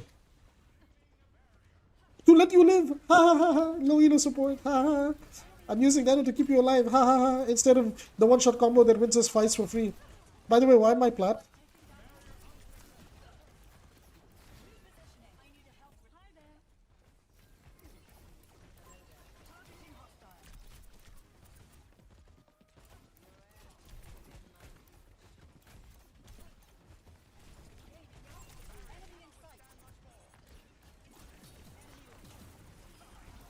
Funny character, huh? Just bare minimum attention and he blows up. I'm gonna be focused by more any second now. Okay, nice.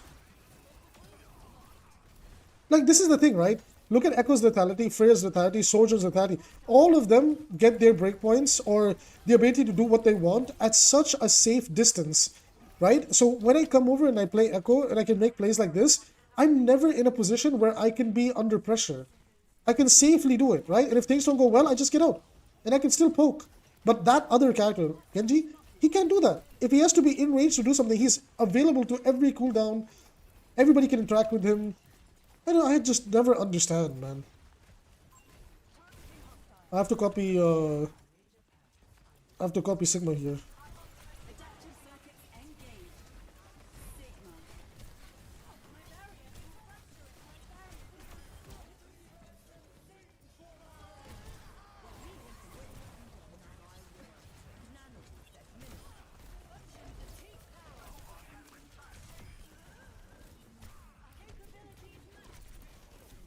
I'm just insane. Like look, compare this to what happened with Blade. And I could do this all by myself. I didn't need the support. I didn't need anybody over there. It's just sad, man. It's genuinely sad.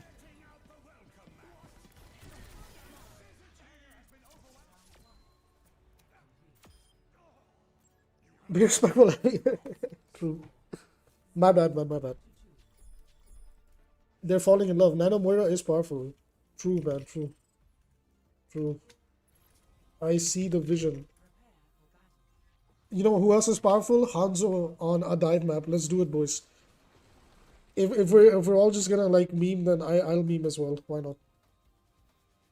This is like one of the worst decisions I could make. Let's go. You might be making the image of a century, Abby. You can send it me on Discord, bro. I'll check it out. Hot take, but 27 damage Genji was fine. Pre-season 9, I agree. It wasn't that bad because health pools scaled a little bit better. He's a dive hero, should get his breakpoints. Yeah, no, I agree. My point is like, why would I, like, it's harder to play a character like him to get value because you're always putting yourself at risk. But everybody else who doesn't have to put themselves at risk have, like, you know, the breakpoints to be so strong. So that's my argument. It's like, well, I have to be in between 7,000 people, and then I can do something. Let's go, bro. We're playing Hanzo. Watch, they're gonna criticize the Hanzo pick. Here we go, I guess. Why are you playing Hanzo on attack? Why are we diving Hanzo? I think Mad Murdoch sees the mission true. Nah, Lucy, I disagree. I don't like Season 9 at all. It's genuinely hurt the game. It's another band-aid fix to making 5v5 work, and it just causes more problem than it creates solutions.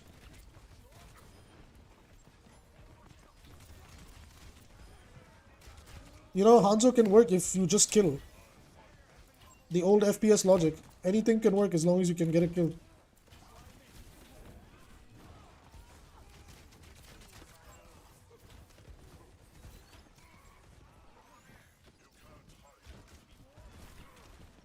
Where's our other tank? Oh, he's Sigma. He's not taking high ground, dude.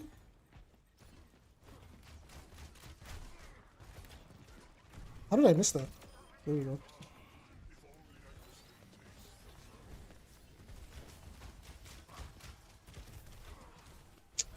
I'm getting used to the sensitivity, guys. One moment. Because my sense on Hanzo is very slow compared to other characters I play. She's one. Nice. Dive Hanzo, boys. I'm screwed. Genji's coming. No, they stole my kill. Oh, that health pack is ours now. Nice. It's okay. I'll take high ground and dive with Hanzo. Diving with Hanzo. Let's go. No, why?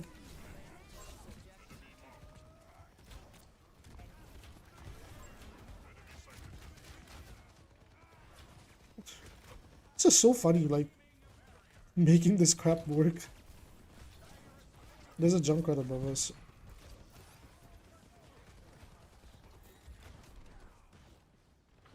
It's better than whatever my Torb is doing, that's for sure. Oh, I'm screwed. Okay, definitely it's gonna be harder to play him in this tight corner, so I have to go Genji here.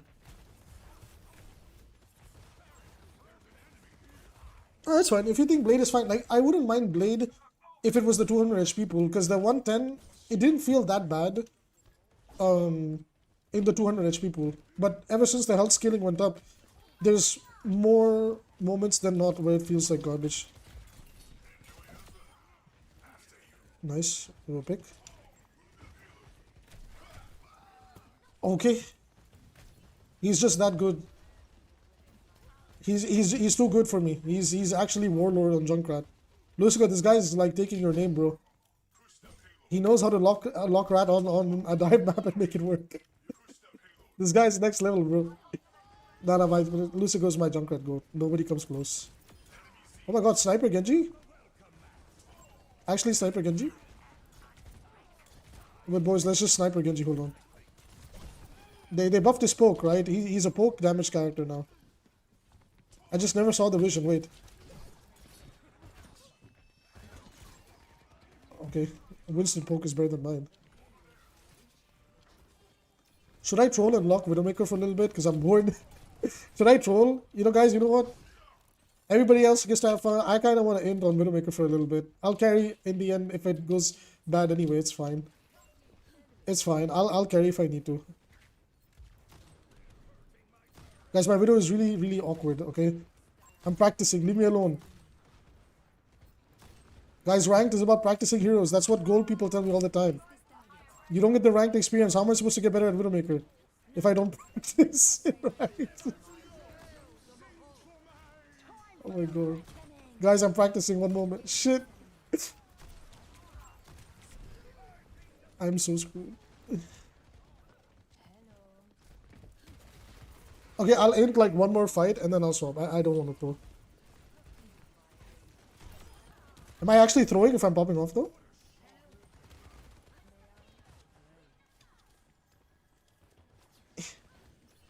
Okay.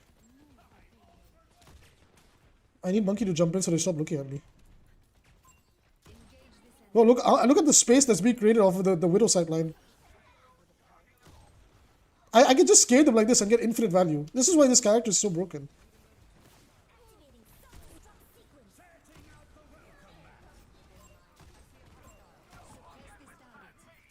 Abby, land a sword challenge. Land impossible because I haven't fixed my settings on Widowmaker from my other account. I don't have to do anything. Yay! I got carried. Guys, wallahi, that one kill on Widowmaker is why we won. Wallahi, that one kill from Widowmaker is why we won. It completely killed enemy morale. They started kiting. It was clearly a 900 IQ move, okay? Like the sheer existence of Widowmaker led to them losing the game. They saw Widow, they were like, guys, no. No, we have to hide. They killed our queen. We must let the Widow win. They just kept kiting. That was actually funny. I don't want to like let me join the dark side for like one match. But I need to go get my sense from Widow on the other account because over there I'm able to smooth my aim a lot better. This one is too slow. Guys, I landed one shot and then I just existed. So technically I didn't play the character, like I got played by the character. To be fair, I didn't really do anything. I was existing. Yo, Syraf, how are you, man? How's it going? Yeah, like you saw how they all just started like all I needed was to get one kill, and that one kill sends the fear of like hellfire itself. And then all of them just started like running to cover, like, okay, guys, they have a Widow. We need to like the sheer mental impact Widow brings to a match is all you need to win in competitive. Even if the Widow, that's why I'm saying like Freya doesn't do what you guys think she does in ranked. I promise you. It's literally all mental. It's the same thing like Sombra. It's all in the head. You're like maybe once every 10 games you will run into a good Freya that's genuinely doing something. And by the way, that Freya is me. So put me on your avoid list now. Okay. So I want to have a bit of an ego because I went 70% winner of Freya and I will hold that to my chest until I like tilt queued with her and then I dropped it down to 60%. But we don't need to talk about that. That was a dark time. I was in a dark place. I'm not the same man I was one day ago. We don't need to talk about it. I might have created Peak Abby. You can send it to me, bro. I'll check it out after or in between stream.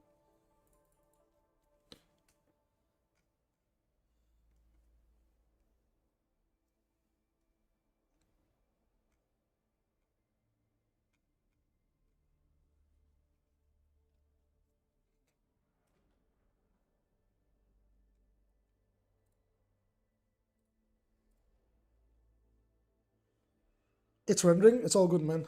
I think I'll do one or two more matches. Like as soon as I hit Oh no, this is not my rank. Where's my rank? How do I see it?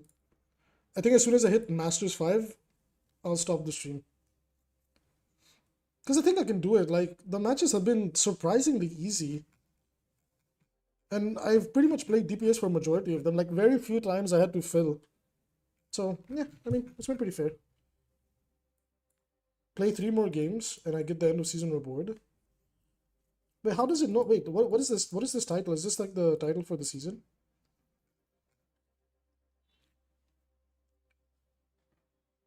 I also can't believe that the random Hanzo troll moment worked out. It was a thumbnail, but it's evolving, dude. That's hilarious. Dog, I can't wait. 3 hours left. Wait, 3 hours left for what, guys? Oh, the G.I. Joe. The G.I. Joe. I can't wait. I don't know if I'll stream when it comes out. But I do hope we get a mini patch because usually when collabs come out, we get a mini patch with it. So, yeah. Oh shit! Marvel Rivals Season 3 trailer. Yo, do you guys want to watch it together? Do you guys want to watch it together? Holy crap!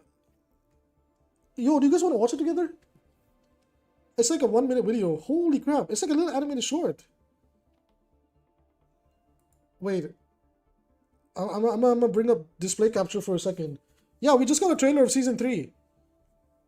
We got a trailer of Season 3.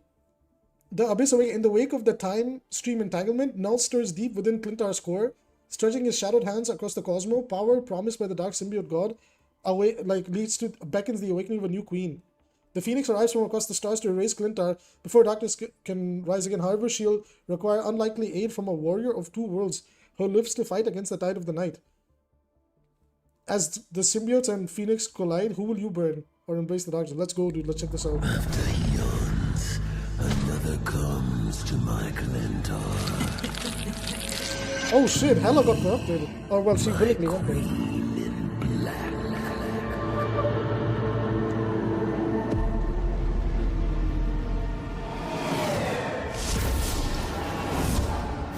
Oh my god, she looks amazing.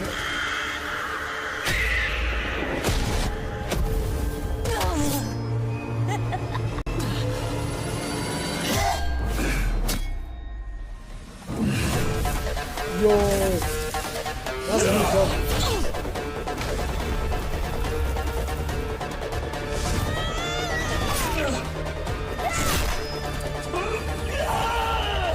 Oh no! Holy crap, man! This animation's crazy.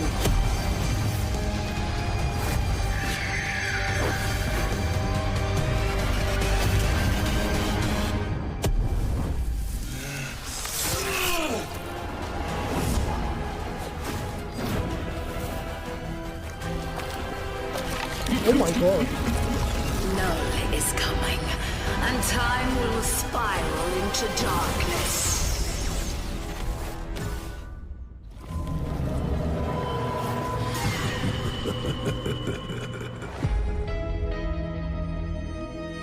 Holy crap. Null, like we got the Venom Jeff, Phoenix Force Magic, Wolverine or Thor? I think that's Wolverine, right? Black Panther, Nullified Hela, and now Symbiote. I think they're hiding the other skins. Holy crap, guys. Huge dub. That was actually insane. Jean looks so good. They gave her a huge ass. I'm happy about that. But like, that looks amazing. Dude, the animation, like this was amazing. Also, Nullified Queen Hela, that's actually crazy. Also, that's a skin for that's a skin for Blade. So he'll be a part of the Phoenix Force. He'll be a part of the Phoenix Force. So Null corrupts some heroes. Also, did they make like the Phoenix a separate entity? Because she's like away from from Jean. Ugh, bro, Hela, oh my god, that looks amazing. But yeah, like thirsting aside, the Phoenix is a separate entity to Jean. So how's the lore gonna work? They're such a gooner. Leave me alone, man. I appreciate good-looking men and women. I do it as much for men as I do for women. Lucigo can defend me on that. I like in private though. We thirst for men and women equally in this house. Blade looks good. I can't lie. He looks really good. That skin looks amazing on him. Actually, wait, no. He's got like a bit of symbiote on him. I know he doesn't. Lucigo's like, yeah, come on, shut up. We keep it a bit haram. We keep it a bit halal in this house. We need a bit of both. This dude, oh my god, like I wish we could somehow get this Raven. Like, oh, I think we might get a Raven versus Phoenix like match in the map that might come. That would be so cool, bro. That looks amazing. Blade looks really clean. Blade looks really clean. Null looks really good. They made Null unnecessarily hot, okay? There you go. There's my guy thirsting, right? They made Null like they made the Null side look hot, and then the other side is already hot because it's heating up because of Phoenix. Dude, Jeff looks really good. But why is his tongue like around? I wish his tongue was like spiky. It would look better. But there you go. I think that Jeff skin will be a legendary skin. Like Jeff finally got a legendary skin. That's actually so cool. Genuinely, this looks like a great season. Yeah, they actually made the Phoenix a separate entity, to Jean. So I guess it'll be like normal gameplay. You will be Jean, but when you power up into Ultimate, you'll enter Phoenix form.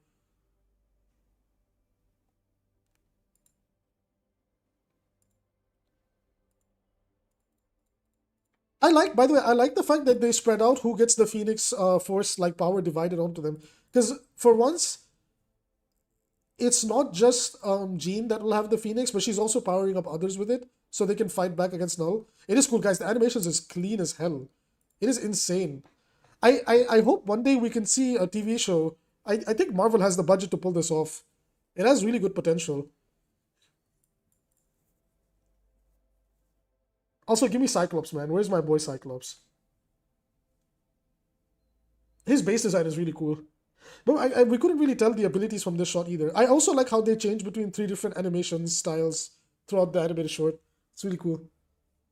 Phoenix was in lore was yeah, I know she was a separate entity. I know that. But I meant like usually when Jean gets put into games, she like the Phoenix is like like one character with her. They're not like a separate thing. But I guess this might be like an ultimate. Her ultimate might be her and Phoenix like barraging a place together. Like a big fireball. Could be. Could be like Far's ult.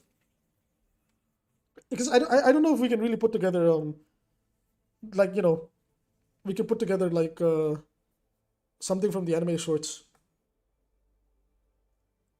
Yeah, it's exciting. Look, guys, look, it's just a great time to be a fan of games.